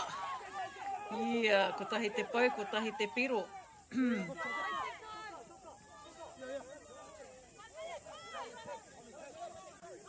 Moa! Ke kaha mai rā koutou, kua toro ke nā piro. Te kauma ono ki te kauma ono.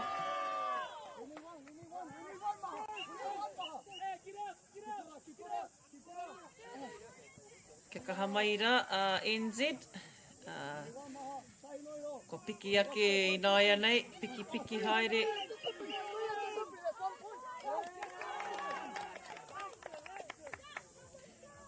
Nā te tupu, kina te tupu nari kaua e pā ki te tupu ne. Te pā koe ki te tupu, tupa tō.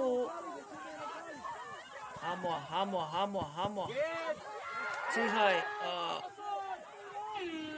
nā, i muri ke wana wai. Tihai anō e NZ. Reira, mitu ana hoki te tākaro ki Whanui a NZ rata ko Samoa. Te kaumā whitu ki te kaumā ono. Tino tata ake nei. We have our 5th and 6th placing.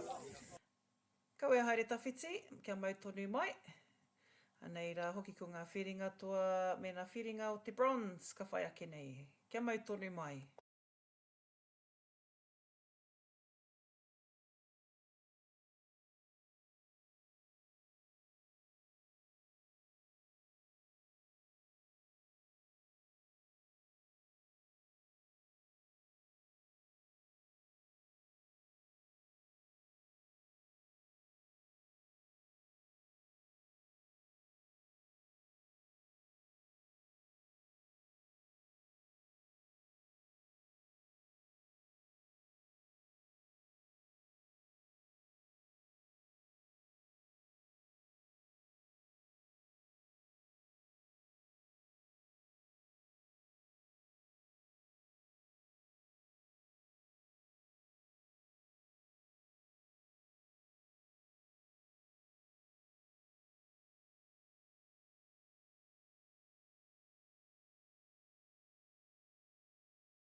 Ka mau te wehi e te whānau, whakauru mai rā kirina i te tātou papatākaro o te ki o Rahi. Ki konei te kaupapa o te tapawhā. Ki konei ka kite ai koutou i ngā whetū, i ngā toa, i ngā toki o te ki o Rahi.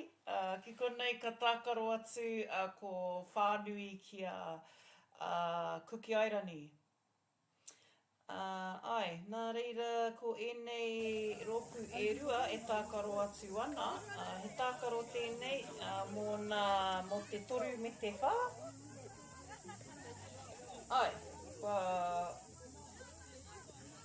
uru mai hoki ko ngā ko Cook Islands rātou hei tuawha, ko Aotearoa Whānui hei tuatoru ake nei. Ai, ka mihi atu kia koutou o Kuki Airani, nā All Stars. Tēnei, ka mihi kia tātou katoa, ne, o ki Wainganui o te kaupapa ki o Rahi. Kei whea mai, if there's any other tākaro out there, hei aha noa te riki, hei aha te pā whutupōro, hei aha te rui te whutupōro, ko te ki o Rahi ke. Ka rehe tākaro tuatu i tēnei. Anyone know another sport that's played on a circular field? Nā, so, anei ke te tākaro. Ai, kua rongonui a ki o Rahi, kua rongonui te pūrākau o Rahi tūtaka hina. Tēnei e whakatinana nei i tana pūrākau ki te ao Whānui. Ki o Rahi not only played as a sport, as a physical tākaro, but also being able to use as a model of care, as a model also of practice, a model of living even. A lot of Rahi's travels have been around a journey. Anei hoki tētahi ara mō tātou.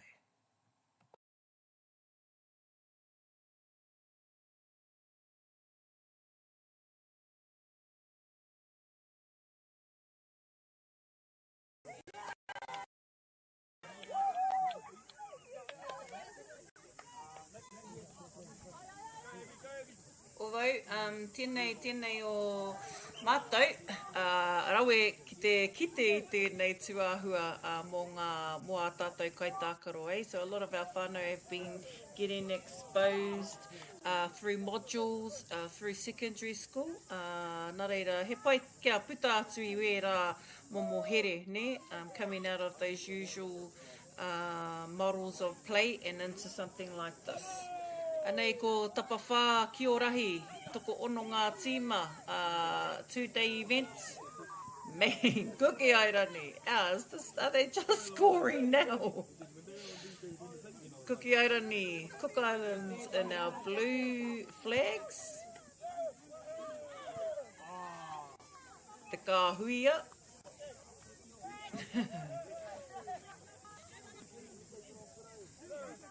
Tērā.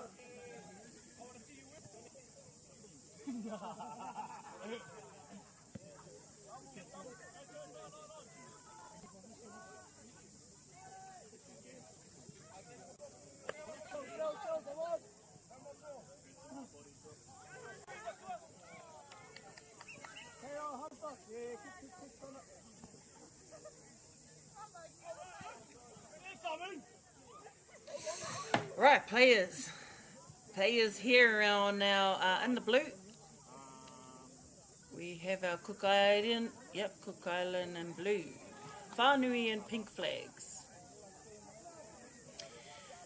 Now these teams have played for 3rd and 4th position in our fixture. Nā reira, ka mihi kia rātou o Aotearoa Whānui. Still moving our ki around Cook Island. Aha kua, he haututu noi ho. Pakia are mai rā, first quarter between our Cook Island and Whānui. Diamond and Henry, our kaiwawau, mō tēnei tākaro. Aotearoa. Whakahoki mai rā koutou ki te papa o Toarahi. Taniwha, shooting at the tupu. Taniwha in the pūrākau aspect, mimicking the move of Utumai. Utumai was trying to defeat Rahi. And that is how we get the taniwha. Kioma are representatives of Rahi himself, and they are representing him as he pursued his wahine, tiarakura pake wai, nako nā ai puta mai tēnei pūrākau. Matatau ana wā tātou tīpuna neha. Tino koi rātou. Ka pai kōtero. Whānui with an attempt at the tupu. Pau te wā. Kuki airani, kuki airani.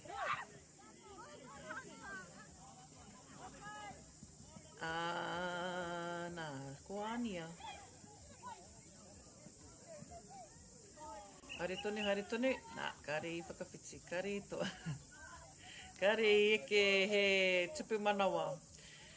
Quick changeover though. We will have those quick, swift swap-overs. Nā te mea he hauwha noiho tēnei.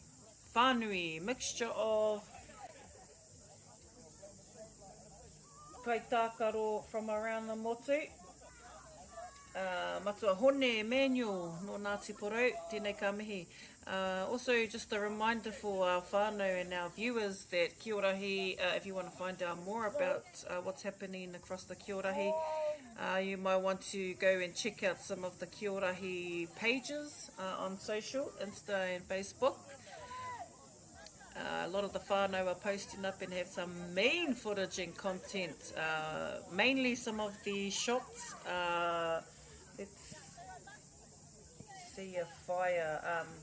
Actually, let's just whakanui Ngāti Porou ki o Rahi. Because ko rātou hoki ngā mea tino ātāhua me wā rātou whakāhua. Penny visuals e te whānau, penny visuals. Go and check out Fire and her mean as shots. I don't know if she's here today, engari kei te pai. Because I know if she would be here and we would have some real crispy shots. Engari, tēnei ka mihi kia koe whaia, penny visuals and your mean as photography around the Toarahi, ka mihi. Koutou hoki o te tai rāwhiti, ka hanei ki te poi te Toarahi ki roto I te rohe Whānui. And mean, I hope it is encouraging more of our whānau out on the coast to keep up on the Rahi scene. I mean, this is, me pakari kātika. This is hara tēnei te tākaro mō te huna māngere. Engari, māngere mai, toa mai, ko tēnei te tākaro mā koutou, mā tātou. Aotearoa Whānui, just slowly moving it around, not seeing too much dynamic, but just like that, and then the cookies will take their key. Koe tino takaroa, nā reira, we whai wā ki te kohi haere e tahi pārongo. So when the kioma touched the pou with the ki, ko te pārongo tērā. It's called a pārono. And that means that you need to have possession of the key to be in play, and you need your two rippers ki tō hope. Ko āta haere hoki tēnei tākaro, ko kore tino kei te āhua ngau, heke ngā ngau. Engari, tiro haere tonu, ki te ao anō te kioma mō Aotearoa Whānui. Kaitaki coming out of the pāwero. That can be a tricky one. Hey, don't be sleeping. Don't, mark him up. You've got players really setting up on the in te ao. Tihai, but offload. Tihai. Through te roto, kuki airani ki.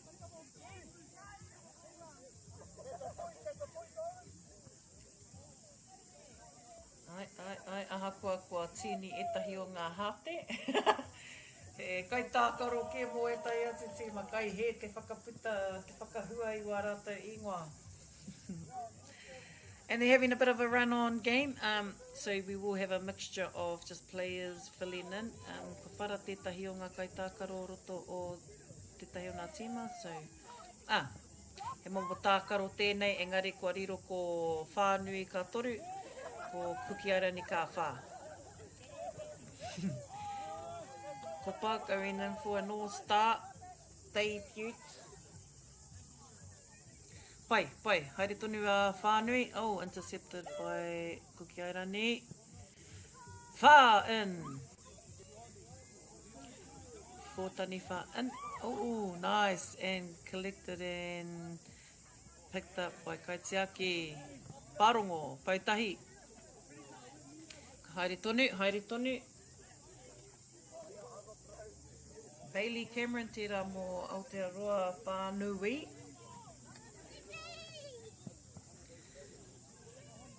E rua, toru ngā pau te rongo. Toru ngā pau, haere tonu.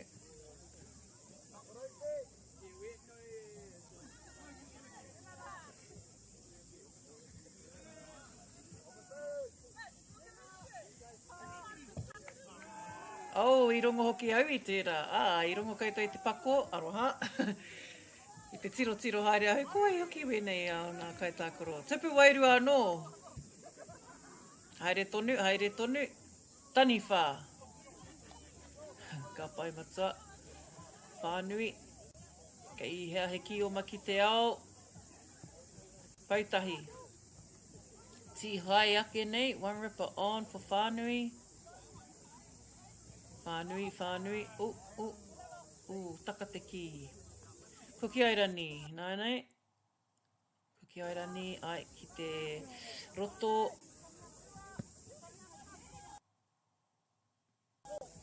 Tani whā. Didn't get them a tupu wairua me tēnei wā. Huri atu anō rātou. Bit of a half time. Ai, haurua Aotearoa Whānui. Rātou kukiairani. Ko āta haere rātou I tēnei wā. Kei te kite I nā tinana. Hei. Ko te mea ke kua mahea. Nā reira, koe haere tawhiti. A bit of a half time.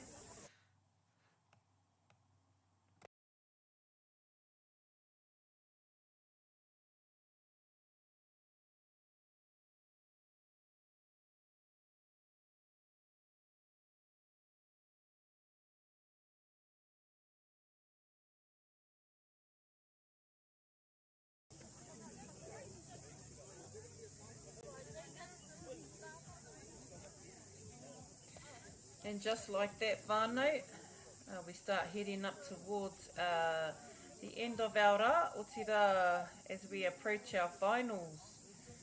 In our finals, we will have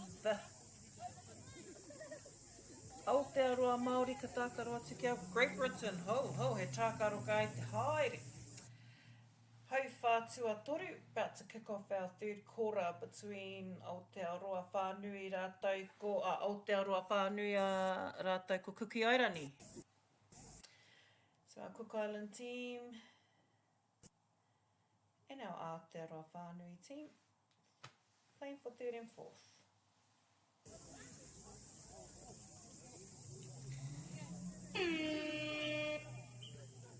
Start of our third quarter between our Whānui and Kukiairani timas.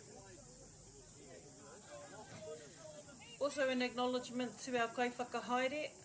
Our event of our Tapawhā Kī Rahi has been in the process over months to help organise and get this kaupapa out for our whānau. And anei te hua, seeing a lot of commitment from a whānau and also from our whānau that are on the sidelines prepared to help. So this is where how Rahi has gotten this far because of the support from all of our supporters out there. And if you're a supporter out there watching, would love to have you around the kaupapa more. O tira, kuki airani ki te ao. Po touches, po touch, ai. Te rua ngā po. Alright. Ripper gone. So player must have 2 rippers on to be in play or to even have possession of the key. Early rips, late rips, kare taia. Early rips is where the player is ripping when they haven't even got possession. Late rips is when the key has gone and then they've gone for a rip. Quick play though, as we've seen, as we see around the Toarahi. Ai, tino tere, tino tere. If you can keep up, if you can keep up with the commentary, then I'm sure you can keep up with the actual play. Engari, tēnei. We've upped the antics. Nearly there, our kupa. Nearly got you a piro. Ka pai ko tira, good to see you in te ao. Ka pai, haere tonu. Filling up the team, the cookie team, eh? Well, ka tika. Haere tonu cookie. That would have been nice. They could see their gap there. All right. Could see that. Aotearoa Whānui, taniwha. Nice. Yeah. Bring the kōtiros in for a blat. Bring the kōtiros into the taniwha. Tute roto. Matua hone manual. Ai, matua, you know. Must get back onto zone. Get back into your position. Get back on side. No feet can come up too. So if you're in reaching into an offside, your feet need to be onside. Nice jump shot and block. Is that a piro nā te mea I pā te kaitiaki ki te tupu? Hey, feet, yeah, are a big thing. They're big as in their feet must be behind the line there. Ai, Beetham Park e te iwi. We've been down here for the last 2 days. Tēnei te rā tuarua. Mihi ana ki ngā te kāinga o ngā chiefs. Rā ko ngā rangatira o te whitipōro ki konei ki kirikiri roa. Yeah, we ripped their fields up down here. Nah, but the Toarahi does do that. Oh, Toarahi does that to all these fields. Mea rawa ke UFO ke ngā whira. Koina ka hōha Pākehā kia tātou. Engari, kei te pai. Te Kiorahi te taonga nei, Kiorahi te kaupapa. Me mahi there from our 2 teams. Aotearoa Whanui, Kuki Airani. We've had 6 teams in here throughout this kaupapa tapawhā. And it can grow, and it will grow, e te iwi. If there are whānau wanting to get more teams in, then you better train them up. You better start training them now. But hey, whānui ake ngā tīma, more chances for exposure. Kaiwawau also, so bring your kaiwawau with your teams. Haitera. Do with some more referees.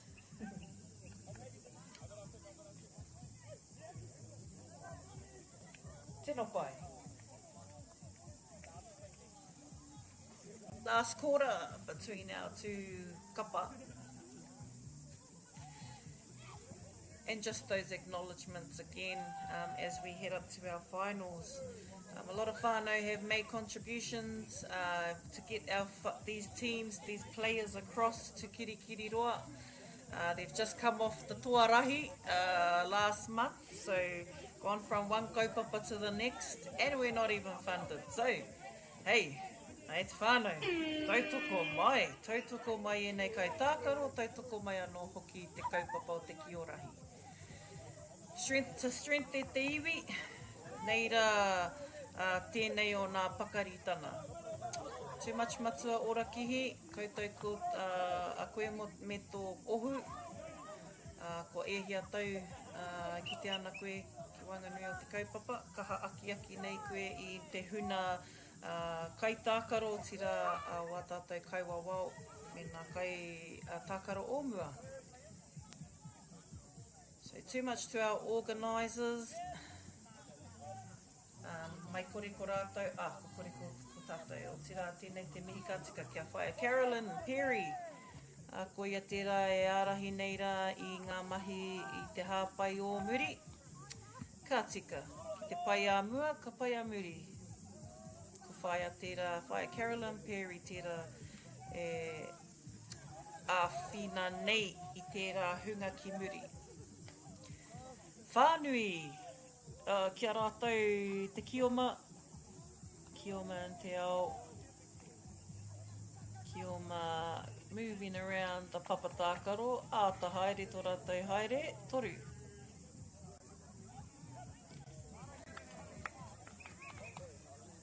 Tupu manawa, toru ke nā piro kia Aotearoa Whānui.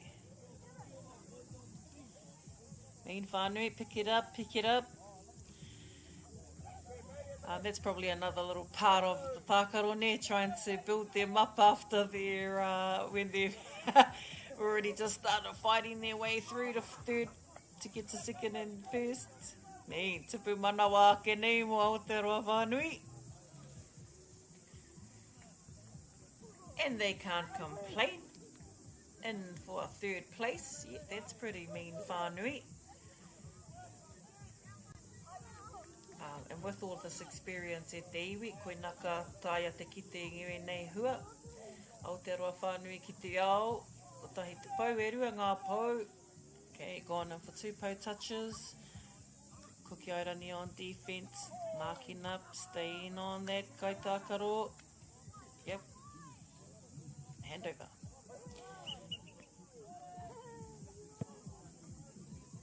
Ano. Rima, wha, toru. Those little trip shots. Oh, haere tonu te wā, kua mahe ai nai nei. Kua kore e tino kaharongo I te ua. Kei te pai hoki tātou kiko nei ki kirikiri roa. Haven't had too much of a weather warning pērā ki etahi o ngā o ngā taone ki roto o te waiariki ki konei hoki. Nah, they've been all right. O torohanga, ka aroha kia koutou. You've got a bit of a weather warning. Nei, tupu manawa. Nice work, boy. Ka tira. Oh, ka mamai te poho.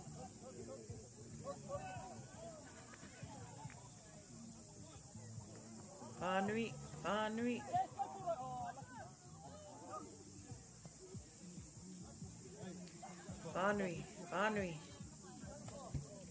Kiko nei te ki. Ai. Spread it around. Oh, gee, you're gonna have a run now, hoki. Oh, yeah. Set him up. Tupu manawa. Yeah, hard to get some of these ones off, eh? As soon as they start getting those little scores, start scoring on everyone. Oh, they're away. Tera, neha. Nari, pai.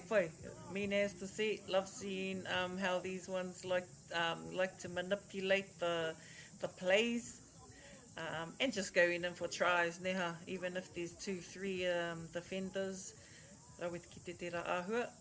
Our key still alive in te ao, hasn't been intercepted by a taniwha. Taniwha aren't getting too hungry.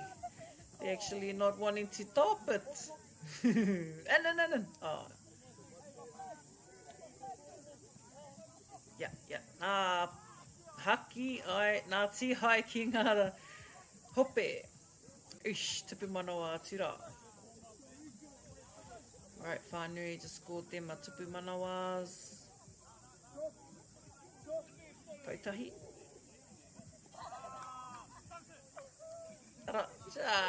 Missed him. Yeah, he just walked through the roto. Hone. Hoki pērā tu. Ai, kohi pau te mahi. Ooh, Kuki Airani, they want to try and score. What's good is that nā wahine, it's good that these wahine don't give up. They don't care. Ia tupu manawa, e toru. Ka mai te wehi e te whānau, kua mutu tērā tākaro ki Whanganui a rātou. Ara ko nā piro o tira 3rd and 4th place. Aotearoa Whānui and Kuki Airani. Koe haere tawhiti, hoki mai rā mo te whiringa toa ki Wainganui i a Great Britain rātou ko Aotearoa Māori. Kia au tonu mai.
hono mai rā e te iwi, kua hoki mai rā koutou tātou ki tēnei whiringa toa ki Whanui i a Aotearoa Māori rātou ko Great Britain, Kua whakauru mai ko nā uri a kāwana krei ki roto i te whiringa toa. Nā ko nā ai ki te ai tātou he toa ka puta mai. Nā reira, Aotearoa Māori.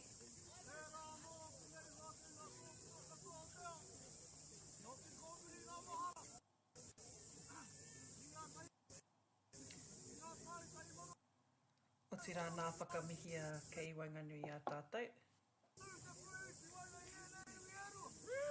Ai.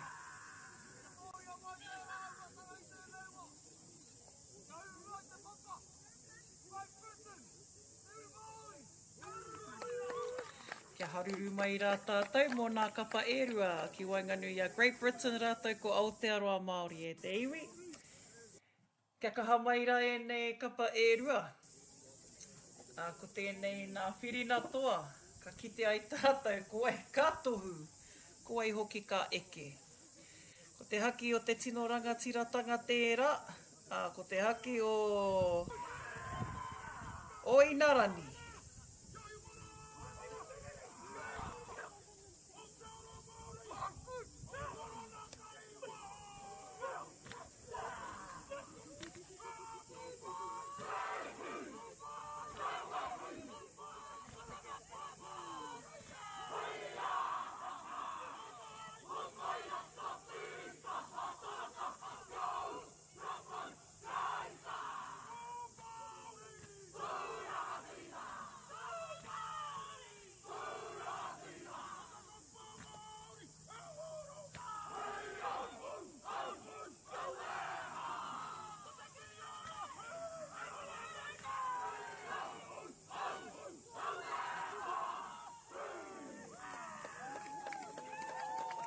Ko te Rahi e nunuru nei e te iwi, kei konei a Aotearoa Māori, tākaro atu ana ki a Great Britain.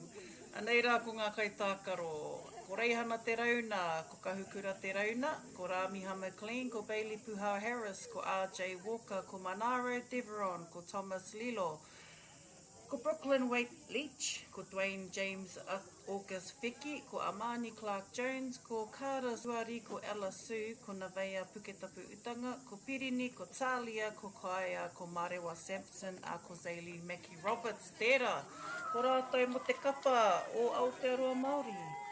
Great Britain, we've heard them before. Nei anō hoki nara te rōpū.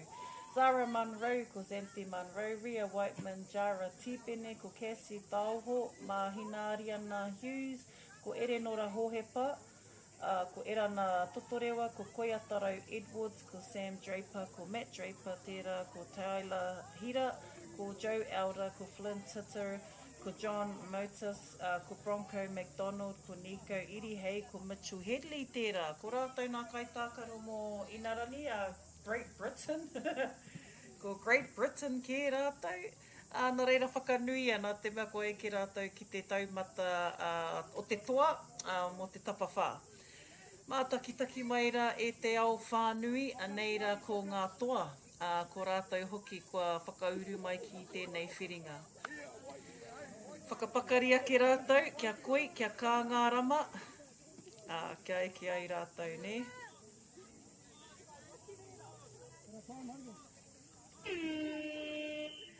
Toko whānā kaiwawau, kua huri anō hoki te ara ki tērā te pito ne. So Kī just got into the tāpapa off, Great Britain. Ka re roa, kua haruru mai tēnei taha o Aotearoa Māori. Ramiha, with a jump shot, engari ko puta atu. Aroha. No, those passes just go in overthrow. Te kau. Kāras tuari. Reihana. So our ara has changed to e te whānau. So your ara is now on the opposite side. So if you see them not running out through here, ko mohio koutou. Taila hira with a pau. E rua ngā pau. Toru ngā pau. Still in possession. Great Britain with the key. Great Britain looking for a ki oma. Ai, erua. Restart from the marama for Great Britain. First to score on our papa. First point scored by Great Britain.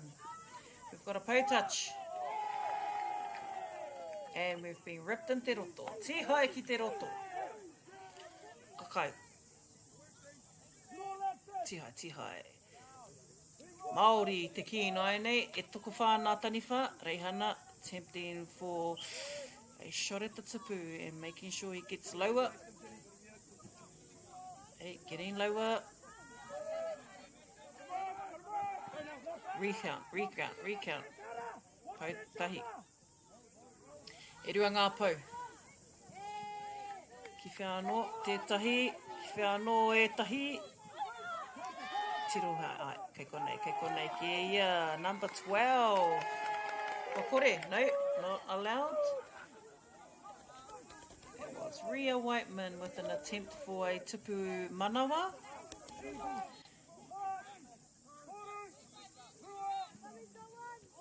Ooh, ka aroha.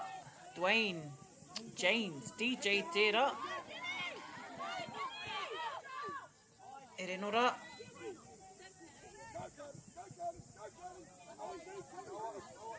Mahina as Kaitākaro for Great Britain. Great Britain in te ao. Po. Nice collection. Read it well, Tyler. Tokotoru. Kia Great Britain. Fast mahi there, Tyler. Yep, in there. Ka re te makarona. Ai, put it down. Ai, lower e te kōreroa mat.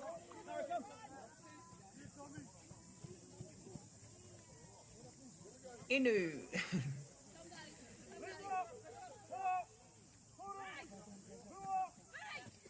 Nice block there from Kaitākaro Mahina. And again Mahina. All yours, Kōtiro. Dwayne James tērā, and with those tricky jump shots, anō Dwayne James August Feki.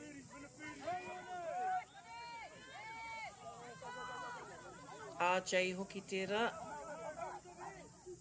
Aroha mai, ko RJ tērā i rikuto e te nama tikau mārua. Oh, and a hapa there from Great Britain. Going in to attempt those po touches, convert them. Hoi anō. Another one, RJ. Ki raro iho. Ka reipa. Nice. Atu anō, RJ. Hopukina e ngā Kaitākaro o Great Britain.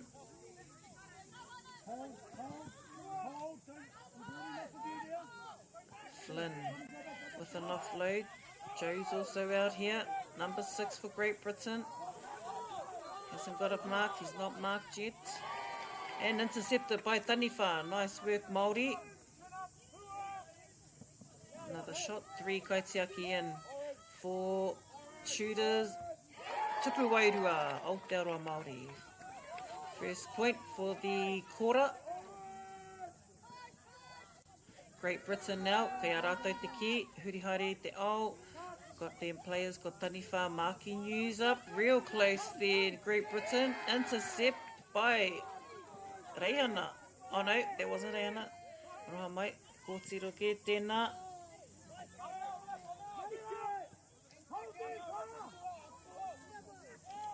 Still in te ao. And gathered by Kahukura.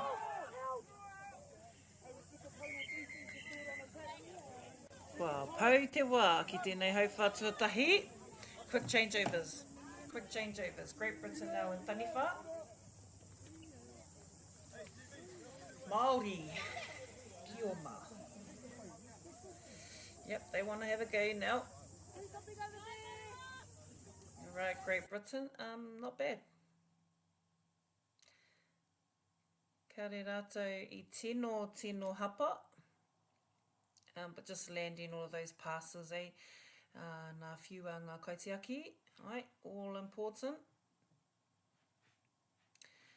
Here down at our Beetham Park in Kirikiriroa, i te whānau, we've been down here for the last 2 days.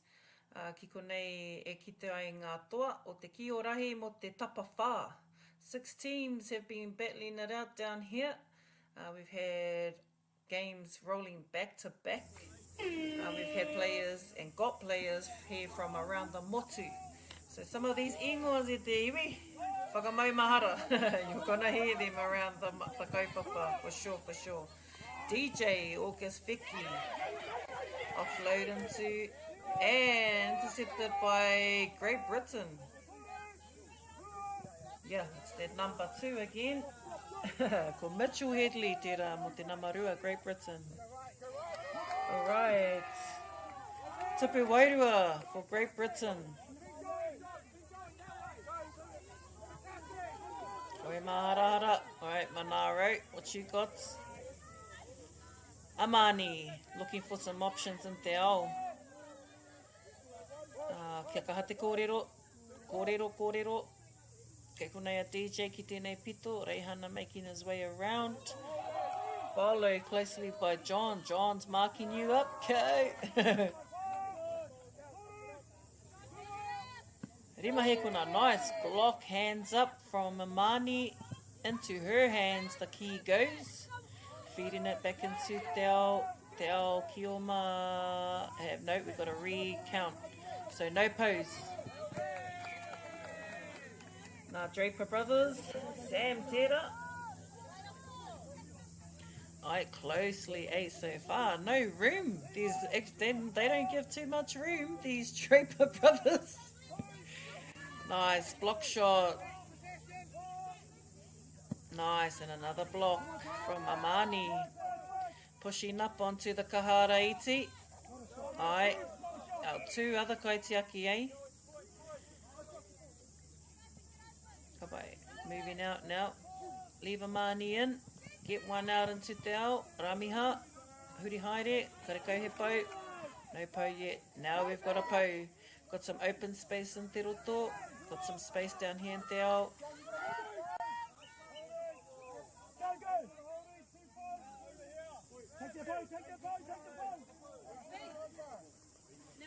Nā reira.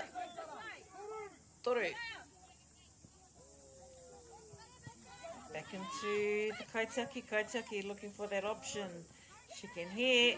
She just needs to see. Linking that key to the right. Kaitākaro. DJ. Offload to Manaro. Pakuhapa. Yeah, iki te koe Manaro. Some of those little mistakes. Ka hapa. No, so player has dropped at the same time. And landing it straight into the hands of their Kioma. Tihai. Tihai. Tapawhā Kī. Haere tōne me.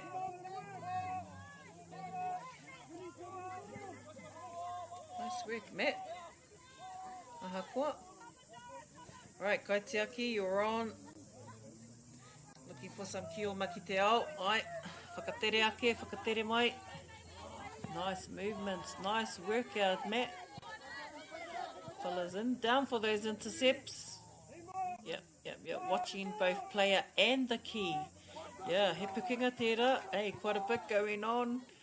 So just think on how, kei te whakaaro, kei te tino tere hoki te rere o ngā whakaaro I mua o ngā tapuai. Brain going before your feet. Tēnei hoki a Aotearoa Māori ki te ao. Yep, ko ngā pau. Tērā te pau, ko tūnā ringa. Feeding it back into the Kaitākaro. Kei hea, kōrero mai Kioma. Nice kāras. Rawe, tipu manawa kia Bailey. Ko tahi te pau, tahi te tipu manawa. Bailey Puha Harris tērā. No Aotearoa Māori restart. Back in, and Great Britain. Nice defense, Amani. Kahara koe, focused. So yep, landing those passes is quite important. That might be back on to the drawing board for Kaitiaki. Tyler header, dangerous. watch out for Tyler in a good way. We've got some real good, instead of Ken, got some mean mahi happening out there in Waihora. Nako nā ai, ka ki te tātou. Rāmiha, after you too, e tama, watch out. Kei te mātakia John, kei te maua John, ia koe. Bit of pressure out there in te ao. Ko haere, ko hu te pūtātara. Haurua, half-time between Aotearoa Māori, rua. Kia Great Britain, rima. Ko e haere tawhiti, kia mau tonu mai. Quick changeovers for our half-time.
Kia whakaeke mai rā anō wā tātou Kaitākaro mō te hau whātua toru.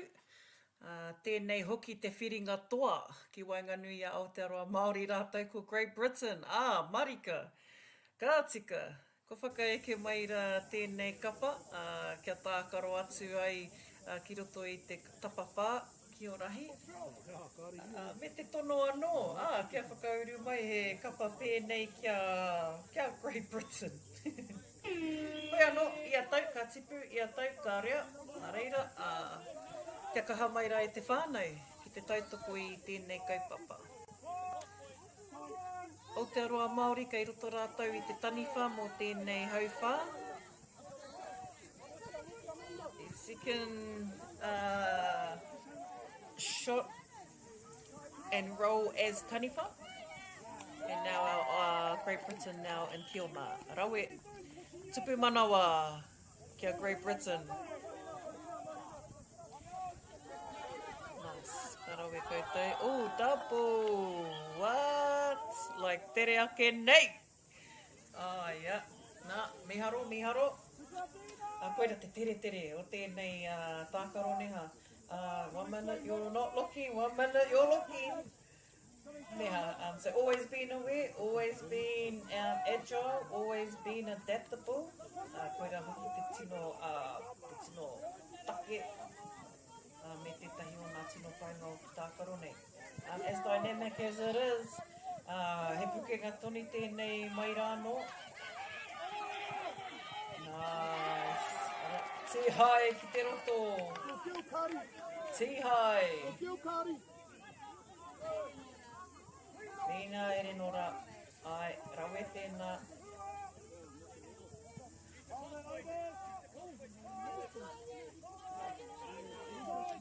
Haere tonu rātou. Ko te whiringa toa tēnei. Nice block from Kaitākaro.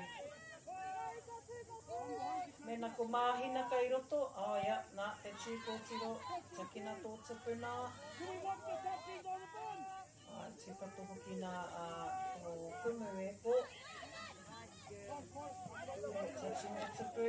Also results in getting tipu wairua for taniwha. Koira tērā i roto ki o Rahi. Tailahira, kautahi. Kautahi. Hiro. Hey, no. Go away, watu kia Tyler. Yeah, Tyler, you're away. Ko koe tētahi o nā Kaitākaro tino tipu nei nā tau. Seen some really good development from you, Tyler, over the years. Yeah, nā NZ rep. Ka mai te wehi. Manaro with a jump shot. Yep. Mean jump shots too, this kid. And I can see now is kwa heke haere one few. So, yep, Mina Manaro making your adaptations, trying to get lower at the tipu. Oh, cut it out. Nah, yep, he saw that. Nice work out, Tyler. Like, that's how swift that cat is. You don't even see him. Oh, nah, yeah. Like, kukwete rep. Yeah, get him in your team. Eh. Yeah, tera. Great Britain. Whakauru mai. Nah, ke kaha mai rā koutou. Māori mā. Reihana te rauna. Ai. Whakawhiti mai. Great Britain still on your fella's tail.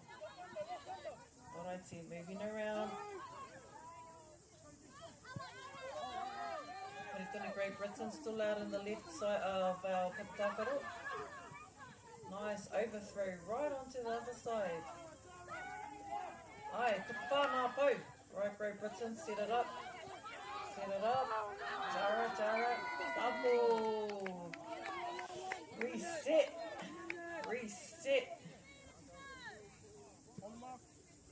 Aotearoa Māori Kī.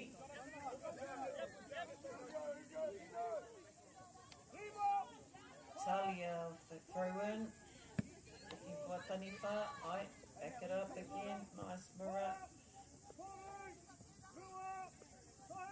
Amiha. Aye, tana ringa poika. Throw in. Taniwha Kī.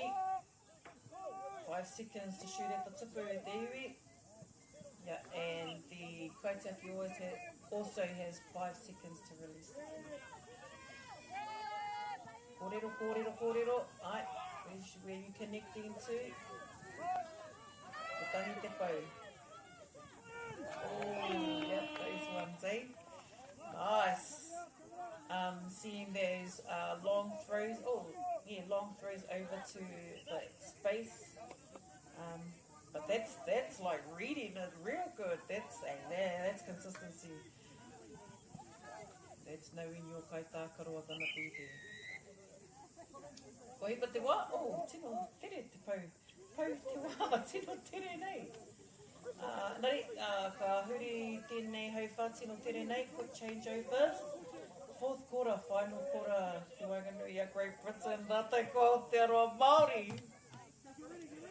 Whakarite, kia rite. Oh, getting a little bit nervous. Aotearoa Māori rātai ko Great Britain tēnei, nā whiringa toa mō te Tapawhā Kī Rahi. So you've had a display of the top players also for a lot of the representatives, both old school, new school, also who have represented in the past. Anei rā rātou, ko tai mai ki tēnei mura, ko tai mai anō hoki ki te tapawhā, ki te tapatahi.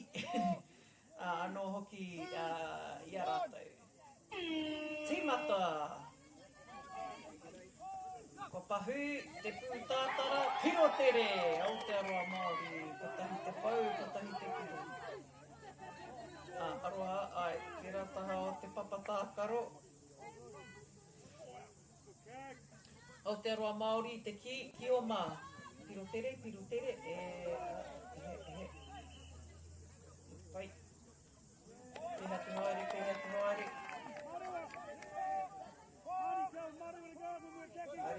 Oh, Great Britain. Rātou ki Taniwha, 4 shooters in. Back into our... We seem to be out on this side of the field quite a bit. Yep, we good. Ko tahi te pau, ko tahi te tupu manawa. Kawe tō tiro mā. What's that? Taiwa, ai, toko whānā kaiwawa ki runga I te Kaitākaro. Kāti, me mihi kia rātou hoki, ko roa wā rātou rā, we've had a rotation of kaiwawa. We've also had some development for our referees. So thank you, koutou mā. And to all of our Kaitākaro, kia mana Whanui mai rā koutou ki wēnei Kaitākaro. Ne, nā te mea, ko rātou hoki nā mea kai te āra, kai te ārahi, kai te aki, kai te te whau ki rātou i tēnei tākaro. So nā, keep them on, keep our kaiwawau on. Now, ko te takeke, kai te karangoa mai te kaiwawau, calling now kaitiaki out. Feet have come up. She's reached into an offside zone, but her feet have come up. Reira, hand over.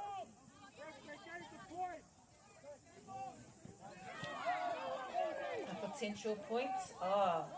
John. Nice arm.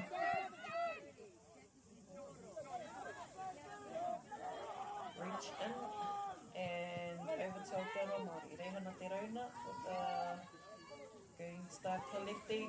Ai, kohi haere, pārongo, ki Whanui. Ai, Amani. Toru, Aotearoa Māori. Nice, 3 points for Aotearoa Māori. Restart, Amani, feed it up. Te rauna, ai, reihana, nice. Tapawhā. E rua. So they know they need to get some more points. Yep, some of those moves a little bit high with those passes. But that's going to take a little bit more of their time together. The more they train together and the more they know how each other roll. Also landing those passes, so linking those passes. And Amani's been really mean. Seen a lot of consistency, but most of her passes are actually linking and landing to her kioma. So ka pai tō mahi.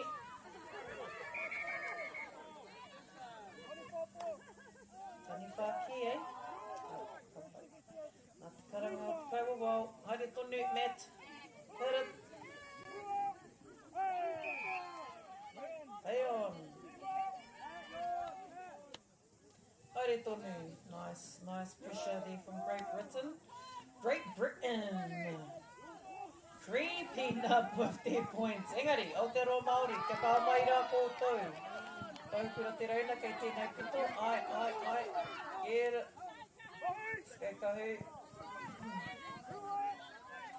Rua nā pau. Yeah, marking up now. Great Britain can't let any more points in for Tapawhā, and Tapawhā can't also let kioma through with any more po touches, not even one. So watch those offsiding, moving in too quick with no position of the key. Tapawhā, Great Britain. Kia rātou nānei. Alright, Matt. Sam rānei. Oh, no. Good job.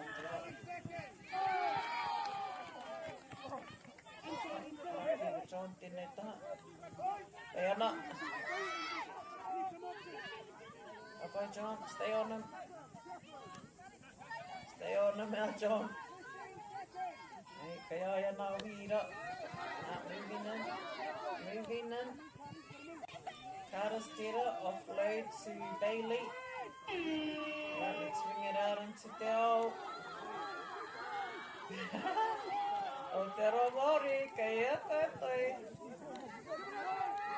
Right, back into the Kaitaki. She needs someone. She's got 4. And here. Wahatia. Kia poki mai rā e te iwi. Ko riro hoki kia Great Britain. Tēnei tākaro toa, Aotearoa Māori, whitu, te kaumātahi kia Great Britain. Tēnei te tau kā riro te toa o te Tapawhā Kī kia Great Britain. Ka mihi kia koutou e karema. Aotearoa Māori, kua tai tuarua mai. Engari tātou e te iwi, ko mutu rā te kaupapa o te Tapawhā, nā reira. Kia mihi ake kia whakaata Māori, kia Baileys, kia Celtics, o ti rā, kia Navira, rātou te puna tautoko. O ti rā, koutou te haukaina, e mihi ana kia Waikato. Aotearoa nā kaiwhakahaere o te Kiorahi. Tēnei ka mihi atu, ka aroha atu anō ki tō tātai tākaro o te Kiorahi tū takahina. Hoki mai anō a tērā tau, Māori ora i te Whānui.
food is your medicine. If you really want good health, know where your food's coming from. We wanted our children to grow up in the wilderness. The world needs kids like that. Māori have always understood the best way to live on this harsh land. We can hold on to our tikaka, our practices, our traditions, and bring them into this day and age. What makes Bailey's altogether better? It's the energy we bring to every home, every commercial property, every investment, every development, and every farm. Because when the energy is right, you can feel it. Bailey's, altogether better. And go! Just fill up at a participating Caltex, stack your pump discounts, and you could collect more savings on your next visit. Oh, there's another one. Getting quite good at this. Filling and saving. Feels good. Funding is a real challenge. We know that a lot of schools face that ongoing, and the reality is if you go to a lower decile school in New Zealand, you are less likely to be able to afford to participate in sport. Obviously, having come through it myself with kids and being one of those kids myself who played sport, I know how much it defined who I was. And now being able to go, I can't fix it all, but we can help and try and give to those people who are going through really tough times. Get the Māori Plus app. Download now on Google Play or the App Store with exclusive viewings and 100% ad-free. Quite like top tier. Watch us anywhere, anytime. Make Māori Plus your mate and stream now.